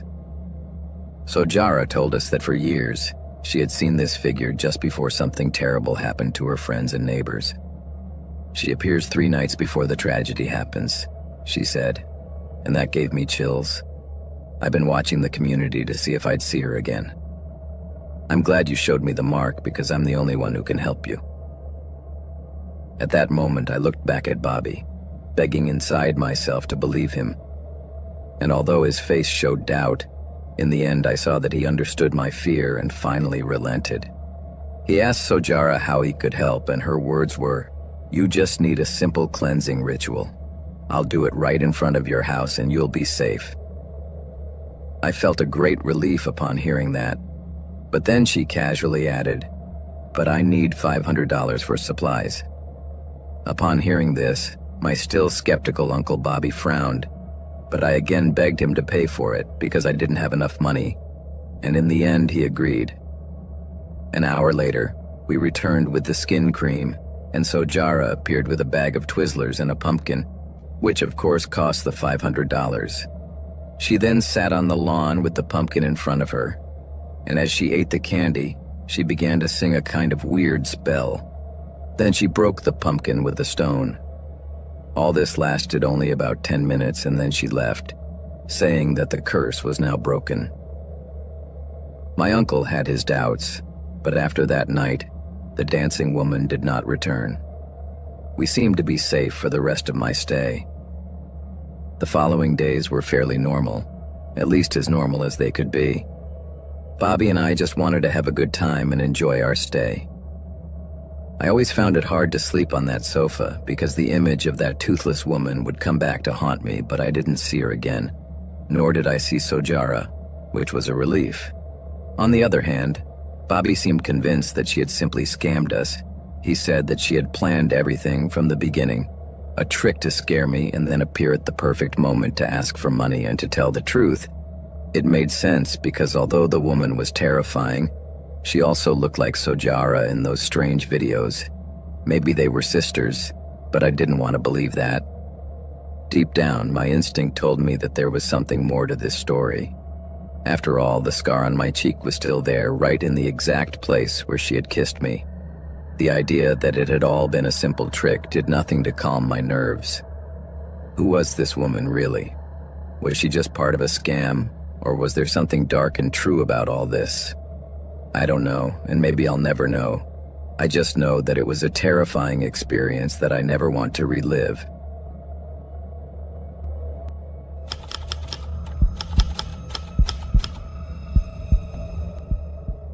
It was a quiet place, one of those small towns where everyone knew each other. Here people left their doors open and felt safe, at least until they arrived. I'm not one to scare easily. I've always thought that fear was more something for horror stories told in camp, but everything changed with the arrival of the gang. I have no idea when they started to appear, but their presence transformed our quiet neighborhood into a living hell. When they passed by, you couldn't miss them. Roaring motorbikes decorated with flames and scary clown faces. They were definitely intimidating. The city police seemed completely overwhelmed by the situation. After all, they were just a group of cops from a small town, and they were not ready to face a threat like this. Soon, everyone learned not to go out at night. to double lock their doors and to pray that they wouldn't run into these maniacs because, of course, no one wanted to be the next victim of their senseless violence. I remember that at first I laughed at the rumors. I thought they were exaggerated stories invented to scare the kids, until the night I saw them with my own eyes changed everything. It was a normal night. I left the mechanic's shop after a long day, and as always, I went straight to the neighborhood bar for a beer before going home. However, the place was unusually empty that day, and people were whispering. The tension in the air was almost palpable, as if they knew something bad was going to happen. But I didn't pay any attention, so without giving it much thought, I sat down at the bar, ordered a beer, and tried to relax. It was then that I saw them for the first time. Through the window, a group of motorbikes roared past, and you could hear the hubbub of the bikers. There they were. That was the famous gang. The guys were wearing leather jackets. Their faces were painted with an absurd mix of colors, and chains hung from their belts. "Gee, I wonder where they've left the Joker," I said jokingly as I saw the bartender approach with a look of fear that said more than 1,000 words. "Joe, you'd better go home," he said. "It's not safe to be here when they're around." I looked at him somewhat skeptically, but his serious tone made me doubt, so I hurried to drink my beer, paid, and left the bar. As I walked home, a bad feeling began to grow inside me. The streets were deserted, and the sound of motorbikes was getting closer and closer. I quickened my pace, trying to get there before they did. But as fate is a playful thing, I wasn't fast enough, and as I turned a corner, there they were. 5 of them with their motorbikes lined up, waiting for who knows what. One of the bigger ones saw me and smiled, showing his yellowed and uneven teeth, and I heard him say to his companions, "It seems that someone hasn't learned the rules." I tried to remain calm, even though bad intentions were in the air, but I couldn't show them any fear. "I'm just trying to get home," I said, trying to sound normal as the huge guy took out a chain and started turning it slowly. "I don't want any trouble," I said, raising my palms in front of me, even though they were clearly looking for conflict there. "That's a problem, because we do want trouble," the big guy said. "You shouldn't be here, so we're going to teach you a lesson." After those words, without warning, the guy threw the chain at my face. I ducked just in time, but not enough, and I lost my balance, inevitably falling to the ground. I remember feeling an intense pain in my arm as one of the motorbikes passed very close to me. Adrenaline flooded through me, and I ran towards the first alley I saw, while the laughter of the gang echoed behind me and the sound of the chains hitting the pavement echoed throughout the place. The alley was narrow and dark, but I had no choice, so I ran as fast as I could, listening to their mocking laughter as they got closer and closer. And in my desperation to escape from that pack of lunatics, I tripped over a mound of garbage and almost fell flat on my face again. But I managed to stay on my feet as best I could. At the end of the alley, I saw a high fence. It was my only chance. I jumped with all my might, trying to grab the fence. My hands slipped on the rusty metal, and at that moment I felt the chain running up my leg. A sharp pain made me scream, but I managed to climb up and fall on the other side just in time. I collapsed on the ground, feeling like my heart was about to burst, and in the distance I heard the guy cursing from the other side of the fence for having lost me. They weren't making any real effort to catch me. It was clear that they were just enjoying the moment, but their fun was far from over.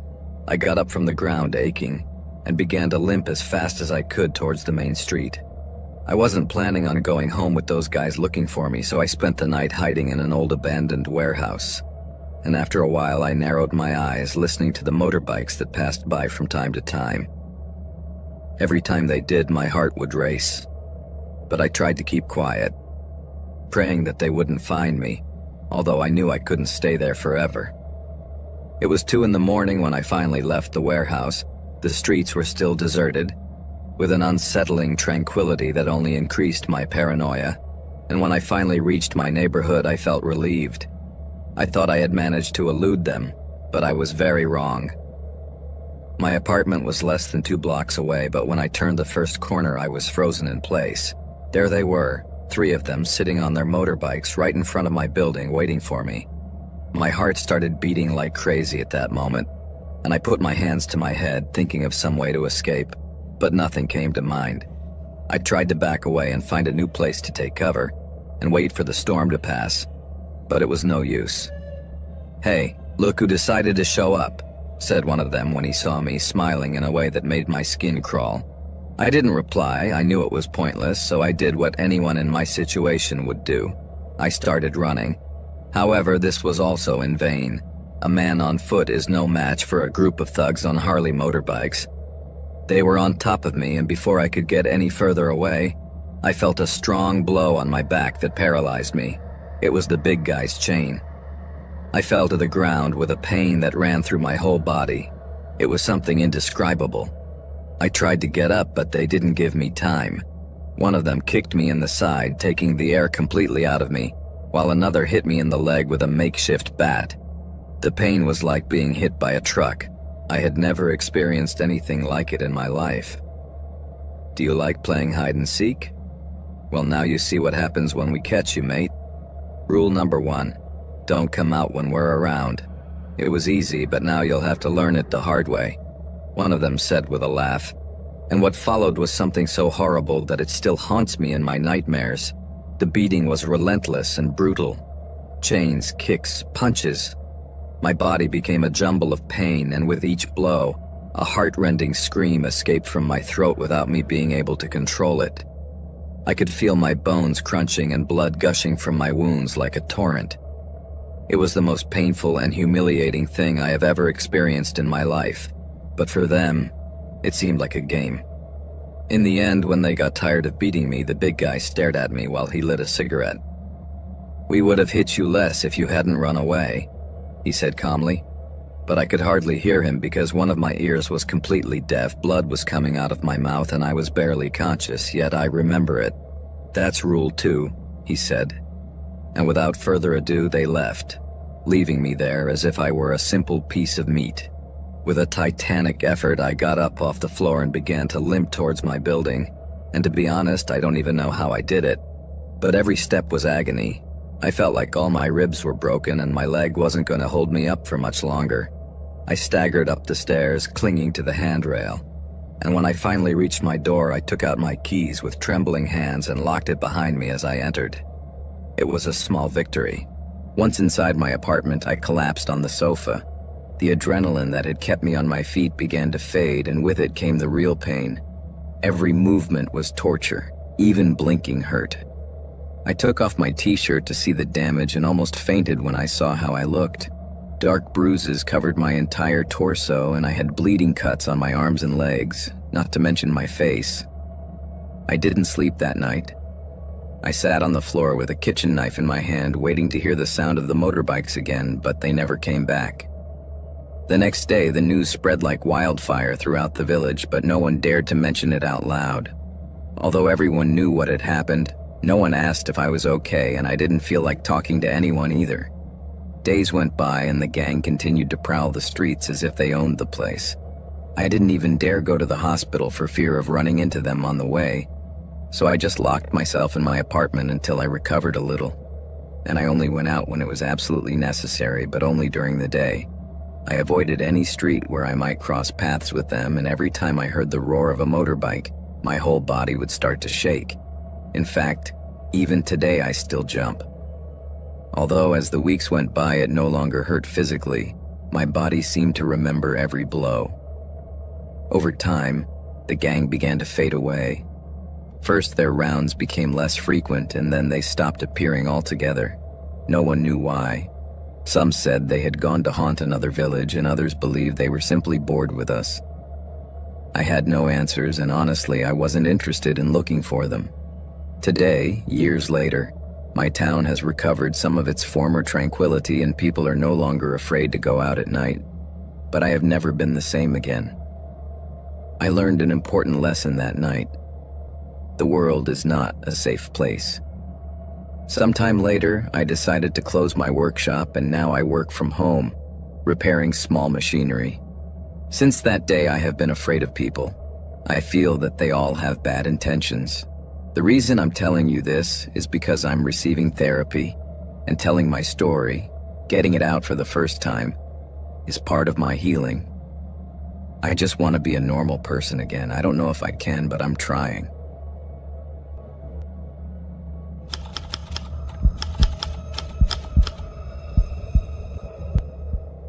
Hi, my name is Roma, and this year I started university looking for lots of grants and loans to cover my expenses. I grew up in a foster home, and although my adoptive parents were great, they didn't have a penny saved for my education. And with 6 other children in their care, it wasn't easy. Over the past year, I had been in contact with my biological father, Thomas. We spoke from time to time on the phone, and he always seemed happy to hear from me, but we were definitely not close. So I couldn't believe it when one day I received a text message from him, telling me that he wanted to help me with my studies and inviting me to his house.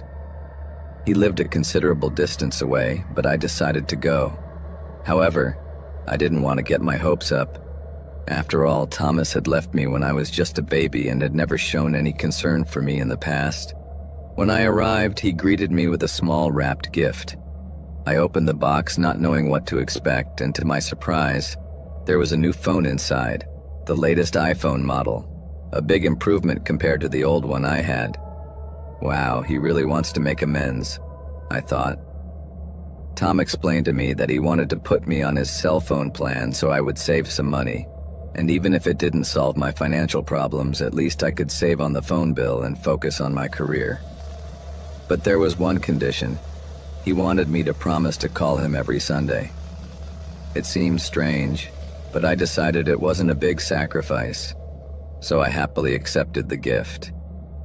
It felt good that he wanted to get closer to me, even though my adoptive parents had warned me to stay away from Tom. They told me some horrible things about him, but I tried not to think about that and saw this gesture as a sign that he wanted to be a real father after all these years. During the first 2 months of classes, I kept my promise and called him every Sunday. Our conversations were never long, but they were always enjoyable. He would ask me about my classes and my new boyfriend, whose name was Mike. I would try to ask him about him, but he would always change the subject.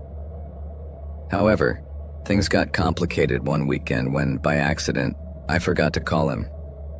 The next day, I sent him an apologetic message, and his response was quite friendly. "It's okay, Roma, but please don't let it happen again." The following week, I forgot again. This time not because of my studies, but because I was out with Mike having a great time, and the truth is that I didn't think about Thomas until later that night, when I sent him another text message, but this time I didn't get a reply. The next morning, while I was in class, I received a call from an unknown number. It was a nurse from the local hospital telling me that I had to go there urgently, because Mike had been in an accident. My heart raced, and I rushed to the hospital immediately. There I found him in a coma. I found out that he had been brutally beaten the night before and left lying in the hospital parking lot. I guess he was semi-conscious when they found him. I was scared to death, and the only explanation I could come up with was that Tom was behind all this. He was punishing me for missing the call. But I didn't want to believe it. As I sat waiting in the room, I tried calling Tom, but this time he didn't answer. I was about to try to contact him again when I received a message. "How's your boy?" he wrote, accompanied by a laughing emoji. Despite what he said, the doctor had mentioned that they would call me if Mike's situation improved. So without wasting any time, I ran to my car and rushed to Tom's house, ready to confront him. The journey was madness.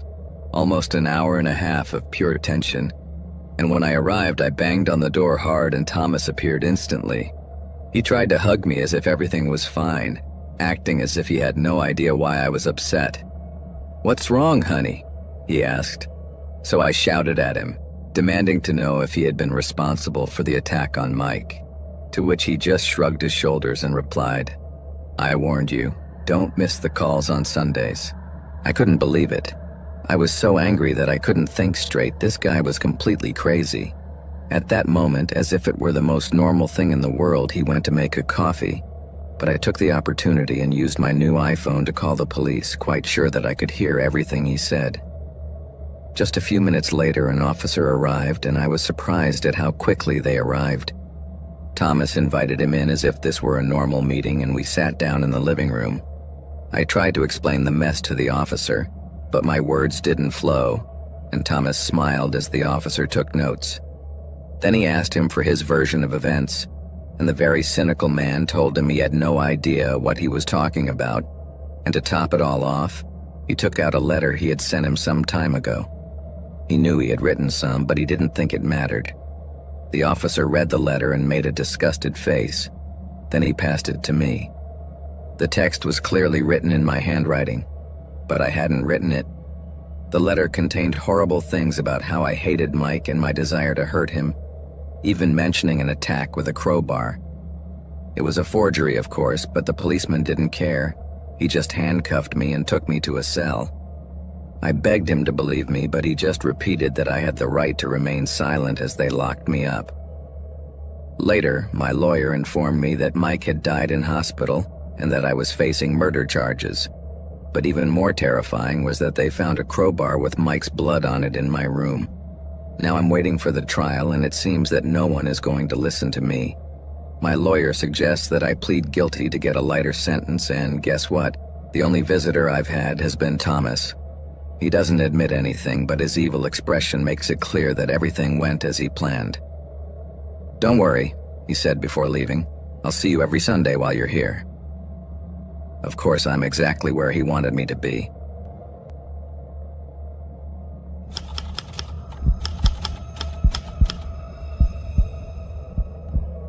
My name is Ethan, and I'm 19 years old.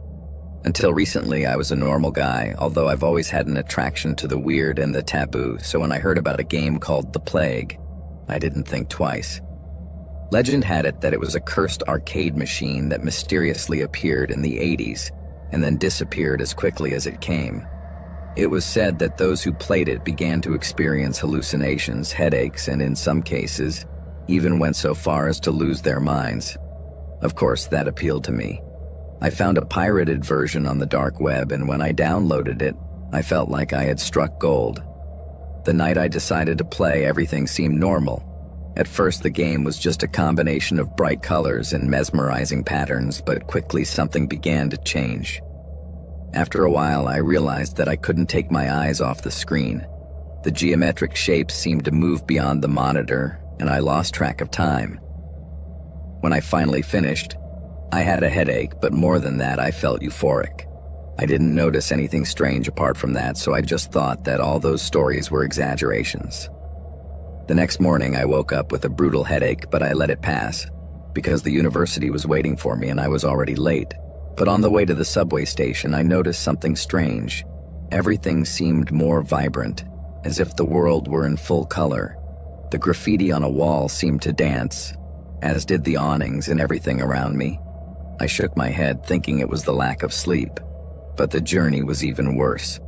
The train was packed with people, and suddenly some of the faces looked strange, with disproportionate eyes and twisted smiles. I held onto the bar, feeling the floor move and almost falling. When I arrived at the campus, I tried to concentrate, convinced that I just needed a coffee or something to eat. But when I sat down in class, the situation became even more complicated, because what the projector was showing were patterns similar to those in the game. I closed my eyes for a moment to try and focus, but I could have sworn I heard a buzzing sound, as if someone was talking right behind me, so I looked around, but there was no one there. During recess, I took the opportunity to go to the bathroom to wash my face. At that moment, I wasn't thinking about the cursed game. I just thought maybe I had a fever or something, but when I looked in the mirror, something was wrong. My reflection wasn't moving at the same time as me. It was like there was a strange delay. I left the bathroom as fast as I could, although for a second I could have sworn my reflection smiled at me. The pressure was building up inside me, and as I reached the corridor, I noticed that things were still spinning around me. The students were walking as if they were in a bad horror movie, and their movements were completely mechanical. A boy passed by me with a dark face, as if someone had erased his features, and at that point I felt like my heart would burst at any moment. Desperate to escape from the nightmare, I closed my eyes tightly and opened them suddenly, but nothing changed. Everything seemed just as strange. I felt like I needed some fresh air, so I decided to go out into the courtyard, where there are rarely any people. I preferred it that way, but as soon as I arrived, that feeling of being watched came back. Then I turned around and saw a figure on the other side of the campus. It was tall, thin, and dark. I couldn't make out its features, but I knew it was looking at me. I blinked several times, and when I did, it was gone. I tried to focus on the next class, but it was impossible. Every time I looked at the teacher, his face seemed to vanish as if he were melting. And before my eyes, some of my classmates seemed to have no eyes. I started to hear screams in my head, and I closed my eyelids tightly. No, this couldn't be real. I kept repeating to myself, and it was at that moment that I decided it was better to call it a day and go home. As I walked back, every corner seemed to hide something. I turned into an empty street, and there was the figure again. Closer, so I picked up my pace, almost running, trying not to look back. I could feel that presence even though it made no sound, but the real last straw was on the subway. I looked for an empty carriage and sat down to calm down, but suddenly the lights started to flicker. When they went out completely, I saw it. That figure was in front of me. It was taller than I had imagined, with claws instead of hands and a smile that was definitely not human. I closed my eyes and prayed for the lights to come back on, and when they did, the carriage was full of people as if nothing had happened, and the figure had disappeared. It was a complete nightmare. When I got out of the subway, everything seemed chaotic. The streets were full of people, but they all looked strange and distorted. The voices were just murmurs, and there was a constant noise that pierced my ears. I tried to call someone, but my phone only showed moving geometric shapes just like in the game, so I walked aimlessly with the world spinning around me. Then I saw those figures again, closer than ever, and I started running, pushing people out of the way while shouting for someone to help me, but there was no response. It was as if I were trapped in a bubble. When I couldn't take it anymore, I threw myself at a random guy begging for help. But before I could explain, strong hands held me down. They were police officers who threw me to the ground, ordering me to calm down. I shouted at them that something was chasing me, but they simply exchanged glances and took the news that I might be high. Once at the police station, they put me in a small cell, but they found nothing in my system. No drugs or alcohol, nothing. But then one officer mentioned that maybe I was crazy, and the other one nodded. Sitting in the corner of the cell, I tried to explain what had happened, but I saw in his eyes that he didn't believe me. The hours passed and the figure returned right outside my cell, but my reaction was to laugh. I don't know why I was laughing, but I couldn't stop, even though my body wanted to cry. When the policemen came to help me, their faces were the same as the figures, and the next thing I remembered was waking up in a white room with people talking around me, but I didn't understand anything anymore. Now I'm here, in this white and silent place. I think it's an asylum. Are we in an asylum? I asked a doctor a few hours ago. Have I gone crazy? But a doctor replied, I wouldn't say you've gone crazy. Maybe the game triggered something in your head that needs fixing. We'll work on it, Ethan, and you'll get out of here, but you have to concentrate. So that's what I'm trying to do. I just want to get my sanity back and think that all this was because of that damn game.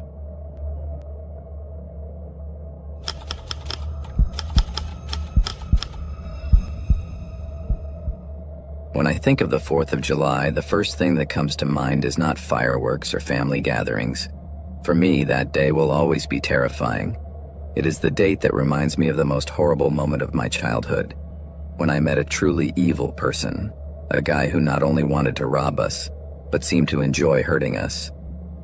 For some reason, I managed to survive that experience, and now I want to share it, as a way of catharsis. I was a 12-year-old boy on my way back to my mother's house with my dad. It was the 4th of July, and the trip back felt eternal. The road was empty, and honestly, I was happy because even though my parents had broken up, it was the first time they had spent a holiday together that I could remember. I remember that my dad was in a good mood, and he started telling me stories about his youth, about how they celebrated the 4th of July in their small town. Normally, I found those stories boring, but at that moment, they seemed fascinating to me. So I listened attentively, enjoying the moment. And everything was going great until, while we were driving along a dark and lonely stretch of forest, suddenly, a tremendous crash shook the car. A tree had fallen right in front of us, and my dad had braked in a hurry, avoiding a collision and probably saving our lives. While he caught his breath and made sure I was okay, he got out of the car to see what had happened. When he got out, he began to inspect the tree curiously, and it was a relief that it hadn't crushed the car.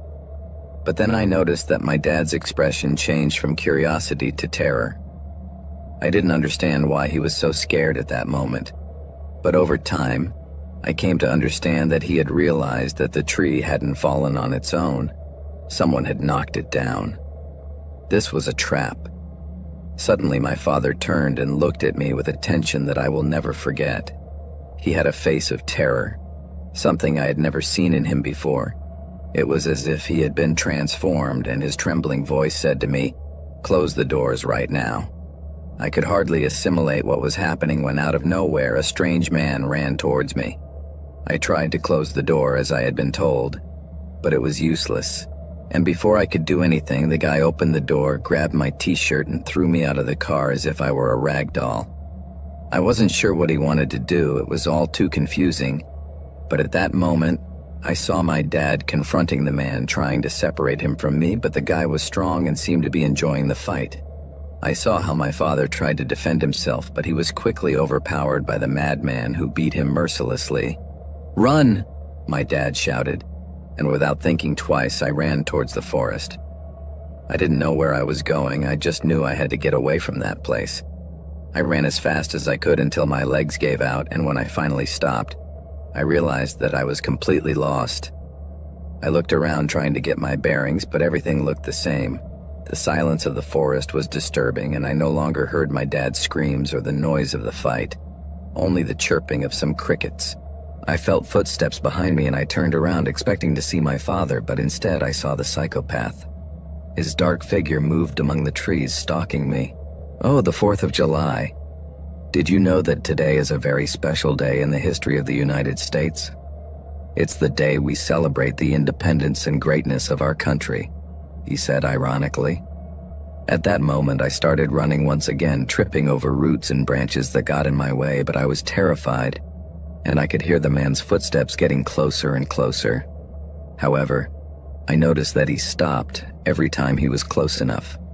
At that point, I realized that I never really managed to escape. The psychopath was toying with me, enjoying the game of cat and mouse. I remained completely silent, staring at the ground, trying not to make the slightest noise. I could hear the psychopath advancing, and the crackling of a branch to my right made me turn my head. There he was, just a few steps away, searching among the trees. I moved slowly, looking for a place to hide, and I discovered a small clearing. I crouched down behind a tree, trying to control my breathing while the guy stopped nearby, with a huge smile on his face. Time dragged on as I tried to think of how to get back to my dad, but the guy was gone and the fear paralyzed me. I had no idea where to find my father, and to be honest, I knew that if I decided to look for him, it was very likely that I would run into the psychopath first. Suddenly, I saw a flash in the sky, fireworks. The festivities had begun. It couldn't be. It was too early. Had my dad set them off? Maybe it was his way of guiding me back. Hope was reborn in me, and I took that as a sign, so I began to move silently towards the light of the sparklers. The psychopath also noticed the fireworks and started to follow in that direction, so I had to hurry. I ran with all my might, ignoring the pain in my legs and the terror in my chest. Finally, I spotted the car and my dad, who was looking around worriedly. "Dad, I'm here," I shouted. But just then, the psycho appeared behind me, grabbed me by the shirt and threw me back, showing me the shiny knife in his hand with a madman's smile. "Happy 4th of July, kid. You should be happy. This day is the heart and soul of our country," he said as he raised the knife towards me. I felt dead inside. There was nothing I could do, but suddenly I saw my father move like a gust of wind, and he lunged towards the man. It seemed like he had heard my scream and came running to save me. My old man surprised the madman, who staggered a little and shouted at me, "Get in the car, son," as he took advantage of the confusion and ran towards the car, getting in quickly. We both arrived at the same time. My father started the engine in a jiffy and shot off. When we finally arrived at my mother's house, everyone was happy to see us. But when they noticed that I was covered in mud and my father's clothes were in tatters, the smiles instantly disappeared. We had faced something that should never have happened. My father called the police to tell them what had happened, and they assured us that they would do everything possible to find the man. I was hopeful, although I knew it could be complicated, but my father wasn't so sure. However, I was right, because the man was arrested a few hours later. The police found the fallen tree and knew that the guy was a threat. He didn't have to get out of the car because the psychopath ran straight out to attack them. Although they caught the madman, that was the last time I was able to enjoy a fearless 4th of July. Every time that date arrives, I don't dread anything in particular, but every time I see fireworks, my mind is filled with memories.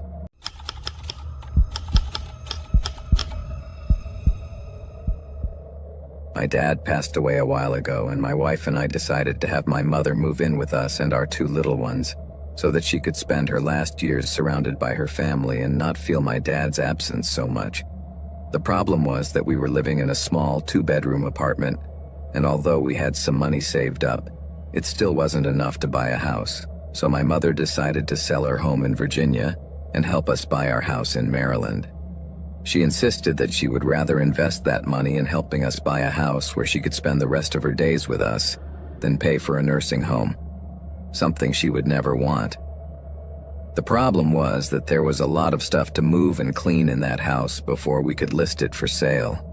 So one day I got up the courage and went back to the house to start the cleaning job. I started on the 1st floor and then went up to the 2nd floor and finally made it to the attic. When I got there, I realized that it was full of family memories. It was like a time capsule. I found everything: photo albums of vacations in Hawaii, pictures of my childhood, my graduation photos, and even my Dragon Ball card collection, which I thought I had lost years ago. But among all the hidden treasures, I also found a folder full of important documents, such as my parents' marriage certificate and birth and death certificates. It was in this way that I realized that my last name, the one I had carried all my life, was not the real one. My parents, at some point, decided to change our family name. I remember this happened when I was very young, so it's not unusual that I didn't remember it, but, as you can imagine, curiosity got the better of me. I began to wonder why someone would make such a change. Were we running away from something? Hiding some secret? So, as soon as I had the chance, I decided to talk to Mom about it. Sounds a bit dramatic, I know, but I had been thinking about this before. Finally, when the kids were at school and my wife was at work, I knew it was my chance to have that conversation with my mom. So I sat down with her while she watched TV in the living room. A little fearful of her reaction, as gently as possible, I asked her for a moment and showed her the documents I had found related to the last name change. I imagined there was going to be some sort of reaction, a surprise or some sort of excitement, but instead, Mom seemed resigned. She already knew that eventually I was going to find those papers during the cleanup, since this was not the same house I had grown up in, but a place that had been owned by them for years, and at first she was a little worried. But considering that this had all happened over 30 years ago, it was as if she knew this day would come at some point. During the conversation, she revealed to me that there was an uncle I had never heard from, as he had passed away when I was still a baby. It was a difficult moment, especially since no one had ever told me about him. But I understood that Mom must have her reasons for keeping all this a secret, so I waited for her to reveal it to me herself. However, the truth was more complicated than I thought, and that only increased my thirst for answers. It turns out that the circumstances of her death generated a real scandal, and to avoid reporters and vigilantes coming down on them, my parents opted to change our last name and move across the country to start over. I think my mom didn't want to tell me the whole truth, and it was like watching her deal with a huge internal dilemma as she talked to me about this issue for the first time. I know her very well, so it was obvious to me that she was trying to dodge what really mattered. So I ended up asking her directly so she would spill the story how it really was, and without any more beating around the bush. After hesitating for a few seconds, she finally gave in, and this was what she told me in a nutshell. Apparently, my uncle and my future aunt met in college. They had an affair that was pretty shaky, and my dad knew that had every chance of ending badly. But all of a sudden, they pulled out the hype and announced that they were engaged. Dad thought it was only a matter of time before it all blew up, so he didn't expect much from that marriage. However, as the wedding approached, he slowly realized why his brother was so hooked on her. It turns out that my aunt's family was super rich, from that money that has accumulated over generations, and well, she was one of the heirs to that juicy family wealth. They owned a chain of canning factories and also had vineyards. She told me this was big business at the time, so in short, they were loaded with money. Dad was always clear that marrying for interest was not ideal, but my uncle didn't want to hear it and ended up marrying her in a fancy ceremony at a beautiful property in the countryside, attended by a lot of important people. It seems that the first few months of marriage were like a fairy tale, but then everything went back to normal. As I told you, they had a very troubled relationship and were always in conflict about something. So between fights and arguments, rumors of annulment and divorce began to circulate. But the couple moved on, and my uncle had become too used to that lifestyle to let it go. However, sometime later, an accident happened that changed everything. On their first year of marriage, my aunt and uncle went hiking in a mountainous area, and my aunt apparently took a pretty nasty fall. My uncle immediately took her to the hospital with very serious injuries, but fortunately, despite her delicate condition, the doctors managed to save her life. However, after the operation, the family received the terrible news that she would never walk again, and that it was very unlikely that she would regain the use of her arms. As I told you, this tragedy changed everything in their lives. At first, it was just the vicissitudes and complications of the condition of my uncle's wife, who after much therapy barely managed to move her right hand. But later, her family began to blame my uncle for what had happened to her. Since she was incapacitated, it was he who took her place in the family company, and this did not please them at all, especially her older brother, who was the general manager of the company. This man always thought that my uncle was a gold digger and was convinced that it was not a simple accident with his sister, but that my uncle had provoked him to get rid of her. But the worst storm came later. One night, my uncle's wife took a whole bottle of sleeping pills and died of intoxication. This fact in itself was a tragedy and a scandal, but the real storm came when the policeman who lifted the body found inside her pillow a letter in her own handwriting where she confessed what had really happened, and it turned out that her brother was not so wrong. She did not fall off the cliff by chance, but my uncle pushed her after a fight. In that letter, she confessed that she hadn't said anything because she loved him, and he had apologized to her, telling her that he hadn't done it on purpose and that he loved her too. She said that during her recovery, he had been wonderful to her while taking care of business matters. However, she had recently discovered that he had a mistress and knew she could no longer move on. As you might imagine, this set off a whirlwind, and in the midst of all the chaos, my uncle went on the run, leaving all the pressure of his wife's family on his own family. While on the run from justice, my uncle disappeared from everyone's radar. No one ever heard from him again, not even my grandparents, but his wife's family was convinced that he did and that they were hiding him. The scandal and drama that ensued made my father decide it was best to change course. I never imagined that a simple last name could hide such a dark history, full of secrets and difficult decisions. It wasn't until 4 years later that my uncle was found in Hawaii, where he had also changed his identity and had managed to camouflage himself among the locals during all that time. However, the same night he was captured, he took his own life, hanging himself with his own shirt. I was completely stunned as I listened to this chilling story, and I reproached my mother for never telling me about it. She told me they planned to tell me when I was ready, but honestly, who decides that? In the end, they put it off so long that they chose to keep it a secret. They were afraid that revelation would ruin the perception we had of our family and cause us unnecessary trauma. I don't know how I would have handled that if I had to carry that secret as a young man, but as a parent I can understand why they did it. I support their decision. Sometimes you have to keep secrets. At a certain age, truths can make you feel like you're being stabbed or shot. I've seen kids grow up knowing too soon. They become adults before their time and it stays with them. At first I was a little upset to learn that they had kept all that from us, but then I understood that they only did it to protect us. In the end, I feel grateful that my mother finally revealed this truth to me, as dark as it is. But I think we all have a right to know our family history no matter how dark it is.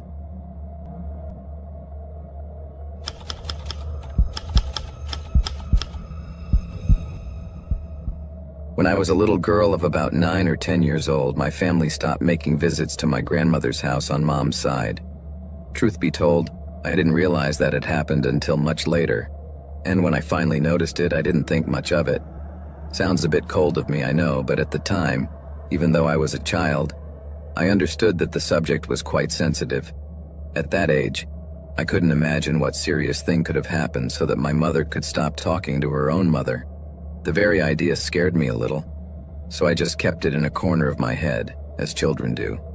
Eventually, however, I was told that the reason they weren't talking to each other was because they had a horrible fight one day and decided it was best not to see each other again.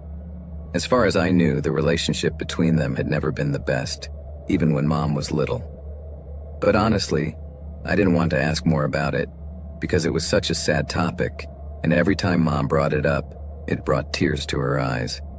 As a result of this very complicated and hostile relationship between the two of them, as I grew older, I began to feel a kind of contempt for my grandmother. I didn't know exactly what she had done, but it was clear that she had left my mother heartbroken. There was no other way to describe it, so in my mind it was easy to forget about someone who had hurt my mom so much. I didn't care if we were family or not. However, a few years ago, around November 2018, Mom called me to give me some news that chilled me to the bone. It turns out that my grandmother was very sick and dying. She told me that if I wanted to see her before she departed this plane, I had to do it soon, or there wouldn't be another chance. I felt a little overwhelmed, because I didn't know if I should go see her or not.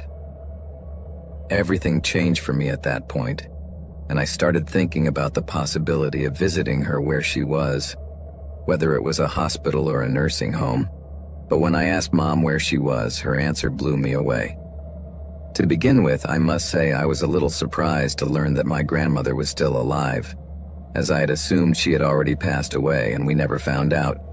So knowing that we had one last chance to reconcile was an unexpected twist in the story. I asked Mom if she was planning to go see Grandma and make up with her, and when she said no, I asked her exactly where she was.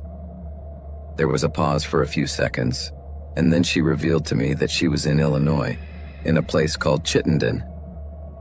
I didn't know what to think. I was torn. On the one hand, I felt I should do the right thing and say goodbye to my grandmother, but on the other hand, there was so much resentment built up. It had been so long since I had seen that woman who had left such deep marks on my mother's life that I didn't even know if she would recognize me or if she would be grateful for my misita. After some thought, I decided I had to go.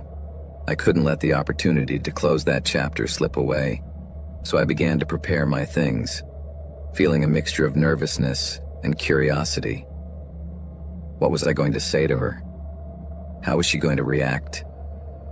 Everything was a whirlwind of emotions inside me, and I was still uncertain if I was making a good decision. The name Chit didn't ring a bell at all, and honestly, it shouldn't have. So like any good curious person, I phoned Mom and asked her what the hell this Chit thing was. She went silent for a few seconds again and then, without losing her composure, explained to me that it was the name of the place where my grandmother was living. Some sort of residence for people like her or something. But then slowly and with a tone in her voice that made me shiver, she blurted out, "Honey, your grandmother is in prison." In that instant, I felt like someone had punched me in the stomach. I was silent and wide-eyed for almost a minute. You know when someone asks you if you're sitting down because they have some difficult news to give you? Well, I realized why they do that. It's not like I was blacking out or anything, but for those very long seconds I was disconnected from reality.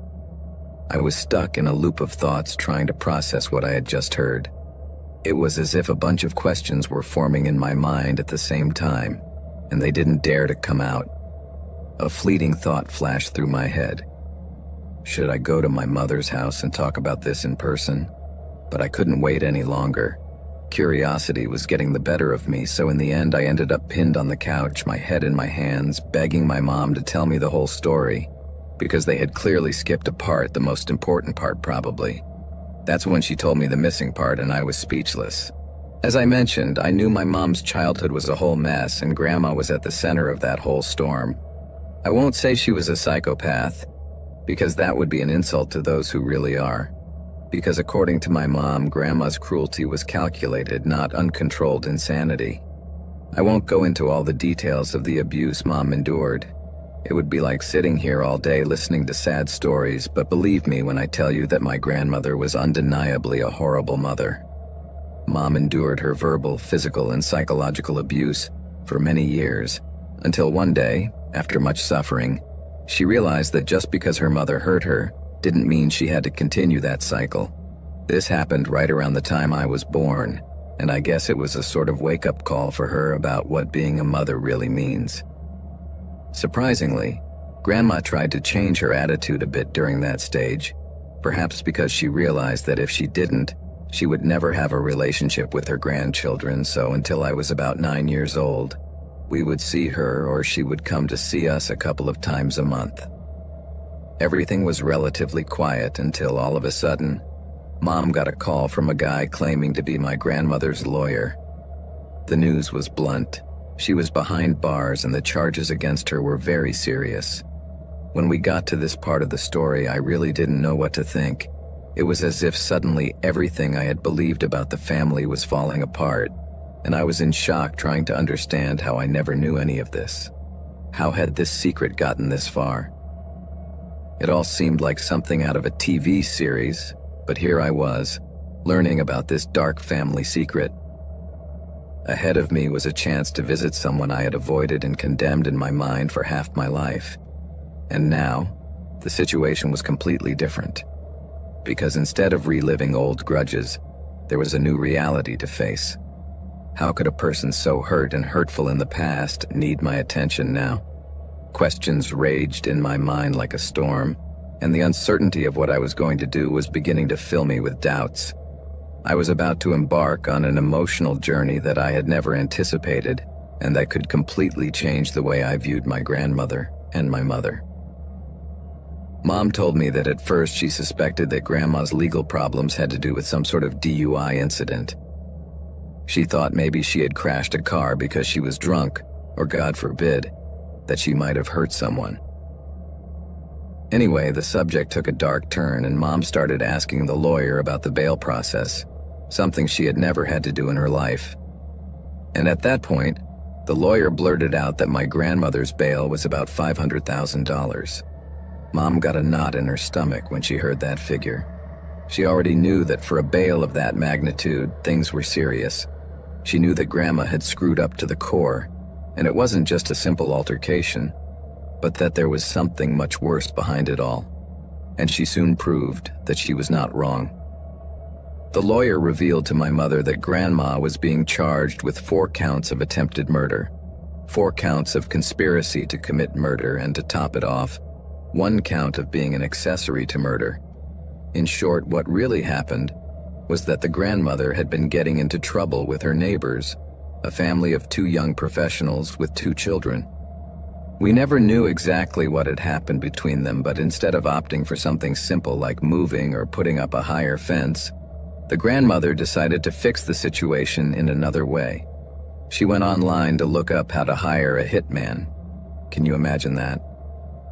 She simply typed in Google "how to hire a hitman," And after quite a while browsing, she ended up exchanging emails with a guy who claimed to be a professional at that. But the craziest thing about it is that she was ready to spend all her savings on this hitman, to get rid of her neighbors in the most brutal way possible.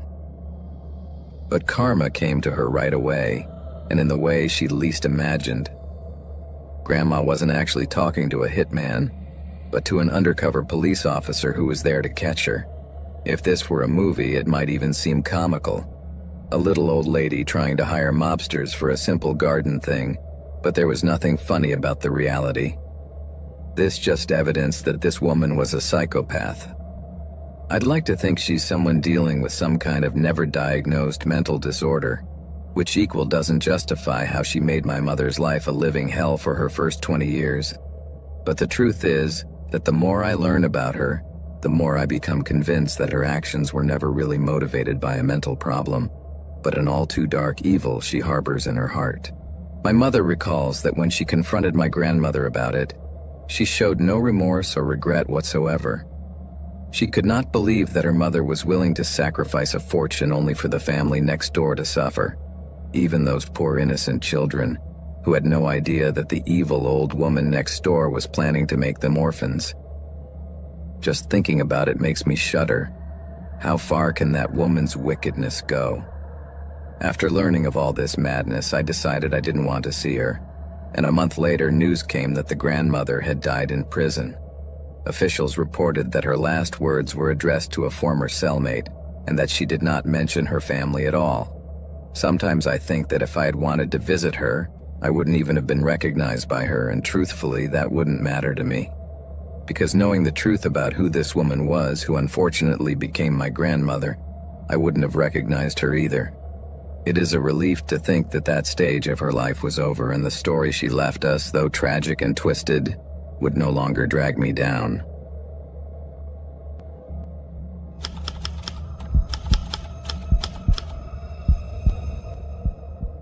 You've probably heard stories about cruel stepmothers who mistreat their husbands' children in horrible ways, but mine was nothing like that. Mine was a completely different situation, as the monster in my life was my own mother.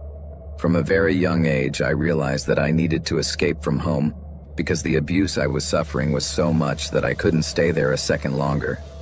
So one day I took a handful of jewelry that I had taken out of my mother's safe and hit the streets. I had no other plan, just to sell them and give myself a chance to start over, wherever and however I could, but away from the hell I was living at home. I had a hunch that my mother might send someone after me, but not because she cared in the least, but because I was her scapegoat. The truth is that I was born to be her emotional punching bag, someone on whom she could vent all her anger and frustrations in the cruelest ways possible. My birth was not a happy moment for her, but a constant reminder that she had married my father solely for money, without a shred of love involved. I have no idea why my dad tolerated that relationship for so many years and never separated, because even I, being so young, could sense the resentment between them. My mother never minded showing me that to her I was just her husband's daughter, whom she totally despised, and therefore me too. I remember that whatever my dad did that bothered her, she would take it out on me. She would beat me, punish me for no reason, humiliate me in horrible ways. She would always deflect all her anger at me instead of confronting him. I endured all this torment for 15 years, hoping that at some point she would realize that I was not only my dad's daughter, I also had his blood running through my veins, but things never got better. So one day I decided I had had enough. One night, after she went to sleep, I hid the keys to her safe and, with my heart in my throat, I got up the courage and stole the money and jewelry that was in the safe and ran out of there. The first thing I did was to exchange the jewelry at a pawn shop not far from my house, and as soon as I got out of there, I put the money in my backpack and took the subway to the other side of the city.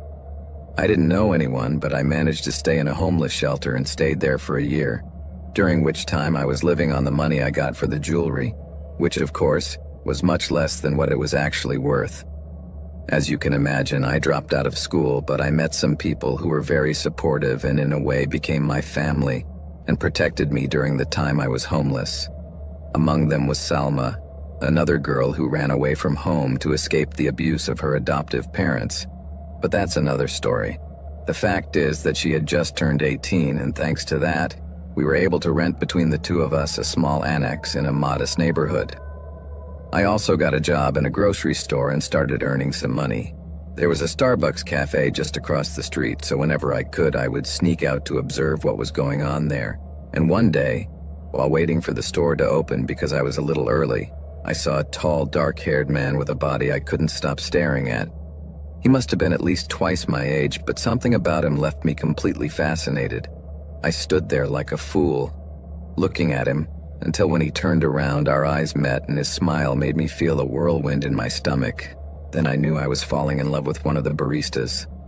That was the first time I had ever felt that way about a guy, so I decided I had to see him again. I was so interested in this man that I changed my schedule to match his. I also started arriving before the coffee shop opened, just to wait for him to arrive. That little routine soon became the most exciting part of my days. He always smiled at me, and those moments filled me with joy. It was like every smile of his seemed to take away a little bit of the darkness I had always had in my life. It was as if, for the first time, a spark of hope began to shine in the midst of all the hellish chaos that had been my life up to that point. Every day I was looking forward to that little encounter, dreaming of what it could become. But one day, as I sat there daydreaming, waiting to see that barista who had stolen my heart, I suddenly noticed that it wasn't him entering the coffee shop, but another guy. At first I thought maybe he had fallen asleep or something, so I decided to wait a little longer, giving him the benefit of the doubt. But in the end, time passed, and he didn't show up. Later that afternoon, while I was behind the counter serving customers, I saw him again, but he was chatting flirtatiously with a woman. For some reason, his figure sounded familiar, but I couldn't get a good look at his face. Suddenly, I noticed that they began to move closer and closer, and as they did, an uneasiness began to tighten in my chest. It was then that I realized bitterly who the woman was and why she looked so familiar. It was my mother, and now she was having a passionate kiss in the middle of the street with the man I was in love with.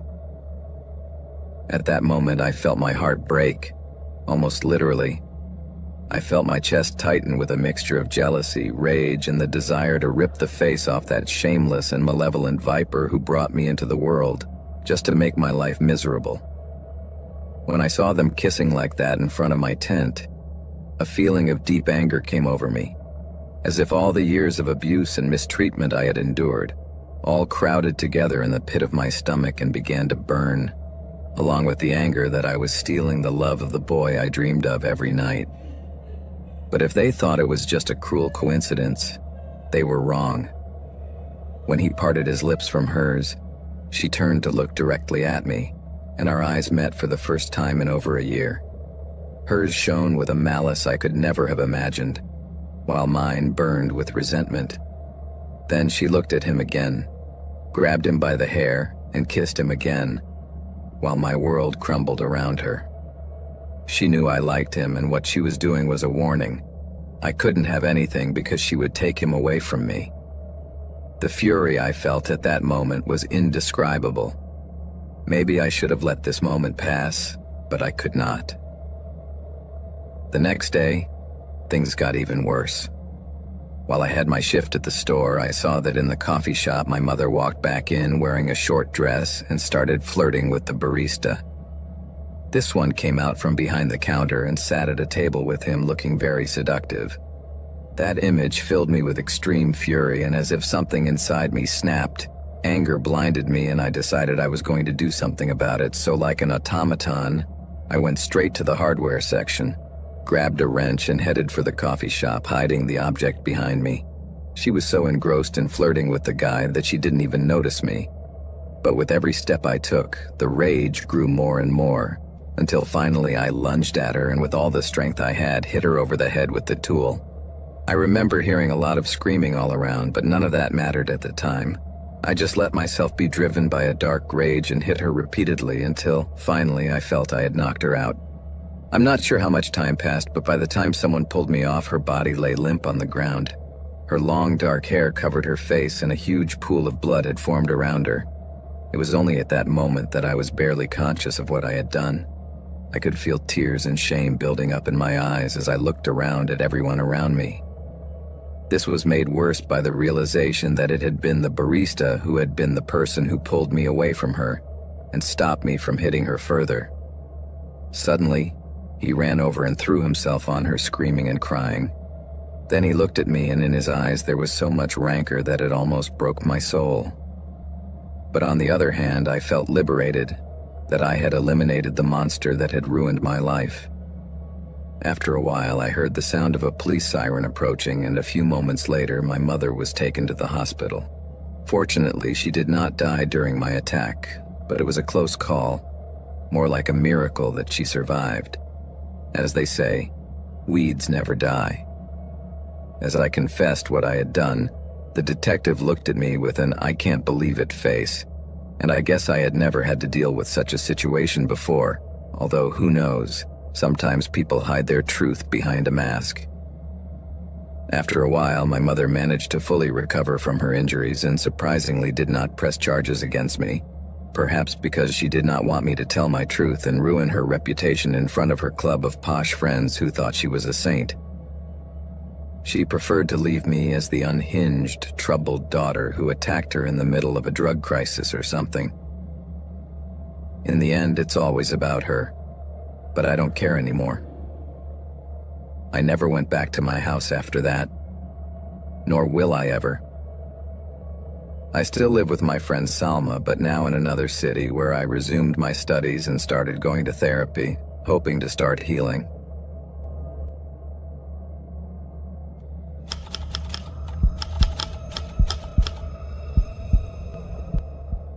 I'm not really sure how to start this, but I think it's best to tell you how I ended up in this situation. I apologize in advance if the story is a bit long, but I have so much to tell.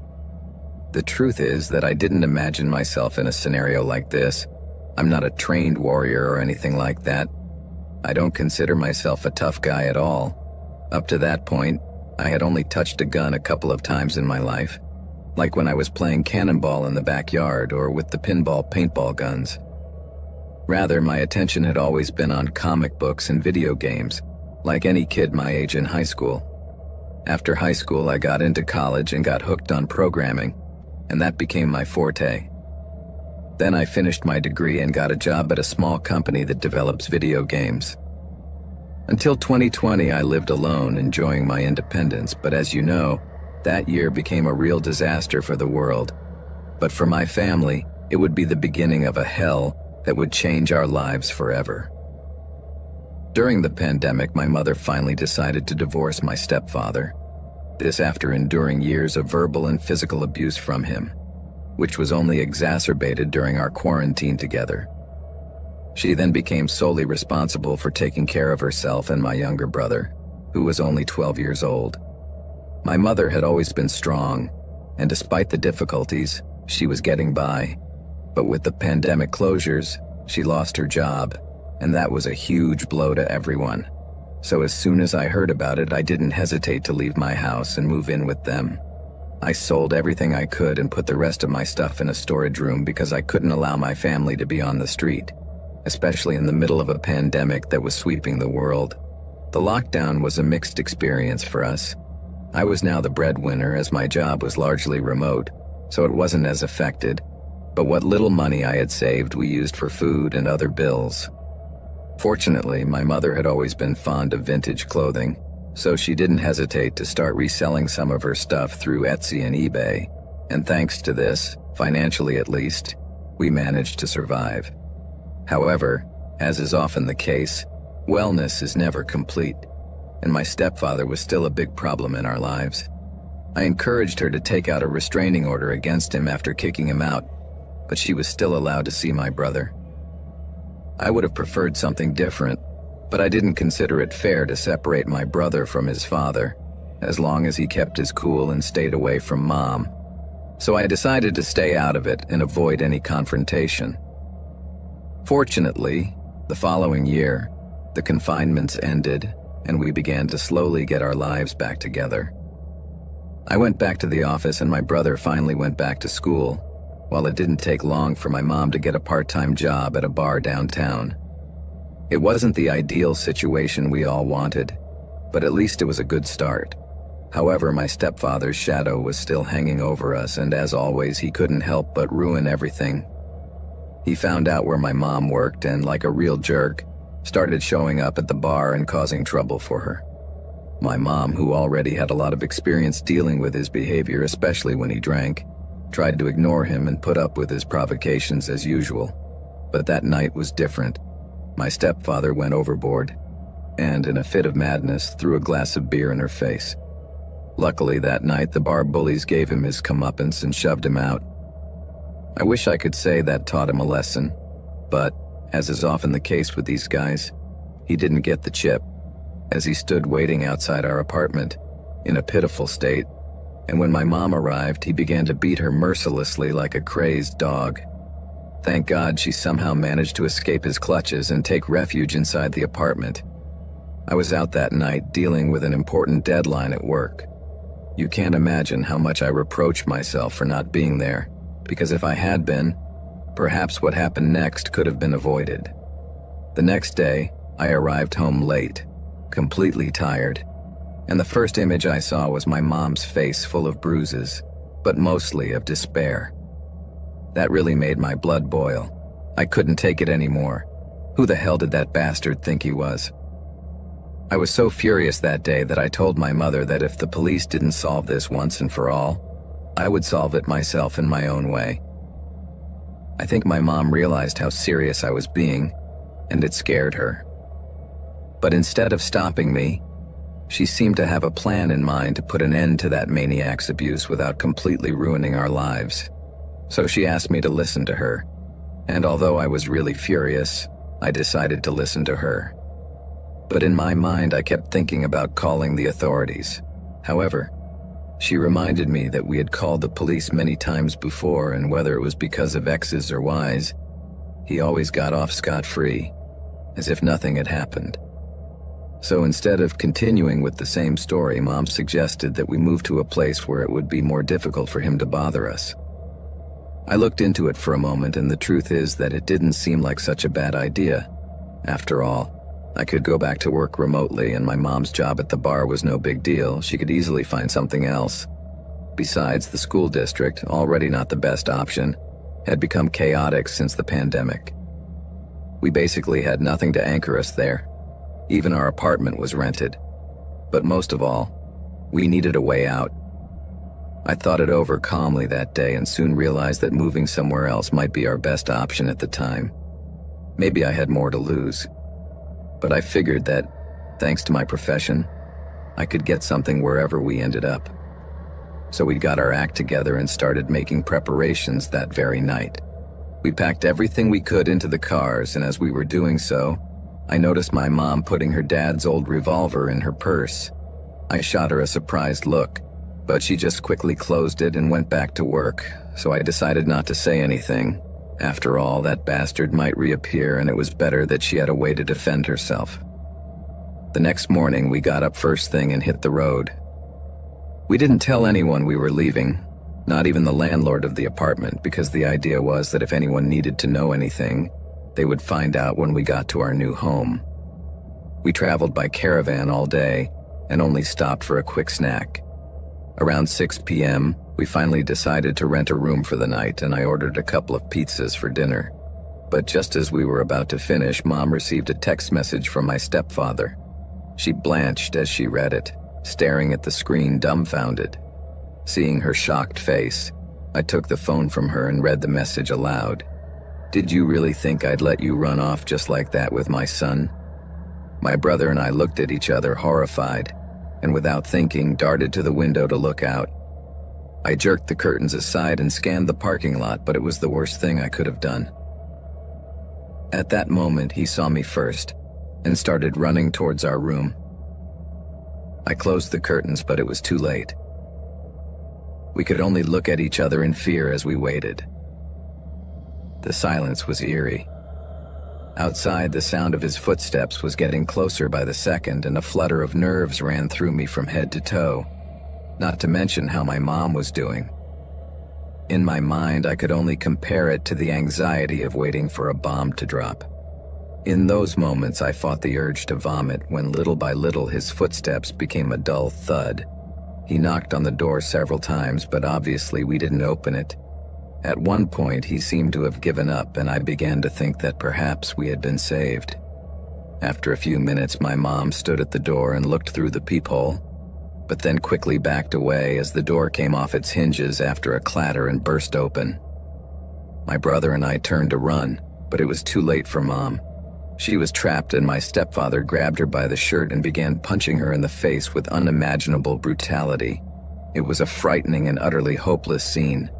Every blow he gave Mom was throwing her backwards as if she were a rag doll. My brother stood there in desperation, begging his dad to stop, while I ran towards him to try to stop him, but he punched me down. He was completely out of control. I'd never seen him so furious. He was like a wild animal in a rage. There was no way I could do anything. He was a huge guy, strong, a real battle tank, thanks to years of physical labor as a construction worker. At that moment, I realized that I had reached a critical point, and if I wanted to help Mom, I had to act right away. So without thinking about anything but the urgency of saving my mother, I walked quickly to her purse and took out my grandfather's gun. It all seemed like a bad dream. The only thing I remember is that with 3 quick movements, I pulled the trigger. The noise was dull and my ears were ringing. Then I saw my stepfather pause for a second, looking at me with an expression of total surprise. Crazy as it sounds, he apparently thought he could kill Mom and take my brother with him without anything happening. I was stunned. I could tell he thought he could get away with it, but I snapped out of that thought when I saw him stumble and collapse just outside the door. It was only then that it really dawned on me. Carefully, I stepped over my brother, who was lying on the floor crying, and kicked my stepfather to see if he still reacted, but he did nothing. I looked at Mom, who was lying unconscious on the floor, her face a mess, and thought she might be dead, which made my heart clench in a fist. At that moment, I put the gun in my pocket and ran to get my phone, and without wasting a second, I called 911. Just in case I left the gun in Mom's purse. I didn't want the cops to think I was the problem, as if they weren't going to find out anyway. Fortunately, help arrived quickly and she was taken to the hospital, but I would have to stay with the cops, and it took me no time at all to come clean as soon as they started asking me questions, including our history with him.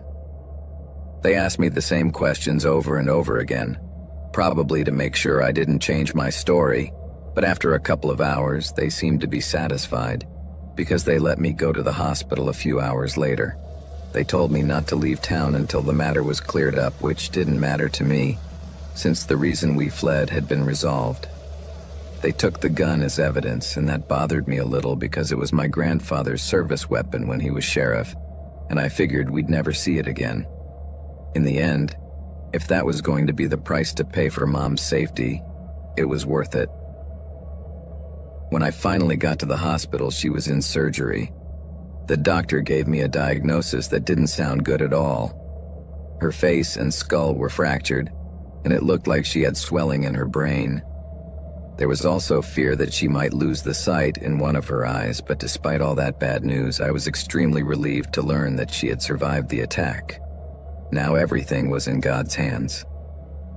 As soon as I left the room, I joined my brother in the waiting room. He seemed to be in shock. The last few hours had been a real emotional turmoil for him. Most adults don't even go through that much in their entire lives, and he, at his young age, had had to deal with all this tragedy, something that broke my heart. I sat next to him and watched him for a while as he seemed lost in thought. The TV was on, but he was watching it as if his life depended on it. I decided to break the silence by apologizing for what I had done. I wasn't sorry for what I had done, but I felt it was unfair that he had to see it. Then Nicholas turned to me, still thoughtful, and after a moment's reflection, he said, "It's okay. She was in danger. She loved him, but he was a monster. Don't feel bad. Mom is alive because of you." His response left me speechless and with a knot in my heart. I'd never seen him express such intense feelings before. I was speechless, and all I could do was give him a big hug. A few hours later, Mom came out of surgery, and they let us in to see her. I tried to prepare my mind for what I was going to find, but I was shocked by her appearance anyway. Her head looked almost twice as big and was completely bandaged except for thin tubes coming out of it. I managed to hold it together just barely, but my brother was another story. He was in floods of tears, and I didn't blame him. Seeing his own mother like that was not something a child should have to face. I was holding back the tears myself so he wouldn't see how broken down I was inside. The next week was a long pull of waiting and watching. The hospital was letting us sleep there, so that was a relief. Plus, they had gotten us a new motel room so we could rest in a real bed or just hang out. But fortunately, my mother recovered well, and by the time she was finally discharged, she had scraped together enough to rent a new apartment, more spacious and comfortable than the old one. Since then, Mom's health has had ups and downs, but in general, everything has been going very well, or much better than when we had my stepfather's shadow over us. Even Nicholas is much happier now and hardly ever talks about him. As for me, I found a new job where I get paid very well, enough to continue to support my family and pay for my mother's medical expenses, but overall everything is much better now. Oh, and due to the circumstances under which everything happened, the police determined that I acted in self-defense, and my action was necessary to save my mother's life, so I did not face any charges.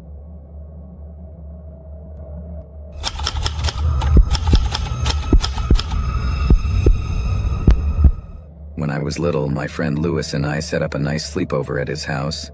His mom and dad had split up a couple of months ago, so to help him get through the rough patch, she went all out.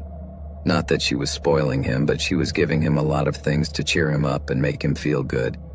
Truth be told, it had its perks. Sleepovers with friends, a new Xbox and a new cell phone, plus more freedom. But there were times when you could tell the issue was hitting him hard. The thing is, thanks to that situation, I was able to be closer to him and offer him the support he needed, which ironically got me into one of the worst experiences of our childhood.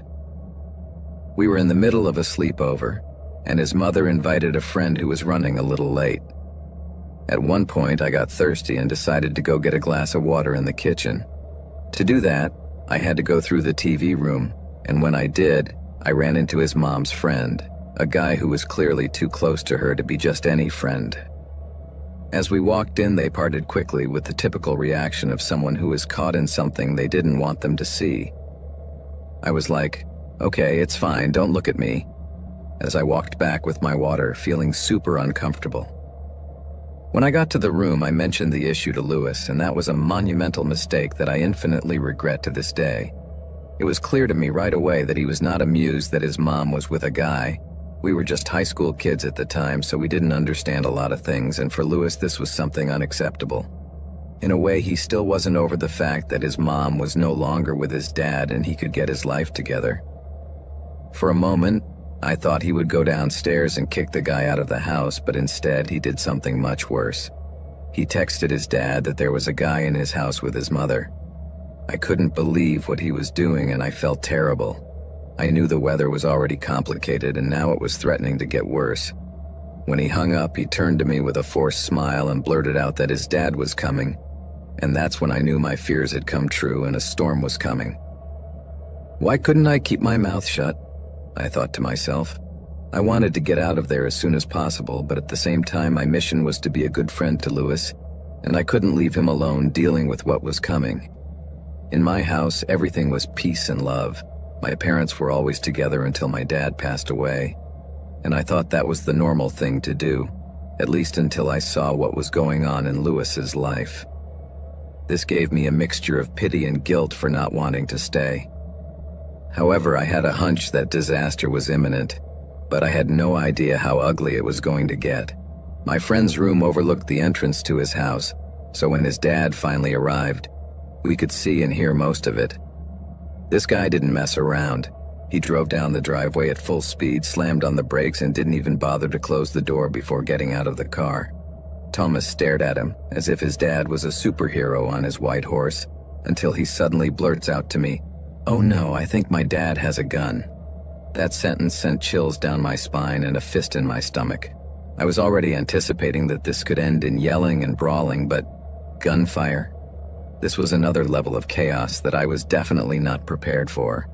So there we were, listening from the open window as Lewis's dad started banging on the door like crazy, asking where the guy was, and his mom, trying to play it cool, told him she didn't know what he was talking about. But in the blink of an eye, the man went crazy and yelled at his mother, "Don't lie to me, Lena, where is he? Open the door or I'll break it down." The tension was palpable and I could feel the nervousness enveloping us all. I couldn't help but feel guilty about the chaos. Then his mom blurted out, "Who told you that?" And I was scared to death because I knew I was the one who had spoken. In that instant, I felt totally guilty. Lewis's dad burst out, "You're a damn liar, Lena. Get out of my way." Suddenly, we heard one more shout over the din, and then came one more guy yelling, "You want to see me? I'm coming." These words were followed by a deafening silence. Then we started to hear footsteps on the first floor. That's when bam, bam, bam, 3 shots in a row echoed throughout the house. Now Lewis and we were in a ball of nerves, unable to process what was going on. My friend's mom was now screaming and crying her eyes out, and I didn't know if her boyfriend had been shot, if he had a gun and shot Lewis's dad, or if she had been shot herself. We didn't know what was going on. The weather was too intense, and to top it off, I had to take Lewis's cell phone away from him to call 911. He was so nervous he couldn't seem to talk. He was already dealing with his separation, and now this. I couldn't blame him for being in shock. 3 gunshots, and now all we could hear was Thomas's mom crying in despair. We knew we should have gone down to see what was going on, but the operator told us to stay put, as we didn't know who the shooter was and if he was still there. We did as we were eventually told. Luckily, everyone was all right in the end. It turns out that Lewis's dad had gone straight to confront his mom's friend, and as soon as he saw him, he pointed the gun at him. But seeing that his contender was armed, the friend was quick and managed to run out the back of the house. Then Lewis's dad chased him, firing 3 shots, but he was just trying to scare him. It felt like a big sandbag was lifted off my back when I knew no bullets had hit him. However, what happened was terrifying, and in the end, Lewis's dad ended up back behind bars for quite a while.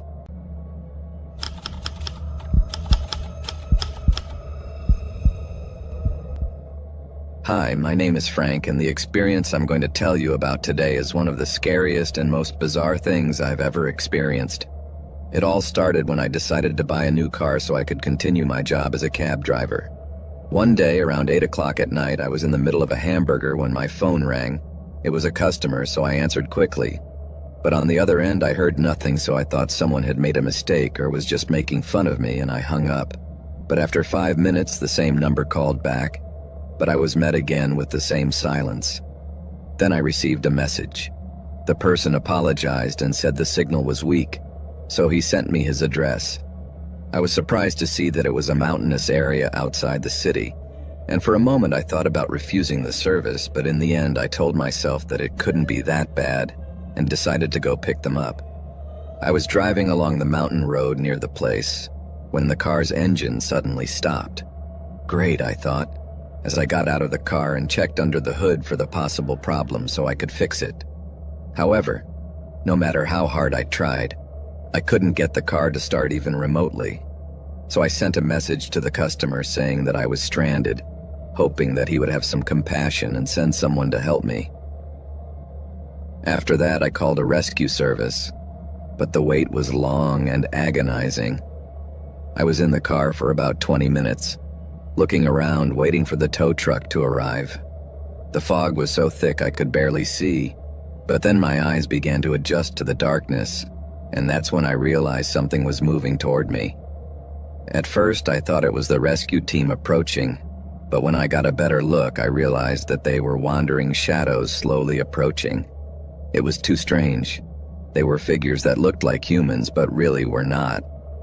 I froze as I noticed that their silhouettes were small and hunched over, and suddenly, an icy air came over me. It felt as if the temperature had suddenly dropped and a shiver ran down my spine. I stood there shivering and waiting, having no idea what to do in the middle of the night, and with that thick fog enveloping me. I checked the car doors but was startled to remember that the passenger side window was open, so with trembling hands I pulled up the glass. But at that instant, an arm appeared from outside. It was long, thin, and covered with hair, and quickly grabbed the door, producing some grunts and strange sounds. At that moment I realized it was the screams of a monkey. That creature was right in front of me and panic completely overcame me. Quickly I started kicking towards that arm, trying to get it to let go. Fortunately it worked. The monkey got scared and quickly withdrew its arm. At that moment I decided that my best option was to take shelter inside the car and try not to make any noise. Then everything became eerily silent.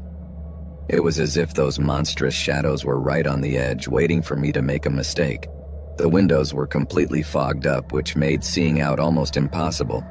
But I needed to know if they were still there, so I tried to calm down, but fear paralyzed me. I felt like I couldn't move, but still, with my heart pounding, I decided I had to find the courage to face whatever was lurking in the darkness. I had to steel myself. No monstrous monkey was going to get me. Truth be told, I was completely scared, but I knew I couldn't just stand by, so I took a deep breath, thinking it was now or never. But just as I was about to do something, I saw some strange footprints on the fogged windshield of my car. They were handprints or footprints. I wasn't sure, but they didn't look like anything I had ever seen. At that moment, I started to hear some strange mumbling coming from outside, and from the tone of those sounds, it was clear that those monsters were still there. The way they were shrieking made me think that they weren't exactly looking to be my friends. They sounded furious, so the only option I had was to close my eyes, cover my mouth, and wait for them to scram. The technique seemed to work. After about 5 minutes, silence returned and I was relieved that those little beasts had finally taken off into the woods. I tried to calm down and turned on the windshield wipers to clear the mist from the glass. But as soon as the fog lifted, horror came over me completely. There were a bunch of monkeys on the road, dozens of them, all standing and watching me as if I were an undesirable enemy invading their territory. Their gazes were terrifying, and I could tell those eyes were bright red as if they were planning to turn me and my car into their dinner. But the worst was yet to come. Just as I was beginning to recover from the scare, a monkey jumped towards my car and positioned itself right in front of me, only the windshield separating us as it glared at me with a murderous fury, showing those razor-sharp teeth and letting out some horrifying noises. That beast was drooling and looked really aggressive, like a rabid dog. At that moment, I felt that my heart would jump out of my throat at any moment. My hands were shaking and I was completely paralyzed with terror. I was praying for the rescuers to arrive soon because something told me that those huge monkeys were hungry and wanted me to be their dinner. That's when I remembered the fried chicken thighs I had bought for my wife, and without thinking too much, I rolled down the window and threw a couple at them. To my surprise, it worked. The damn monkeys stopped looking my way and started wolfing down the food, fighting each other for a portion. A small victory, I thought, as they slowly walked away from my car. But my relief was short-lived. Moments later, the monkeys began to turn and look at me again, as if I had made a fatal mistake in giving them food. Suddenly, the animals lunged towards my car again with a ferocity that left me paralyzed, and I nearly had a heart attack as I saw my car shudder, while that pack of monkeys began to beat the windows brutally with their little hands, threatening to break them. I was now in absolute panic, on the verge of a nervous breakdown. But just when I felt completely lost, suddenly a great light illuminated the place and the bunch of monkeys shot off in all directions, disappearing into the darkness as fast as they came. "Thank God," I said in a whisper. The rescue team had arrived just in time and those freaks ran into the forest at the sight of the people. I was so relieved and grateful that I almost cried like a baby right there. After that, I took my car to the shop, but the bad news came fast. It was completely destroyed, and there was no way to repair it. I stared at the car, which was now covered in these strange hand and paw prints. Were they really monkeys? Or were they some kind of monster? The true nature of these creatures left me traumatized. I never even thought about driving on those lonely mountain roads again. The experience stayed with me, reminding me that there are things in the world that should never be disturbed.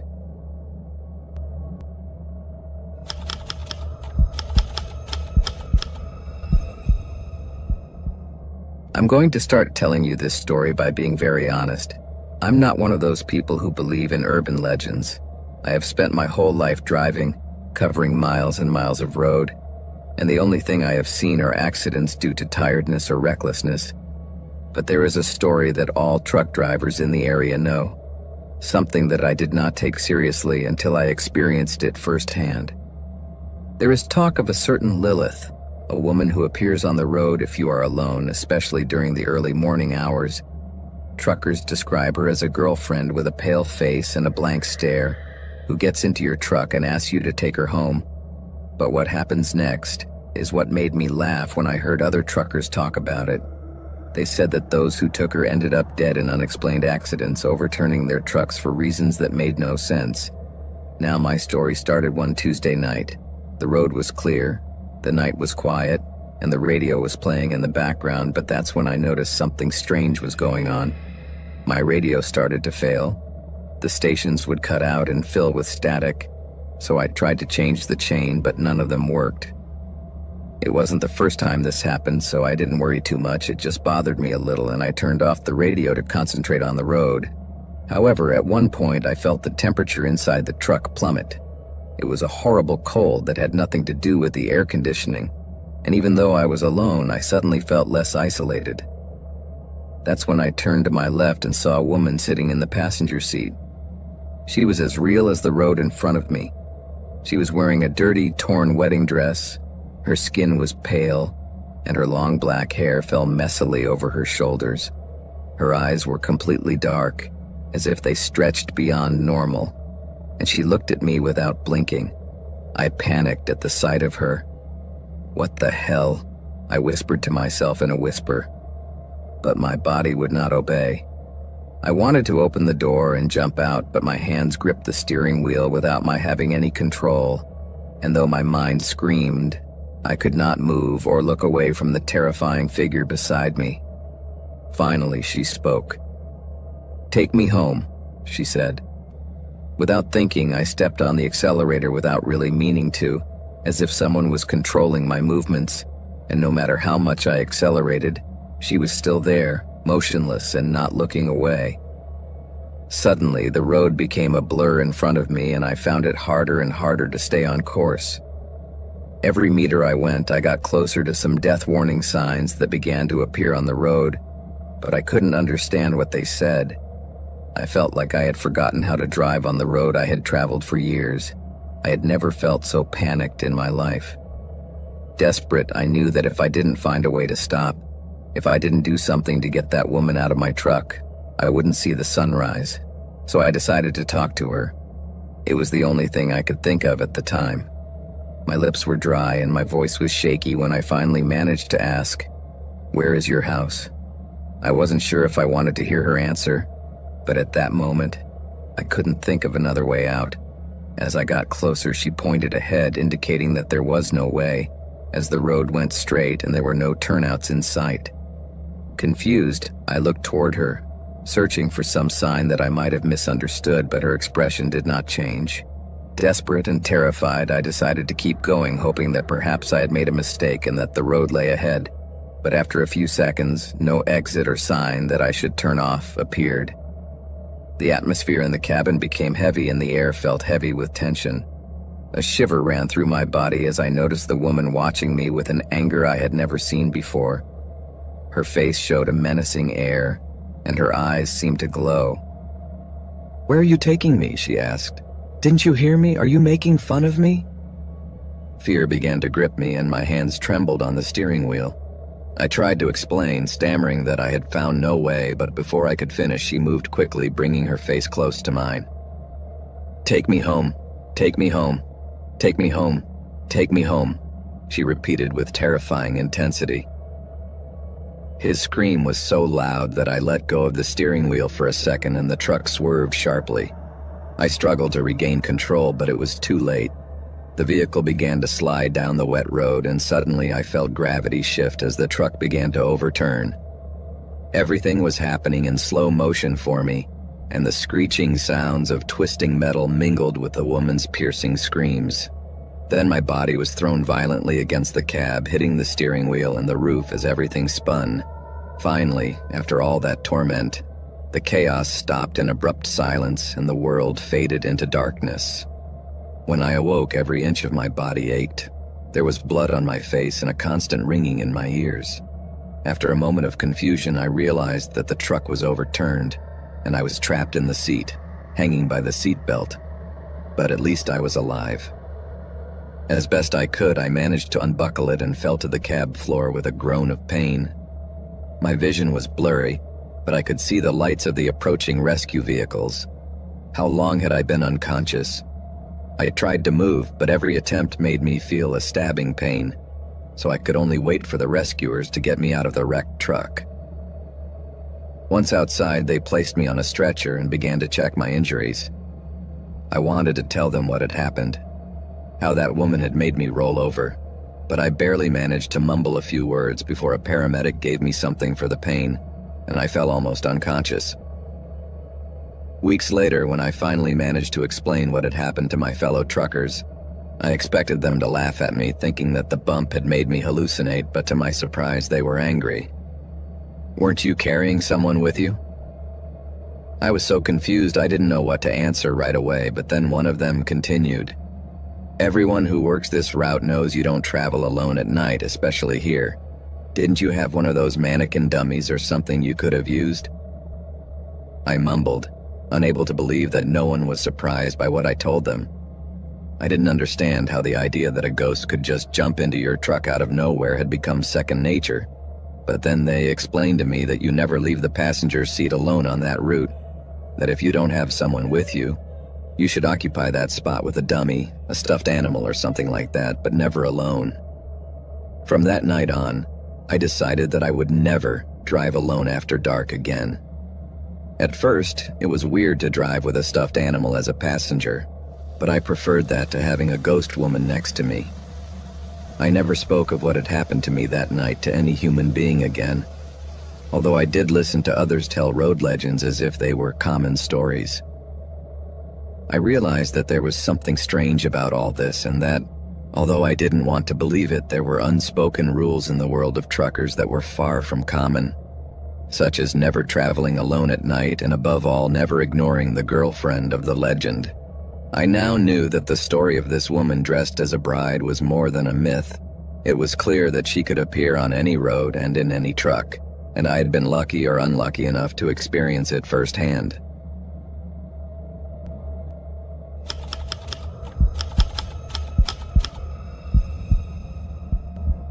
I'm on a trucking route that runs from Connecticut to Kentucky to Tennessee. The truth is that the road is pretty interesting because I pass through a lot of iconic East Coast places, but there is one area that gets pretty weird, especially near the Appalachian Mountains. You know, it's one of the areas with the most economic problems. What happened with coal mining really tore communities apart, and it makes me very sad to see some families trapped in poverty. The other day, I was trying to get around a part of West Virginia that I had never traveled before, an alternate route that I had to detour through thanks to a giant accident on my usual route. Unfortunately, there were some casualties in that crash, so the road was completely closed. So there I was, trying to get my bearings without GPS because my phone ran out of battery, and as if it was a joke of fate, the charger decides to fail just then. So I had to drive my 18-wheeler on very small roads, which sounded like a lousy idea to me. For a while I managed because I have years of experience in my trade and I can boast of being a good driver. But eventually I felt completely lost and started to worry about not being able to make my delivery on time. And you know how things are, that means trouble and fines I can't afford. Well, in the midst of that angst, I see a guy walking along the side of the road and decided to stop and ask him if he knows how to get back to the main road. The guy turned out to be quite friendly and even took the time to give me the necessary directions to get out of that situation. The truth is that I felt very lucky to have found him, and then, since I was hungry, I asked him if he knew any place nearby to eat something, because it was already past lunchtime and I had only had a very light breakfast. The guy stood there thinking for a while, scratching his head as if he was having trouble remembering. "It's tricky to find a place to eat in a place like this," he said. Finally, the man told me he knew of a family restaurant that supposedly made the best fried chicken in the county, and at that point, it was all worth it. I accept that I'm from up north, but believe me, I wouldn't say no to a good plate of fried chicken, and if it's with fries, much less. The problem is that I was trying to remember how to get there. I was already getting a little impatient, but within a couple of minutes he remembered and gave me a couple of directions down a dusty old avenue, which gave me a little bit of a scare. Such a road could get my truck stuck, but after a while he explained how to get to an old shopping center. He mentioned that the place was almost abandoned, but the restaurant is still standing along with some small businesses. He warns me not to be surprised if the place looks empty during lunch, as they tend to work more in the evening. I was feeling a bit excited, so I thanked him and set off following his directions. It took me some time to find the old mall, which turned out to be a bit frustrating, especially since I passed several chain restaurants where I could have stopped. By now, my stomach was already clamoring for some good homemade fried chicken, and I felt that fast food places were no match for good family cooking. Finally, after much searching, I arrived at the apparent mall the guy told me about. The truth is that I was not disappointed, but I was surprised. The place was in a sorry state, far away from any major road, and there were no signs indicating that there was such a thing, and to top it off, I didn't see the slightest trace of an open restaurant in any of the stores. That was one of the most confusing situations I had ever experienced, and I couldn't help but feel a slight shiver inside me. However, I had rolled around quite a bit to get there, so I wasn't about to give up just like that. As I wandered around the old mall, I saw a huge sign that said something like Grandma Lila's Kitchen, and suddenly my spirits rebounded. Just then, a guy came out of the restaurant and stared at my truck. From where I was standing, I didn't think he saw me, maybe because of the sunlight shining in front of him, but he kept looking at me, and that gave me a bad feeling. At that point, I got out of the truck and approached the guy in the parking lot to ask him if they were really open, but he didn't say anything and just kept looking at me in a way that was quite uncomfortable. My stomach dropped, and I felt a chill tell me that I should turn around and go back the way I came. I was starting to get an unsettling feeling that something wasn't right, like I had walked into a bad place. At that moment, the boy turned around and suddenly pulled something out of his back pocket, which at first I mistook for a wool cap, but as I put it down, I realized it was something else, a ski mask. But it was what I saw in his other hand that chilled me. The guy had a revolver. At that moment, I panicked and started running back toward my truck, but when I turned around, I realized I wasn't alone. Other guys appeared from the abandoned cars and came straight toward me, each with some kind of weapon, whether it was a knife or an iron bar. I couldn't believe it. The adrenaline rush I felt made me run even faster, managing to jump into the truck and closing the door just in time, almost by miracle. My heart was racing as I desperately searched for the keys. In an instant, the guys surrounded my truck, banging on it and yelling at me to get out. Then one of them, the one with the revolver, pointed directly at my face through the windshield, demanding very aggressively that I get out, but I couldn't let myself get caught. I had to do whatever it took to get out of there, so in a panic I started the engine, and with a jerk I accelerated, trying to run over those who didn't manage to move in time. As I leaned forward to get control of the steering wheel, I heard a shot that shattered the windshield right above me. The guy had fired, and thank God missed me by millimeters. However, I couldn't let the shock get the better of me. I made a sharp turn in the parking lot, hoping I wouldn't get shot again, and when I looked in the rearview mirrors, I saw some of the men lying on the ground with obvious signs of pain, and that gave me a slight relief to know that I managed to get out of there. However, I kept speeding blindly until I found a safe place to park, and when I finally did, I called the police, my hands still shaking with fright. I spoke to a sheriff's deputy who told me that I was not the first to fall into the clutches of these criminals. It turns out that apparently this group of bandits had been harassing truckers in the area for some time, trapping those looking for directions. The deputy seemed surprised when I related how the guy who gave me the directions ended up being part of that whole gang. After that, I decided to refuel and look for a place to get something to eat.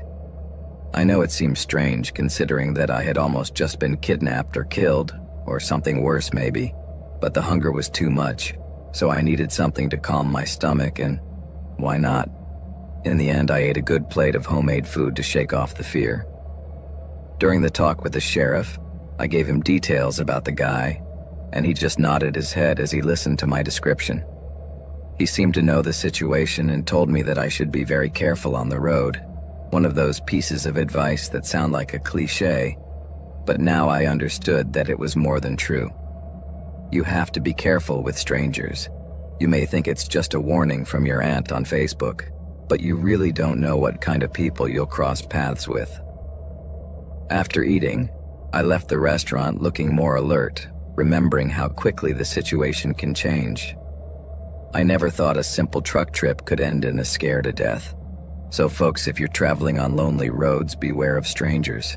Some are not what they seem, and sometimes just asking directions can get you into a mess that there's no way to escape.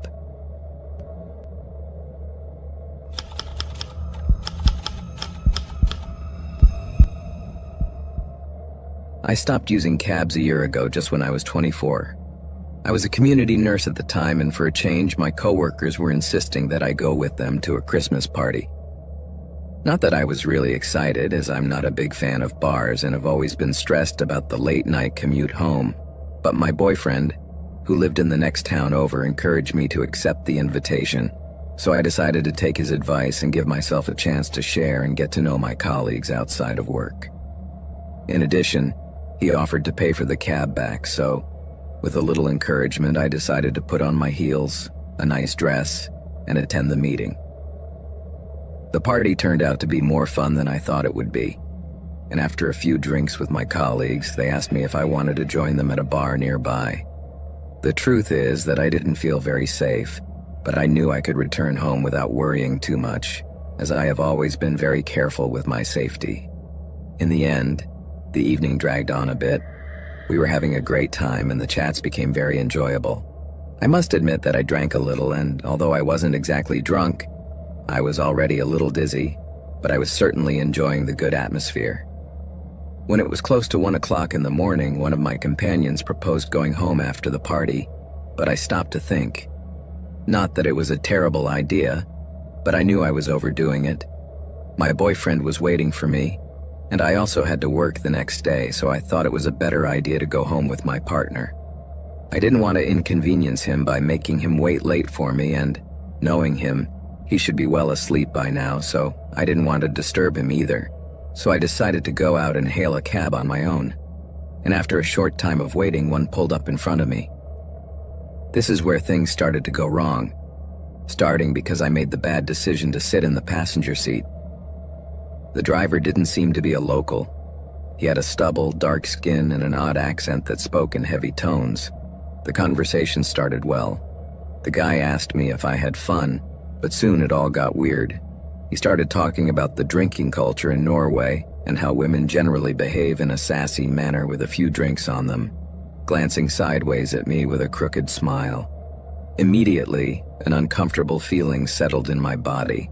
I wanted to keep control of the situation because I didn't want him to see me nervous. As we continued driving, his questions became more and more personal. How about you? How about your man? How long have you two been together?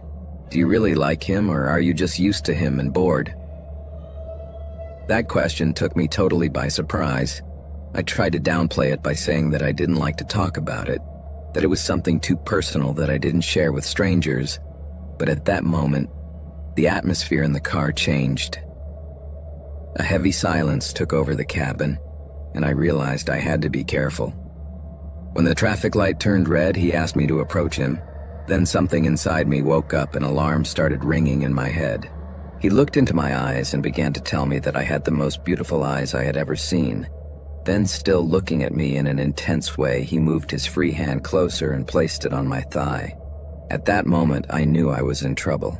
I started desperately thinking of a way to escape from that guy, and the first thing that came to my mind was to throw myself out of the car. I know it's too risky, but it was the first thing that came to my mind, probably because the alcohol wasn't helping me think clearly.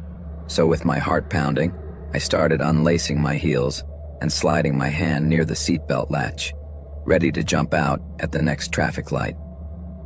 However, my nerves calmed as I began to recognize the streets, and we finally arrived at my partner's house. When the guy pulled into the driveway, still with his hand on my leg, I quickly unbuckled my seatbelt, pushed his hand away from my leg, and quickly paid without waiting for change. I didn't even listen to what he was saying. I just threw the door open and shot out of the car barefoot and with my heart in my throat. I arrived at the room with my breath coming fast. At that moment, my boyfriend woke up and asked me what was wrong, and still trembling, I told him what had happened. The experience was etched in my memory, and the next day I spent the day questioning whether I should call the cab company and complain, but the fear that the driver might trace my call stopped me. I didn't want him to make the connection and be able to track me down. I still remember that night vividly. I was terrified to think that, had I been drunker, the story might have been very different, and I felt a shudder at the thought of less fortunate women. 3 weeks later, I read in the newspaper that a cab driver had attacked a woman. That news made my blood boil. After I became aware of what had happened, I also remembered my friend who was almost dragged away by a cab driver who kept insisting that she have sex with him. So here's my advice. Stay alert, girls. Always have a plan to get home. Life can get dangerous all of a sudden, and safety is not something to be taken lightly.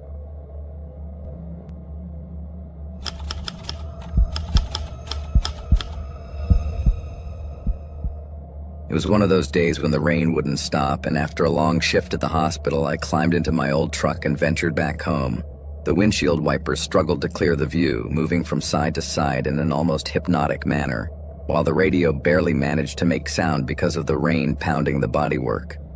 As I drove down a lonely road in the middle of a forest, with tall trees that seemed to want to trap my truck, the feeling of loneliness became more intense. My hands firmly gripped the steering wheel and my knuckles felt sore from the cold. I remember having my eyes fixed on the road, but my mind wandered, just wanting to get home and relax. However, as I rounded the first bend, my headlights illuminated something strange. It looked like a human figure in the middle of the road, so I stopped for a bit, intrigued and worried. As I looked again, I noticed it was a man, and his hair was messy and soaked. The man was about 4 or 5 meters away, standing still and staring at me, almost unblinking, as if studying me. His clothes were in tatters, adjusting to a body that looked weak. But then I noticed he was holding something in his hand. It was a long, shiny object that gave me the shivers. My heart started beating very fast, and although I wasn't quite sure what it was he was really holding in his hand, something about this situation told me I was in trouble. However, the guy wasn't moving, just staring at me. I tried to calm myself by taking a deep breath, as the steam built up on the glass, and I kept thinking about the strangeness of the situation. However, before I could make a decision on what to do, the man suddenly lunged towards me, hitting the hood of the truck hard.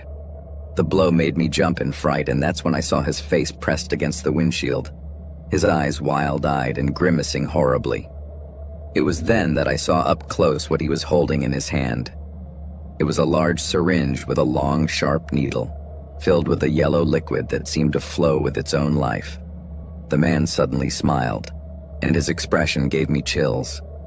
His yellowed teeth and reddened, wild eyes seemed to be a warning that this was definitely not right.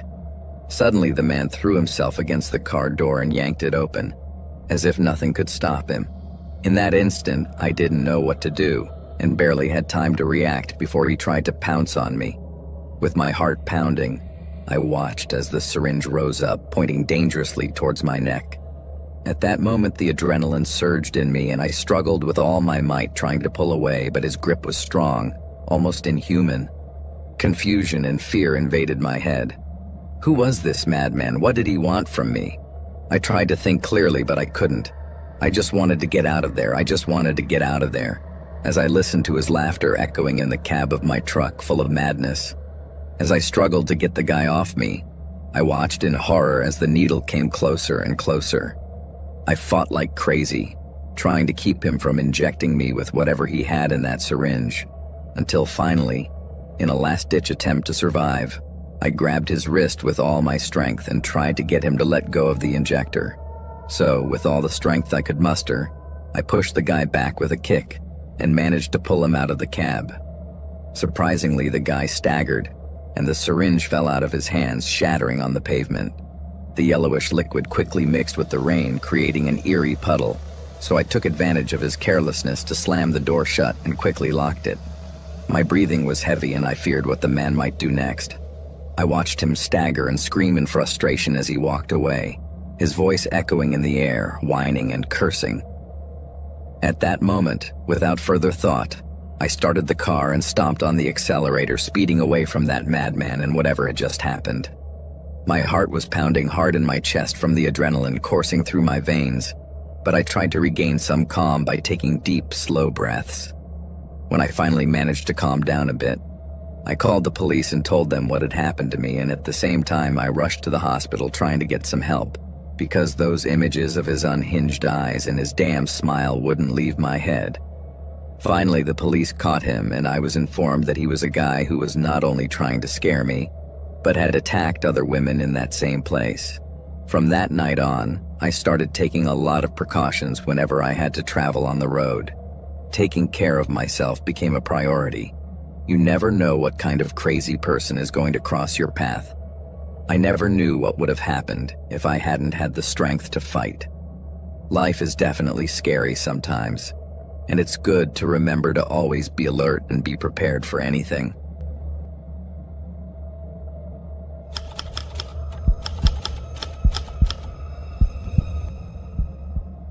Let's talk about I-70 in Utah, that stretch between Salina and Rio Verde that stretches more than 100 miles without any services.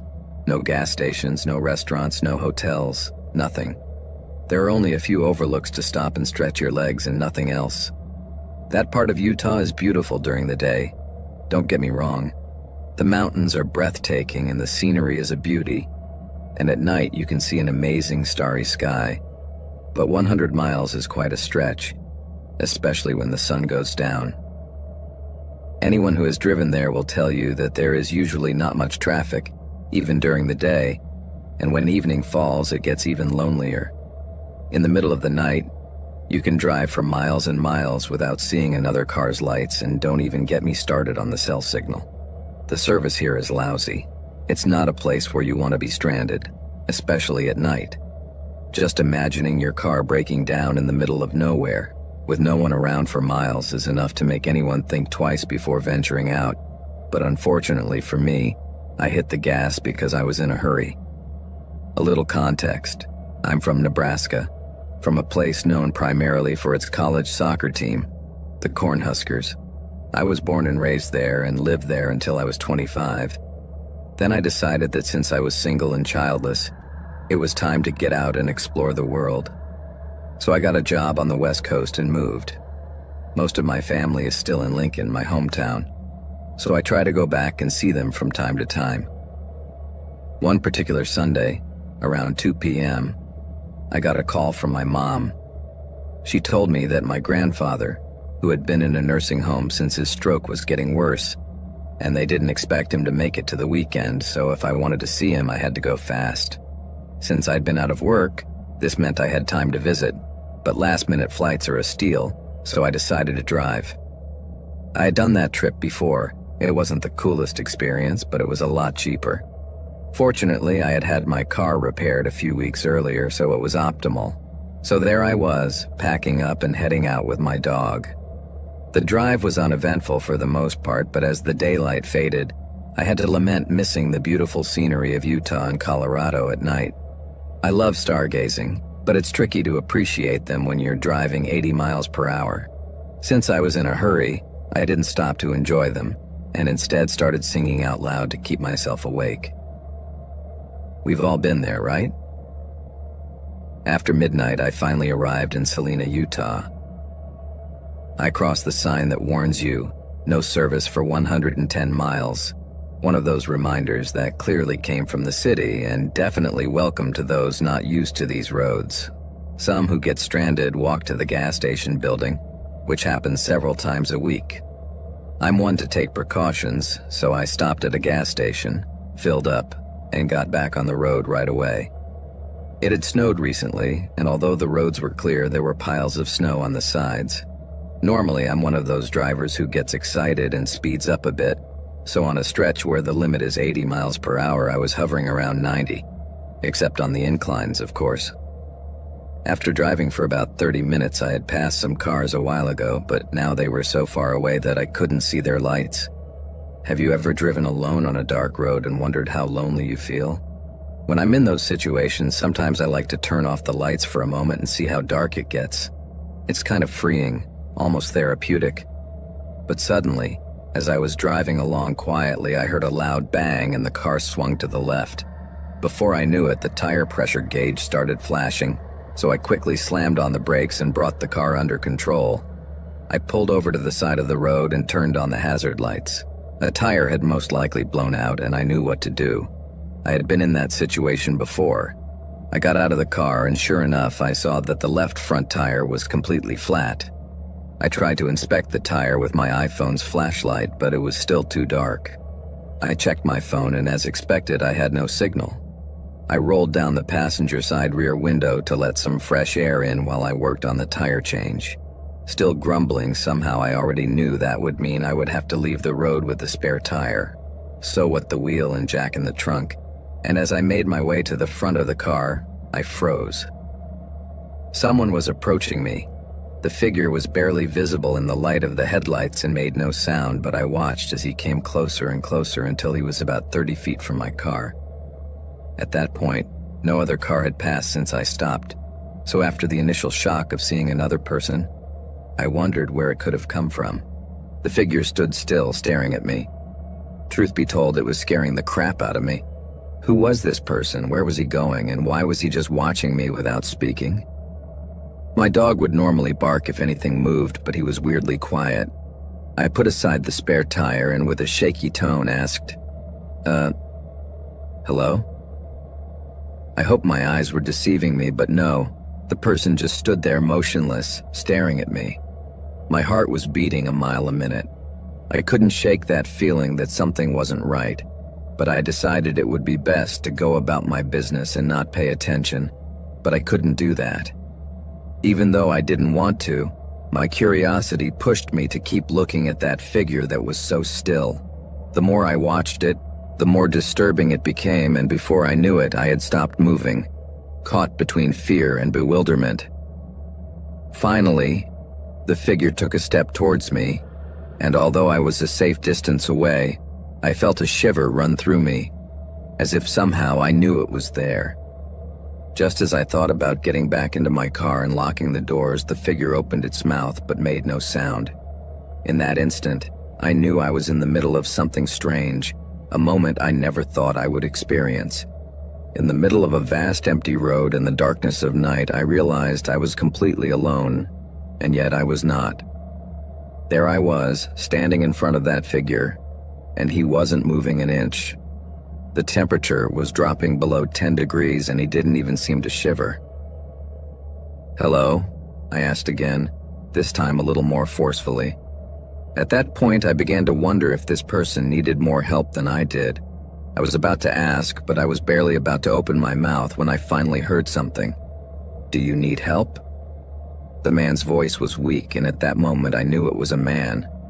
Although his voice didn't sound as deep as you would expect from someone his size, it was strange, but he still wasn't moving.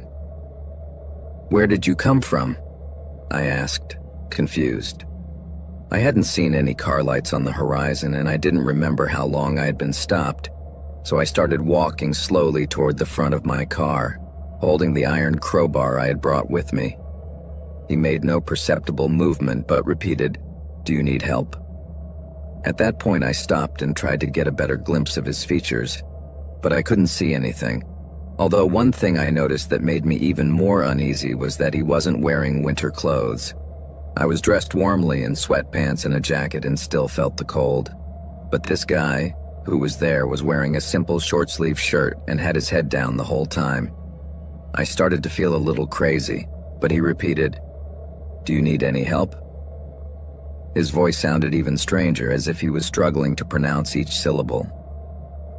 I slowly made my way toward the driver's door. At least I could take shelter in the car and lock the doors. I had the spare tire, but I didn't consider myself a physically strong guy, and I knew that if things got ugly, I wasn't going to be able to do much in the face of her size. "Do you need help? Do you need help?" he repeated, more and more urgently. Suddenly, he took a step toward me and continued to insist until he yelled, "Do you need help?" Faster now. At that point, I tightened my pace and rounded the car, looking for the door handle. But just as I was about to open it, a bright light appeared behind me. I turned immediately and saw a pair of headlights approaching down the road. My instincts told me to turn around, so I did. As I turned, I expected to see the man approaching, but he was gone. The possibility of seeing lights in my direction was a relief, but the missing guy kept me on edge. "Hello!" I shouted, but there was no response. The silence was overwhelming. After a few seconds of confusion, the oncoming car zoomed past. It didn't stop, and I didn't blame them. Who in their right mind would stop next to a car stopped in the middle of nowhere? I thought about flagging them down, but I was too stunned to make up my mind. As I tried to process the strange experience, I walked over to where the man was standing, approached and saw footprints in the snow starting where he had been, extending into the distance and disappearing down the road. I was still holding my tire iron, and using my phone's flashlight, I followed those tracks. They would go about 10 feet before turning and heading south, going off the road. I'm not dumb enough to follow tracks in the snow at 3 in the morning in the Utah desert, but damn, curiosity was killing me. However, at that moment, more headlights appeared behind me, snapping me out of my trance. So I got back in my car, changed the tire in a hurry, and got back on the road, albeit at a much slower pace. The rest of the trip was uneventful and uneventful. I didn't mention the encounter to anyone because, to tell the truth, I still wasn't entirely convinced that what I had experienced was not a mere hallucination. I had been driving for almost 9 hours straight, and that can definitely make you see things. But one thing was clear. I was not planning to drive like that again, neither at night nor in the desert.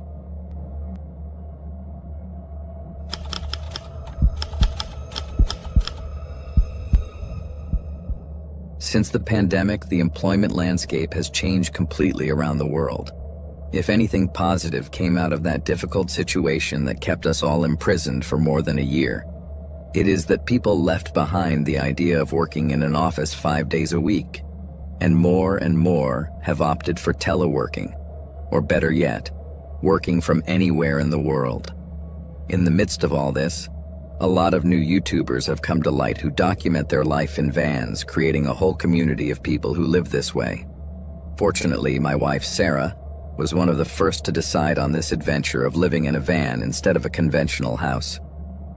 We rented our home and got ourselves a spacious van, ready to launch our lives on the road.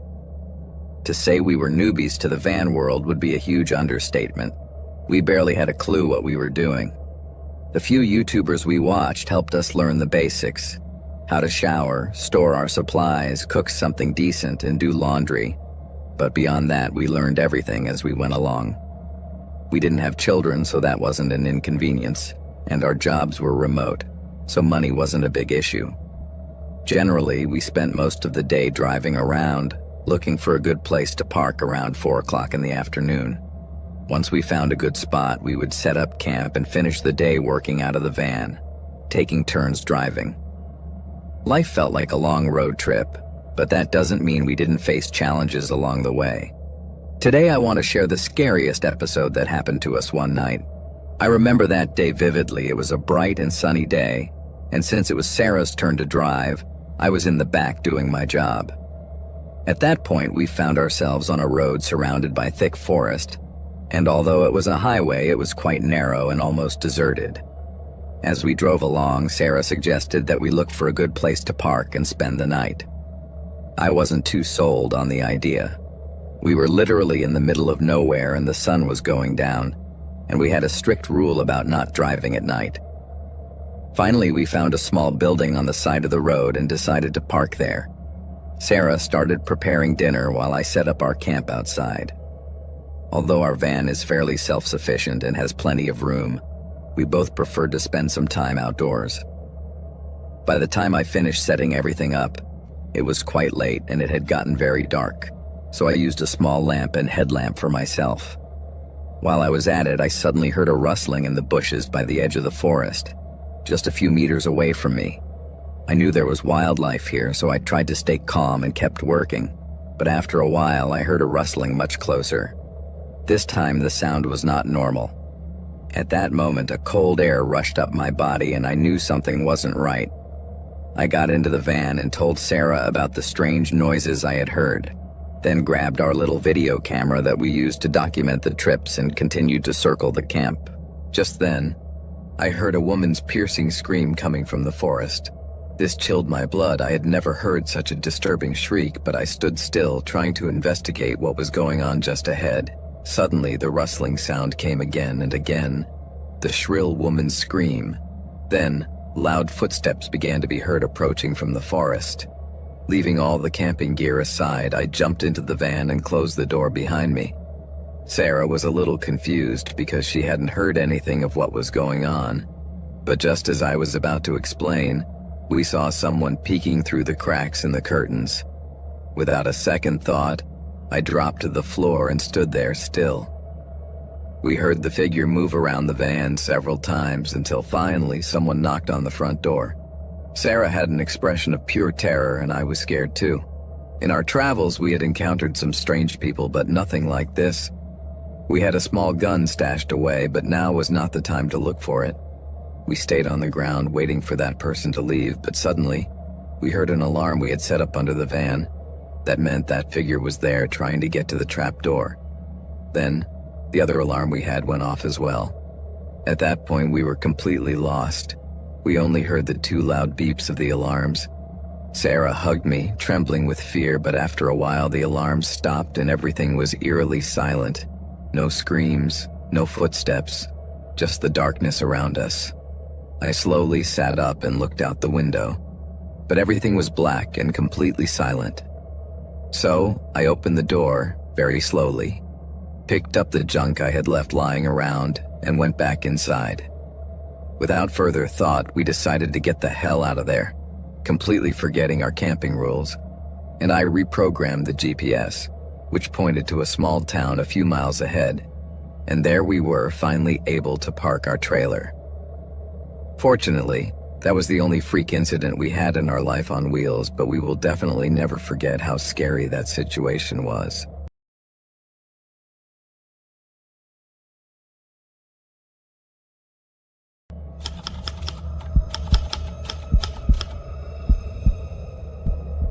It was just an ordinary afternoon, and Sammy, my daughter, was out having fun with her friends. That gave me the perfect opportunity to rest for a while, so I was alone at home, enjoying the peace and quiet. And I remembered that I had ordered some things on Amazon last week. According to the email, they were supposed to arrive around 4 o'clock. Suddenly, I heard a van pull up right in front of my house. I looked out the window and saw the typical Amazon van, nothing out of the ordinary. A short guy in a delivery man's uniform got out of the vehicle carrying a package. I didn't think much of it. He looked like just another delivery man, so I went to the door to receive my order. When I opened the door, he looked at me with a smile that didn't quite convince me. There was something strange about him. Maybe it was that his uniform looked a bit odd, or his expression seemed a little tense, as if he were hiding something. But I didn't think about it. I just thanked him for the delivery and took a step back inside, closing the door behind me. Then I put the package on the table and went back to the sofa. A few minutes later, I looked out of the window and realized that the guy hadn't left. He was going around the block and parking up again a few meters from my house. I started to feel a little uncomfortable, but I tried to calm down, thinking that maybe he had other deliveries in the area. However, I continued to look at the van out of the corner of my eye while trying to concentrate on something, but it was impossible. Then I saw the man get out of the vehicle again, and I immediately realized that something was wrong. but I tried to calm down, thinking that maybe he was just taking a break. About 30 minutes passed when I heard footsteps approaching again, but this time the sound was firmer, more insistent. I opened the door to look through the peephole, and there he was again. But this time he wasn't carrying a package. He was just standing there, as if he were waiting for something. Another thing that caught my attention was that he seemed more nervous. His posture was tense and, frankly, it made me feel uncomfortable. Panic began to grow in my chest, but I tried to remain calm. Who knows? Maybe he just wanted to confirm some information or something like that. However, before I could decide whether to open the door or leave it like that, he started banging on it hard, non-stop. My heart raced with each blow, and when I saw him from the side window, my heart stopped. Not only did the man not have a package, but he was holding a shotgun in his hands. At that moment, my blood ran cold. Immediately, my head began to spin, thinking about what I could do in that situation. But I was collapsed, so, without making a sound, I moved away from the door while he kept pounding harder and harder. All I knew was that if I stayed there, I would be in danger. Now the situation had become much more serious than I imagined, and I had to act fast. I had to think of a way out of there. In desperation, I ran to the kitchen in a hurry, looking for something to defend myself with. I knew there was nothing at home I could use as a weapon, and the only thing I could think of was a knife. So I opened the drawer and grabbed the biggest one I could find, trembling with nerves, and I started to approach the door. The guy was still there, banging on the door with the butt of his shotgun, now trying to break it down. Panic filled me completely. I couldn't just stand there with my arms crossed. I wasn't going to wait for him to break in. So plucking up my courage, I decided to open the door with a bang, and I pointed the knife at him, launching myself at him, trying to disarm him, but it wasn't that easy. The guy turned out to be stronger than I had thought, so we got into a brutal fight. I'm a big woman, and I was on the girls' wrestling team at school. That was a lifetime ago, but even so, I knew how to defend myself. However, I was up against a man about 6 feet tall, armed with a shotgun. I managed to land a good punch in the face after all that and a few kicks. But when I tried to take him down, he hit me on the head and I staggered. The shotgun slipped out of his hands, and when he took a step back, breathing heavily, it broke free from my grip and he grabbed it again. At that moment, I knew I was going to die if I didn't do something fast. So without thinking, I turned and ran inside, slamming the door shut. Immediately after entering the house, shots rang out. I hid behind one of the sofas just as the window panes began to shatter and furniture crashed to the floor. I knew I was in an extremely dangerous situation and needed to find an opportunity to get out or at least fight back. Knowing that the guy would enter the house at any moment, I ran to the end of the corridor where there was an old wooden piece of furniture behind which I could hide without being seen. And a moment later, I heard the guy's heavy footsteps in the living room. I poked my head out into the hallway and saw him searching through things, going through every room. And at that moment, I realized that he hadn't just come in to scare me. He was stealing everything he could find.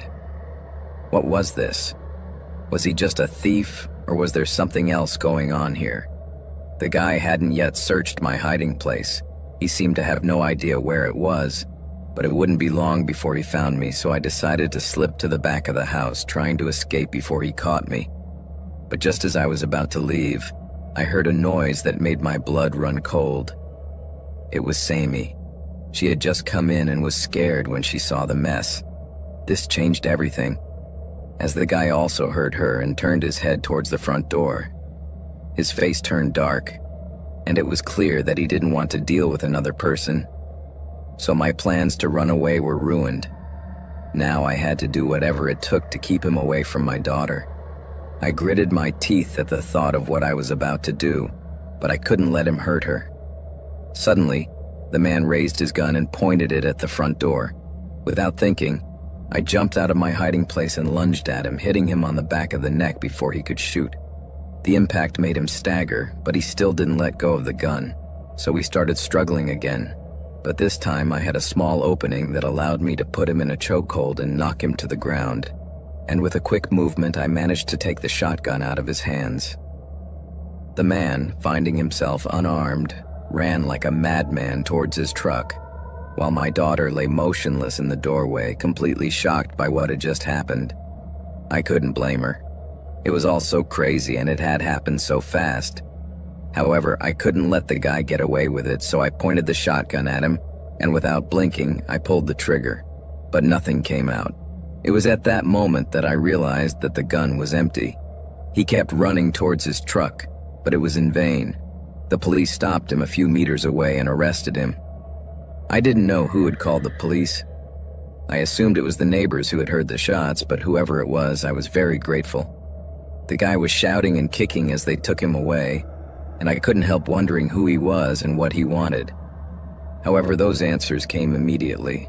The policeman told me that the man was not a psychopath, nor did he know anything about me or my daughter. He was just a very desperate addict. The guy already had a record for robbery, possession of weapons, and illegal substances. When it was all over, I saw Sam on the floor, confused and sad. My daughter asked me why that man tried to kill us, so I answered her in the simplest way I could. He just wanted to rob us. She was looking for more answers, as if she were expecting a deeper justification, but I told her that was all I knew, and that made her cry. It hurt to see her like that. The fact that a thief would try to end our lives just to steal from us left an empty and sad feeling. But unfortunately, that's the world we live in.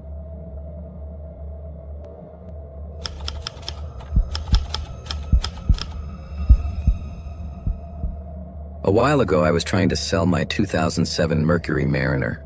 Although it was getting on in years and was a bit worn out, the car was still working great, so I thought I'd post it on Craigslist, as I'd had good experiences buying and selling cars there before.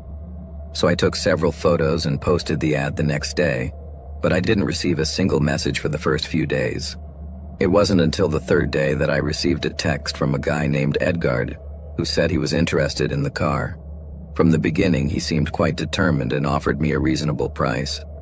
I gave him my address so he could come and see it, and since I live in an apartment complex, I didn't think it would be a big problem. There were several buildings there, and I didn't think he could identify which one was mine. Edgard told me I could come by the next day after work, at around 9 p.m.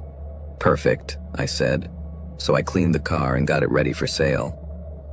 The following night, I left my apartment and went to the parking lot. Shortly afterwards, Edgard arrived and parked nearby.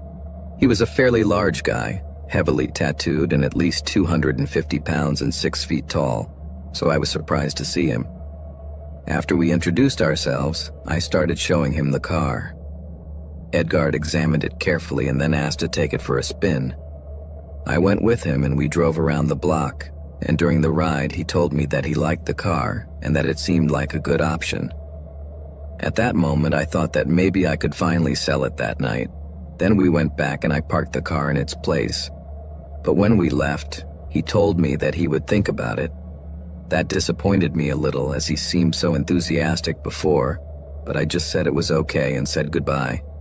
That's when Edgard asked if he could use my bathroom quickly, and I thought that was weird. Why did I think he would be allowed into my apartment? Without thinking too much, I said no thanks and started to walk away.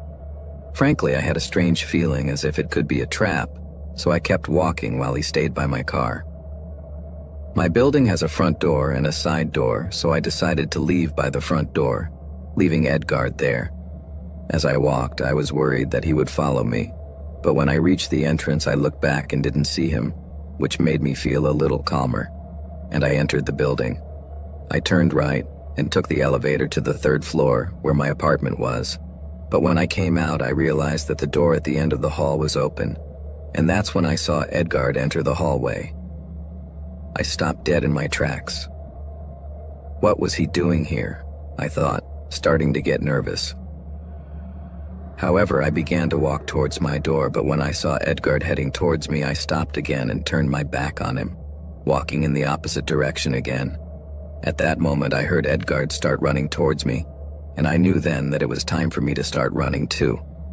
I ran as if the devils were chasing me, and when I reached the end of the corridor, I went up the stairs and ran down them without stopping. I could hear Edgard behind me, so I didn't stop. I kept running to the underground parking lot, and once there, I continued running to the other side of the building while I could hear him following close behind. When I got to the stairs on the other side, I went up to ground level and went out the side door, ran to my car, jumped in and took off, burning rubber. As I drove, I called the police and told them about the guy. Then I drove around the nearby streets for a few minutes, a little nervous. When I returned, Edgard's car was still there, but he wasn't inside. The police arrived a few minutes later, and I didn't go back to the building until they did. It turned out that they found Edgard trying to break into another apartment, so in the end, he was never interested in my car, or he just wanted to take advantage of the situation to steal from me. Since then, I've been very careful when I post something for sale online. You never know what people's real intentions are, and it's better to take precautions.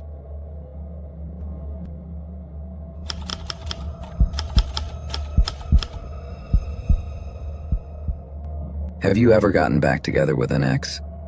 I used to be one of those people who said it would never work out, but of course advice is easy to give until you find yourself in the situation. That's how I ended up talking to my ex again, and spoiler alert, it didn't end well. The day I chose to try and reconcile was, in fact, the worst day of my life. To give you an idea, I was almost killed.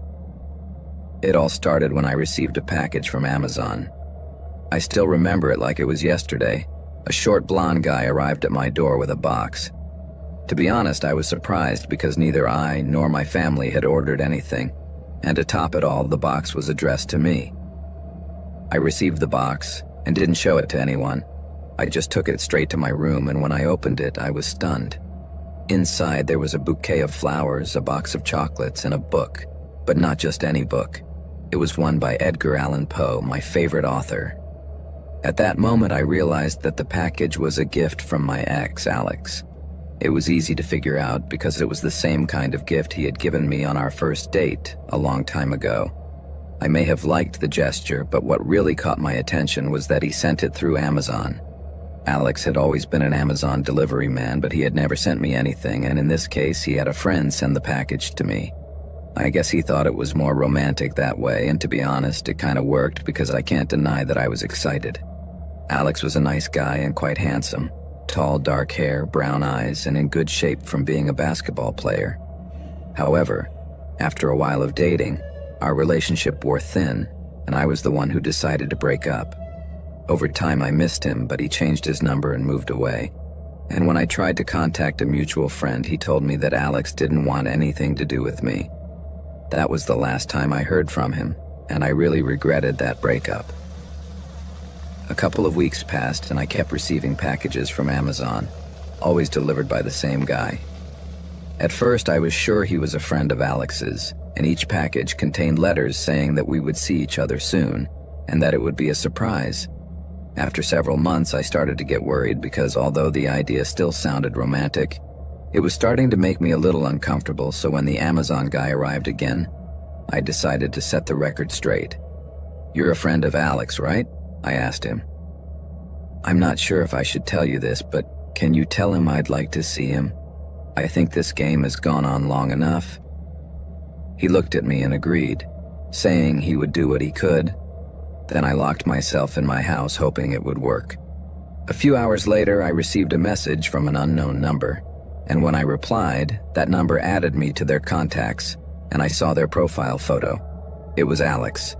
His message said that he wanted to meet me in our special place, a corner that only we knew about, in a forest on the outskirts of the city.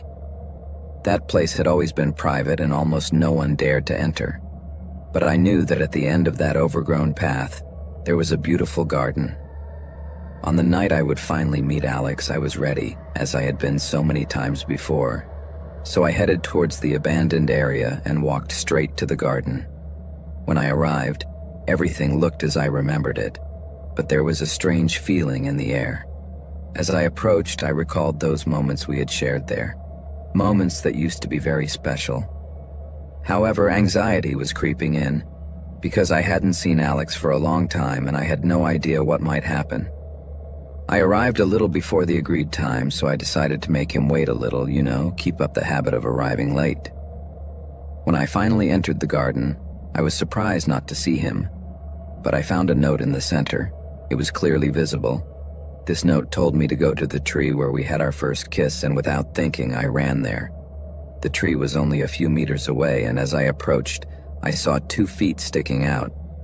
But as I sniffed the air, I recognized a strange aroma, like something rotten, and when I finally arrived, I was shocked. There was Alex, but he was no longer alive. His body was dismembered, and his face showed so much terror that it was clear he had suffered a lot before he died.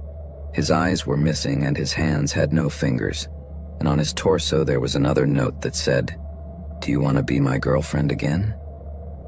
I couldn't believe what I was seeing. I have no words to describe the horror I felt, and I don't even know how I didn't collapse to the floor immediately.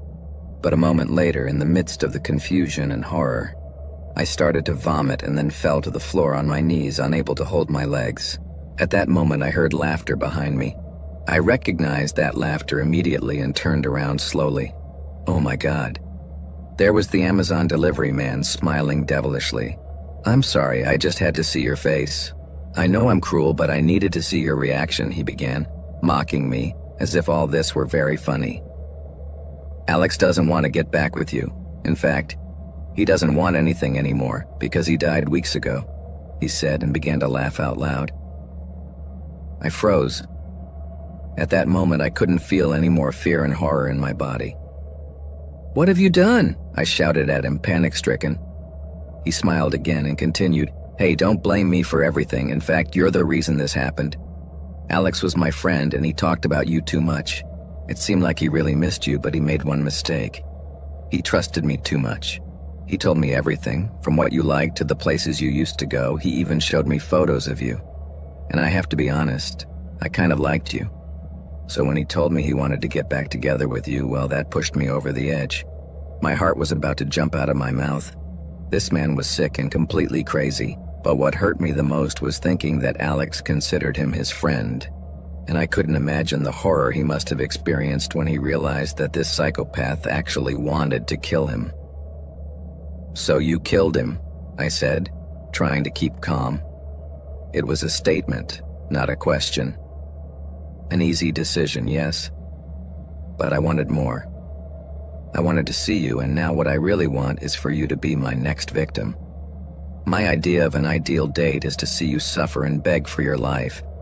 So I'm going to make you feel the same way Alex felt. That way you'll be connected forever. It's your fault you pushed me to do it." Before I could react, the guy lunged at me with a knife. He was too confident. He probably thought I couldn't defend myself because I was a woman. However, I am a strong girl and I know how to defend myself, something he didn't expect. When he came at me, I managed not only to dodge his attack but also to take the knife away from him. And just at that moment, I hit him in the face with the handle, opening a large wound on his forehead. At that moment, I took advantage of the carelessness and tried to escape. But before I could run away, he caught me by the foot and started biting me. The pain was unbearable and I screamed as loud as I could, trying to kick him to let me go. But it didn't work. That madman just kept crawling, tearing the skin on my leg. In a moment of desperation, I closed my eyes, feeling that my end was near, and while wishing for all this to end, I began to hear screams. I opened my eyes, trying to see where the screams were coming from, and that's when I saw a group of men catching the crazy Amazon guy and beating him up. I couldn't believe what was happening. I never imagined that someone would come to help me. While the men were holding him down and subduing him, another man ran over to me, pulling me out of my state of shock.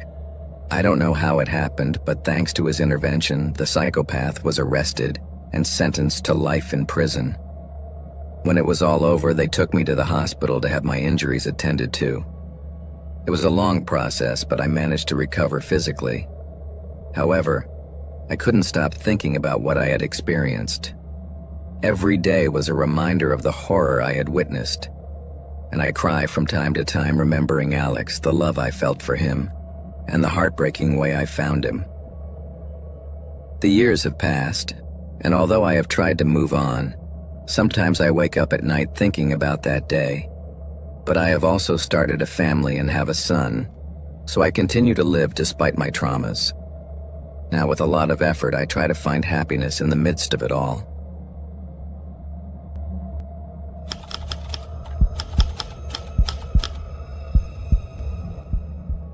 My mom and I would go to my grandparents' house almost every weekend. My dad had left before I was born, so I was always very close to my mom and my grandparents. It was a routine. She would stay with them to socialize or work during the weekend, and I used to stay up late on Sunday. I remember one Sunday night during a vacation when they took me in the car. I was half asleep, and honestly, I don't remember much about the trip. I just know that they tied me to the seat, and suddenly I felt a chill on my face. I opened my eyes suddenly, and then I heard my mom begging them not to hurt her and not to hurt me. At that moment, I looked out of the window and saw what I thought was a monster, but in reality, it was a guy with a rabbit mask. But this wasn't one of those cheap plastic masks. It was terrifying, very realistic. The guy had stopped his car in the middle of the road, as if he'd had an accident, and when my mom stopped to help him, he put on a bird mask, and then his accomplice appeared with that rabbit mask.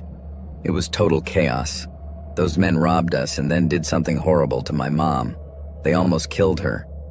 She was in hospital for almost 2 weeks, and I ended up living with my grandparents for a year because she couldn't look after me. The experience left her devastated, and I wasn't unscathed either. I had nightmares about that rabbit-faced monster chasing my mother, and that image stayed with me for years. However, things got better over time, and by the time I turned 10, we started to get our life back on track. At 24, I was still living with my mom, but I was looking for my own place because I had gotten a decent job at the university. My new place was empty, so I started looking for cheap furniture and decorations. So one of the first things I did was check out Craigslist. There I found several interesting items at a good price. So I contacted a girl who was selling things from her grandfather's house. She told me she was selling everything to pay for a nursing home. She was very nice and offered me a discount if I bought several things at once. So I decided to go and see what she had. On Saturday afternoon, I drove to her grandfather's house, and the sweet girl greeted me with a smile, but when I saw her grandfather, I understood why they needed the money. Grandpa was in a terrible state, and I got the impression that he didn't even know what was going on. I didn't ask him any questions about it, but the poor old guy was strapped to his wheelchair and had an oxygen tank next to him. He barely reacted when his granddaughter introduced me, and it looked like he didn't have long to live. As we walked around the house, I noticed that there were many old and dusty things. The girl showed me a series of furniture and decorative objects, but I set out to check the 3 main things I wanted: a wardrobe, a desk, and a dining table. The granddaughter and I agreed on a price, and of course I was going to need a U-Haul to pick up the stuff later, and I thought I could organize everything for the following weekend as soon as I confirmed the purchase. Once that was done, we decided to have a coffee together, and she told me that almost everything in the house was for sale because her grandfather had lived a rather wild life in his youth.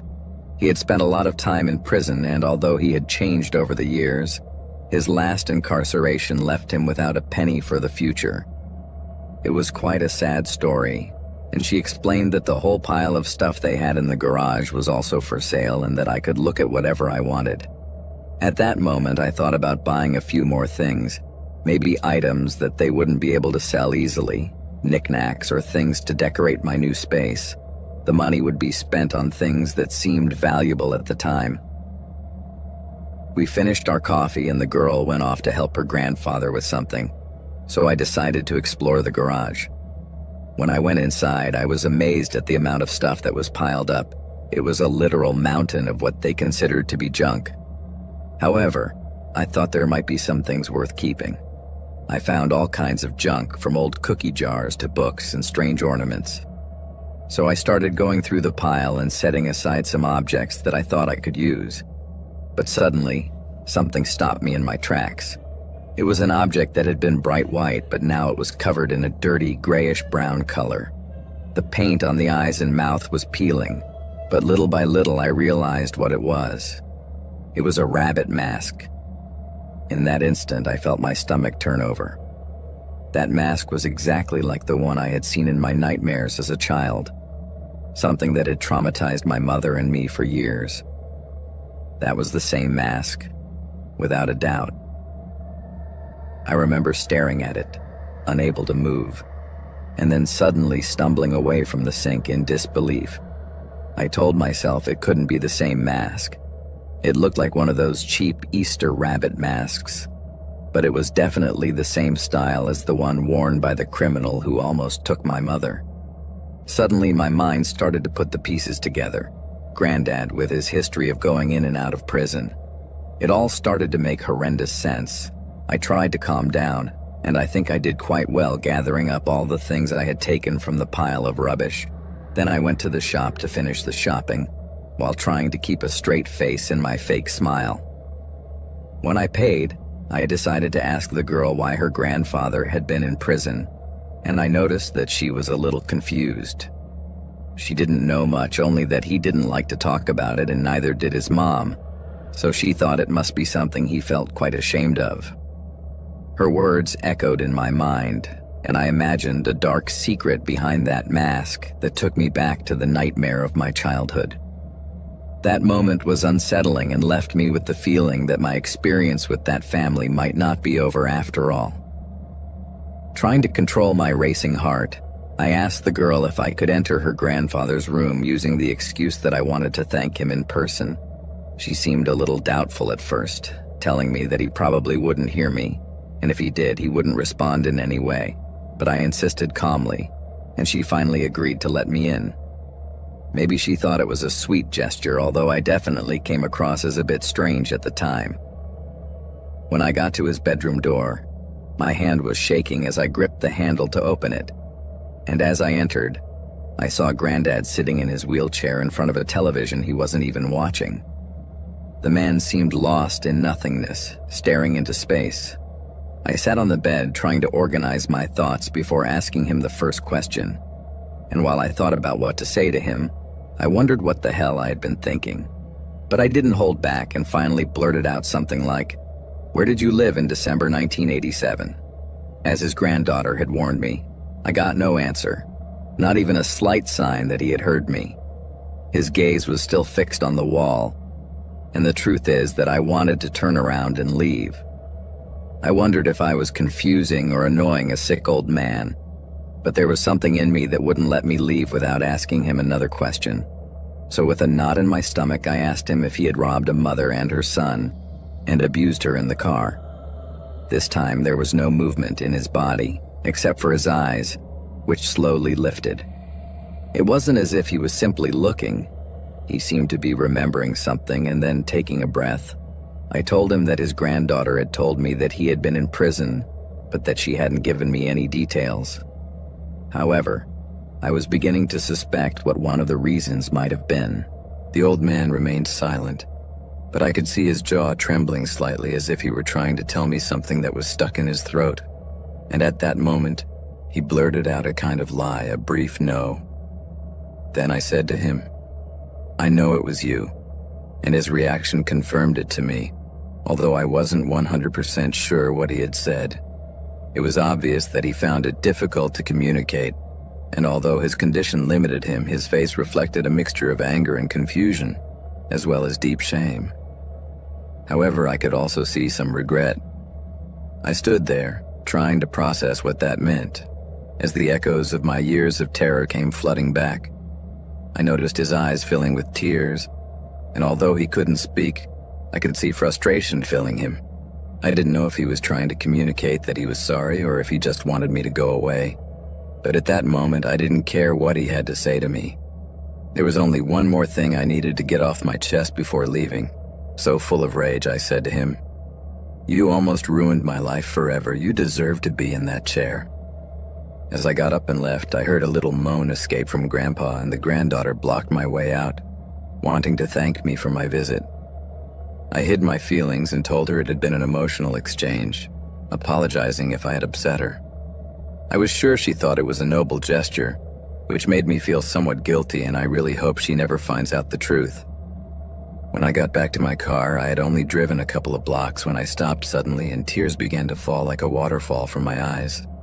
I was overcome with such deep anguish that I struggled with the idea that I might have caused irreparable harm to that sick old man. But deep down, that voice in my head kept repeating that it was him, that it was undoubtedly him. After a while, I tried to pull myself together and decided to go home and talk to my mother.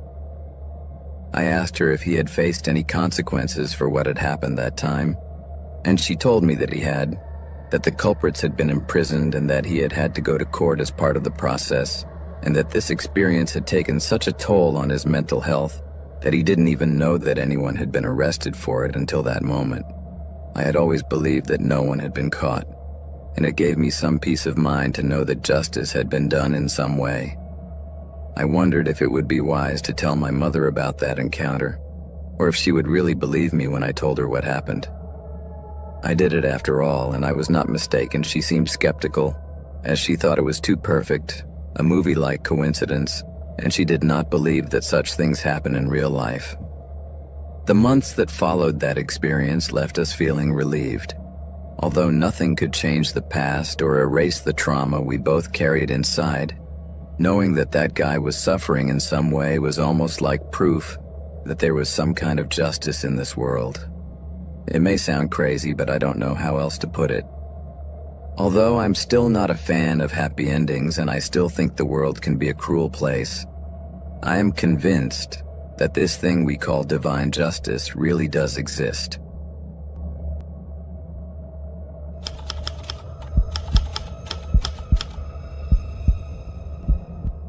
If you have ever shopped on Amazon, this story should grab your attention. I'm Finn, and I was a delivery guy for them for a while.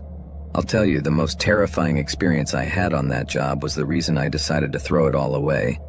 And I'm not kidding, Jeff Bezos may make millions, but I'm not paid enough to put my life in danger. If you're a delivery driver, you know which areas of your city are safe and which aren't. And on this day, I was assigned to one of the worst. I'm telling you, I've seen horrible things in that neighborhood. From people struggling with addictions to scenes of crime in broad daylight that would make anyone's hair stand on end. The last time I was there, a group of guys in their 20s tried to steal the packages from the van and beat me up. I was lucky to get out of there alive, and I didn't deliver half of the stuff I was carrying that day. On that occasion, I learned that nothing is worth more than my life. For that day, my plan was simple: deliver quickly and get the hell out of there. Luckily, I only had 7 deliveries, which was fewer than usual. When I got to the neighborhood, I drove to the first address, where there was a rundown house with a porch that was falling apart and a roof that was crying out for repairs. The woman who lived there was clearly dealing with serious problems. She was an addict, and to tell the truth, the place looked like chaos. So I rang the doorbell, dropped the package, and ran away. The next deliveries were quick and uneventful, but then it was time for the penultimate one, and this is where things got complicated. That house looked even more neglected, as if it had been abandoned. It was the biggest in the neighborhood, but it had a terrifying air, like those mansions in horror movies that are falling apart. Without thinking too much about it, I drove to the address and picked up the large box-shaped package. When I arrived, I noticed that there was no doorbell, so I left the box on the porch and rang the doorbell, but there was no answer. If it was just a package I could leave, that would be fine, but it was a cash-on-delivery package, so I needed someone to come out and sign for it. I rang the bell several times, but nothing. That's when I noticed that the front door was ajar. It is not common for a delivery person to enter someone else's house, but curiosity got the better of me, so I went in. The house was dark, covered in dust and cobwebs, and there were old pieces of furniture that looked like they had been left there, forgotten. The further I went in, the more disturbing the place became. Finally, I decided to call to see if there was anyone at home. "Hello, is anyone there? I've come to deliver an Amazon package." Total silence. "Hello, anyone home?" No one replied, and the uneasiness began to increase. I tried again, but it was useless. The house was empty, and it looked abandoned. My instinct told me I should leave, but something stopped me. I don't know if it was curiosity or the strange feeling that there was something else in that house. So while my heart was beating fast, I decided to walk a little further inside, feeling that someone could appear at any moment. I was starting to think that the whole thing was a bad joke, but in the end I had a responsibility to my job, so instead of running away as I should have done, I approached a neighboring trailer and asked an old man if he knew anything about the big house. The guy looked at me suspiciously and finally told me that no one had lived there in over 10 years, just before slamming the door in my face. Not knowing what to do, I decided I had no choice and went back inside. "Hello, is anyone here? Please come to the door to receive the package. I have more deliveries to make." This time I didn't try to hide my frustration, and just as I was thinking of picking up the package and finally leaving, I heard a strange sound coming from upstairs. My instinct told me not to go upstairs, especially in such an old and neglected house, but curiosity and duty pushed me to do so. The second floor was much darker, with little light coming in through the dirty windows. From the end of the corridor came that strange sound again, like an animal moan. I felt like a character in a horror movie, but instead of backing out, I shouted, "Hello, is anyone there?" Nothing. Just the thick silence and that strange kind of whining that became more insistent. When I got to the room, I took a deep breath and opened the door. At first, I couldn't make anything out in the darkness, but after a few moments, my eyes adjusted, and I managed to see something. In the corner, a very thin woman was sitting. She had her back to me, facing the wall, and was wearing a threadbare robe that revealed her pale skin and dirty hair falling over her face. "Hey, miss, do you need something?" I asked, but she didn't reply. She just swayed back and forth as if she were lost in her own world. It was a curious and fearful sight at the same time. I took a step closer, and when I was close enough to touch her, I put my hand on her shoulder. I don't know how it happened, but suddenly she turned and attacked me. The woman was screaming and growling, and I jumped back, but I tripped over something and fell, hearing the crash of glass breaking next to me as if I had knocked over a table. I managed to get up as best I could, but she was still trying to get closer, although something was keeping her tied up. Looking closer, I saw that she was chained to the wall, limited to moving only a few feet. She looked really terrifying, so thin and pale that she almost looked like a ghost. However, her eyes were red and her mouth was foaming. Her tangled and dirty hair covered her face, and in an instant my flight instincts took over. But my curiosity was also too strong. Then I took out my phone to light up the room, and what I saw left me frozen. It was a kind of science laboratory full of strange equipment and shelves full of jars, but the most shocking thing was a dog chained in a corner, with a bowl of water and rice on the floor. It was as if it had all come out of a horror movie. I ran down the stairs, forgetting the package. I just wanted to get out of there. I finally made it to my van and left, knowing that I had failed 2 deliveries, which ensured my imminent dismissal. But honestly, at that point, I didn't care anymore. I just don't get paid enough. As I drove away from that horrible place, my mind raced. The house must have been a laboratory for cruel experiments, probably on humans. And what had happened to that woman? I didn't want to think about it, but a shiver ran down my spine at the thought of whether I should have called the police. What was really going on there? And what if the lost package meant something more than just a failed delivery? I didn't know. I finally called the police and told them everything I had seen in that house, but I never heard anything more about it.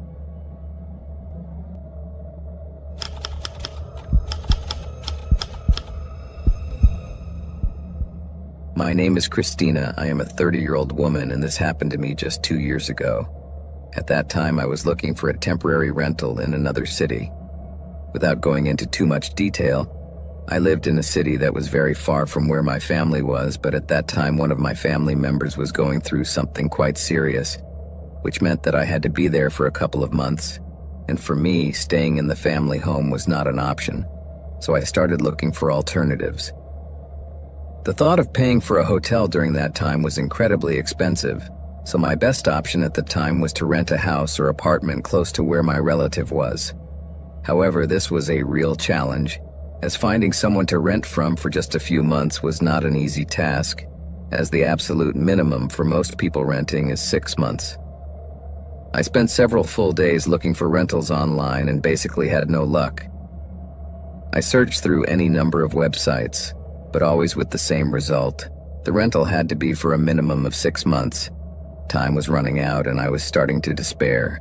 But luckily for me, after about a week of searching unsuccessfully for a temporary rental in that city, I finally came across a post that someone had made on Facebook Marketplace, which seemed to fit what I was looking for, and I didn't hesitate to write to them. A few minutes later, I received a reply from the owner. There was a phone number on the page, so I called it. The person who answered seemed to be an older woman. She spoke very slowly, but we had a conversation about the property and the prices, and she was kind enough to let me sign a lease for only 4 months. It was a small house, but it was quite close to where I needed to be, and the price was very cheap. At that moment, I felt very lucky, as I was already losing hope of getting something in time, so I quickly got everything ready and tried to leave everything in order at home, as I was going to be away for a long time. To cut a long story short, a few weeks later, I finally arrived at the property. There I could confirm that it was close enough to where I needed to be, but I also noticed that it was a long way from the main town and somewhat hidden in the forest. The woman did not meet me there, but instead left a key and some papers taped to the door, so I went in and had a look around. The house had all the basic amenities, and the truth is that everything looked in good condition. It was also clean, which I appreciated, although it seemed to me that it was smaller than it looked in the photos and a bit narrow, but for everything else I felt I had got a good deal. I unpacked a little and then rested. After the long journey, I didn't want to do much more than watch TV, but around 7 in the evening, someone knocked on the door. That surprised me a little, so I got up and checked my phone. I didn't see any text message from the lady saying she was coming. I walked to the door and looked through the peephole. There was a man standing a few meters from the front of the porch. For a moment I hesitated, but finally I opened the door, not wide open, just enough to poke my head out. "Hello? How can I help you?" I said to the man. He kept a straight face as he explained that he was here to clean the chimney. I looked at his van, which was parked in the driveway behind my car, and then I looked back at him and said, "It's a bit late, don't you think?" It was almost 7:30 at night. It didn't seem like a suitable time to be cleaning chimneys, but he shrugged and said that it was the time and day that this service was scheduled for. I told him to wait a minute, closed the door, and went back to the living room. I sent the lady a text message and also tried to call her, but I couldn't get through. Then I went over to the fireplace and saw that it wasn't that dirty. I really didn't know what to think because it wasn't my house. Maybe it was just a cleaning service that the lady had scheduled as part of preparing the house for me. This may sound strange, but chimney cleaning was such a random service that I thought the man was probably not lying. Maybe if he had said he was a plumber or something as generic as that, I probably would have been more skeptical. I went back to the door, and when I opened it, I got a big shock, because the man was no longer standing in the middle of the porch. He was now in front of the door, just a couple of steps away from me. I jumped with surprise because I didn't expect him to be so close. Then suddenly, before I could open my mouth and say anything, he said with an unfriendly face that he needed to leave on time that night and that for that he had to start to work right away. So he quickly came over and put his hand on the door, pushing it open gently. This made me really uncomfortable and a little nervous, as the gesture was almost aggressive. I looked behind him and there was no one nor anyone in the surrounding area, so trying to sound polite, I said to him, "I understand. Just give me 1 more minute and I'll let you in." Then I tried to close the door, but the man put his hand on it and held it open, making it clear that he wasn't going to let me close it, so I had no choice but to let him in. This man was big and burly, and he had a large bag with him that gave me a bad feeling. Maybe it contained his work tools, but it could easily fit a body. I tried to act calm, but inside I was panicking, because I was alone in that house in the forest with this intimidating-looking stranger. In this situation, this guy could do whatever he wanted to me, since I was at his mercy. With these thoughts in mind, I walked slowly in front of him towards the fireplace, while he followed me very closely. And at that moment I said to him casually, "Do you see that over there?" Pointing into the fireplace. When I saw that he looked over, I ran out as fast as I could. grabbed my car and house keys from the table and bolted out of the house, quickly locking the front door behind me. He came after me and almost caught me when I reached the door, but I was faster and had time to lock it. Meanwhile, he started banging on the door and shouting insults at me. But with adrenaline at its peak, I started my car and put it in reverse, hitting his van in the process. And so I was able to drive out into the forest, dodging trees. As I drove, I wanted to call the police, but I realized that I had left my cell phone at home. So I got out on the highway and didn't stop until I reached a kind of supermarket, where I asked the security guards for help and told them to please call the police. They lent me a phone, and that's how I was able to make the report. When the officers arrived at the house, he and his van had already left and the front door was in pieces. The officers believe it was hit with an axe. Knowing that really scared me, because what would a chimney sweep be doing with an axe? It was clear to me that this man's intentions were different and very macabre. The police said that the man probably knew that this house was being rented and that whoever the new resident was, they wouldn't know if he was really scheduled to clean the chimney or not, so they could let him in from there. Nobody knows for sure what his intentions were because he was never found. But I immediately spoke to the owner. I told her what had happened, and fortunately she agreed to refund the money and cancel the contract. I never went back to that place again.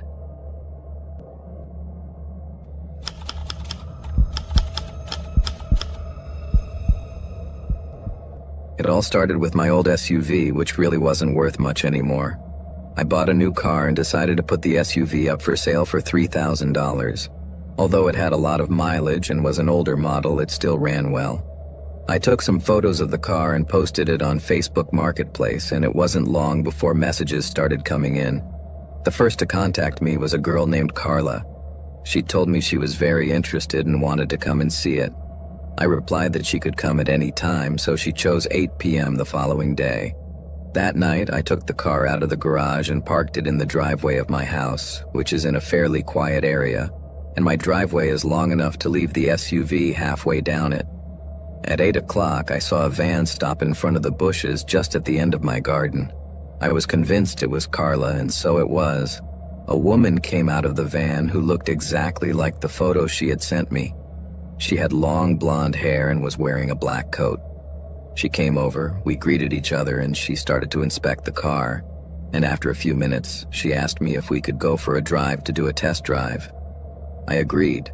So she got behind the wheel and I took a seat in the passenger seat. She backed out of the driveway and I decided it would be best to give her a tour of the neighborhood. The streets around here are quiet, so I thought it would be perfect. The test drive went pretty much as normal. Carla asked me several questions about the car and seemed really interested in buying it. I answered as best I could, and as I drove I felt optimistic, thinking that maybe, just maybe, I could sell her the SUV.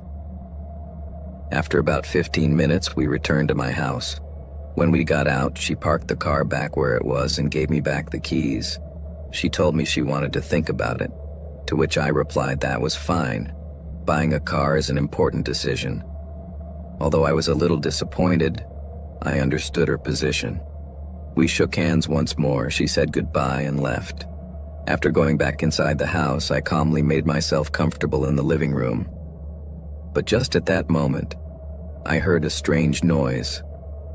As I live alone and don't have any pets, I couldn't figure out what it could have been. Then I heard footsteps. They were coming from another room. I was right in the living room and it sounded like the footsteps were coming from the kitchen. My heart raced, and I immediately knew that something strange was going on. I had no idea who might be there, but I hadn't invited anyone else. I decided I had to check, so I took a breath to calm down, and with a firm step, I headed towards the kitchen, wondering to myself what or who was waiting for me in the darkness. I called out, trying to see if there was anyone at home. The silence was terrifying.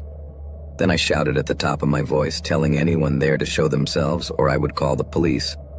As I backed towards the front door, thinking of running away if things got ugly, my heart was racing and I had no idea what to do. That's when I heard the back door open.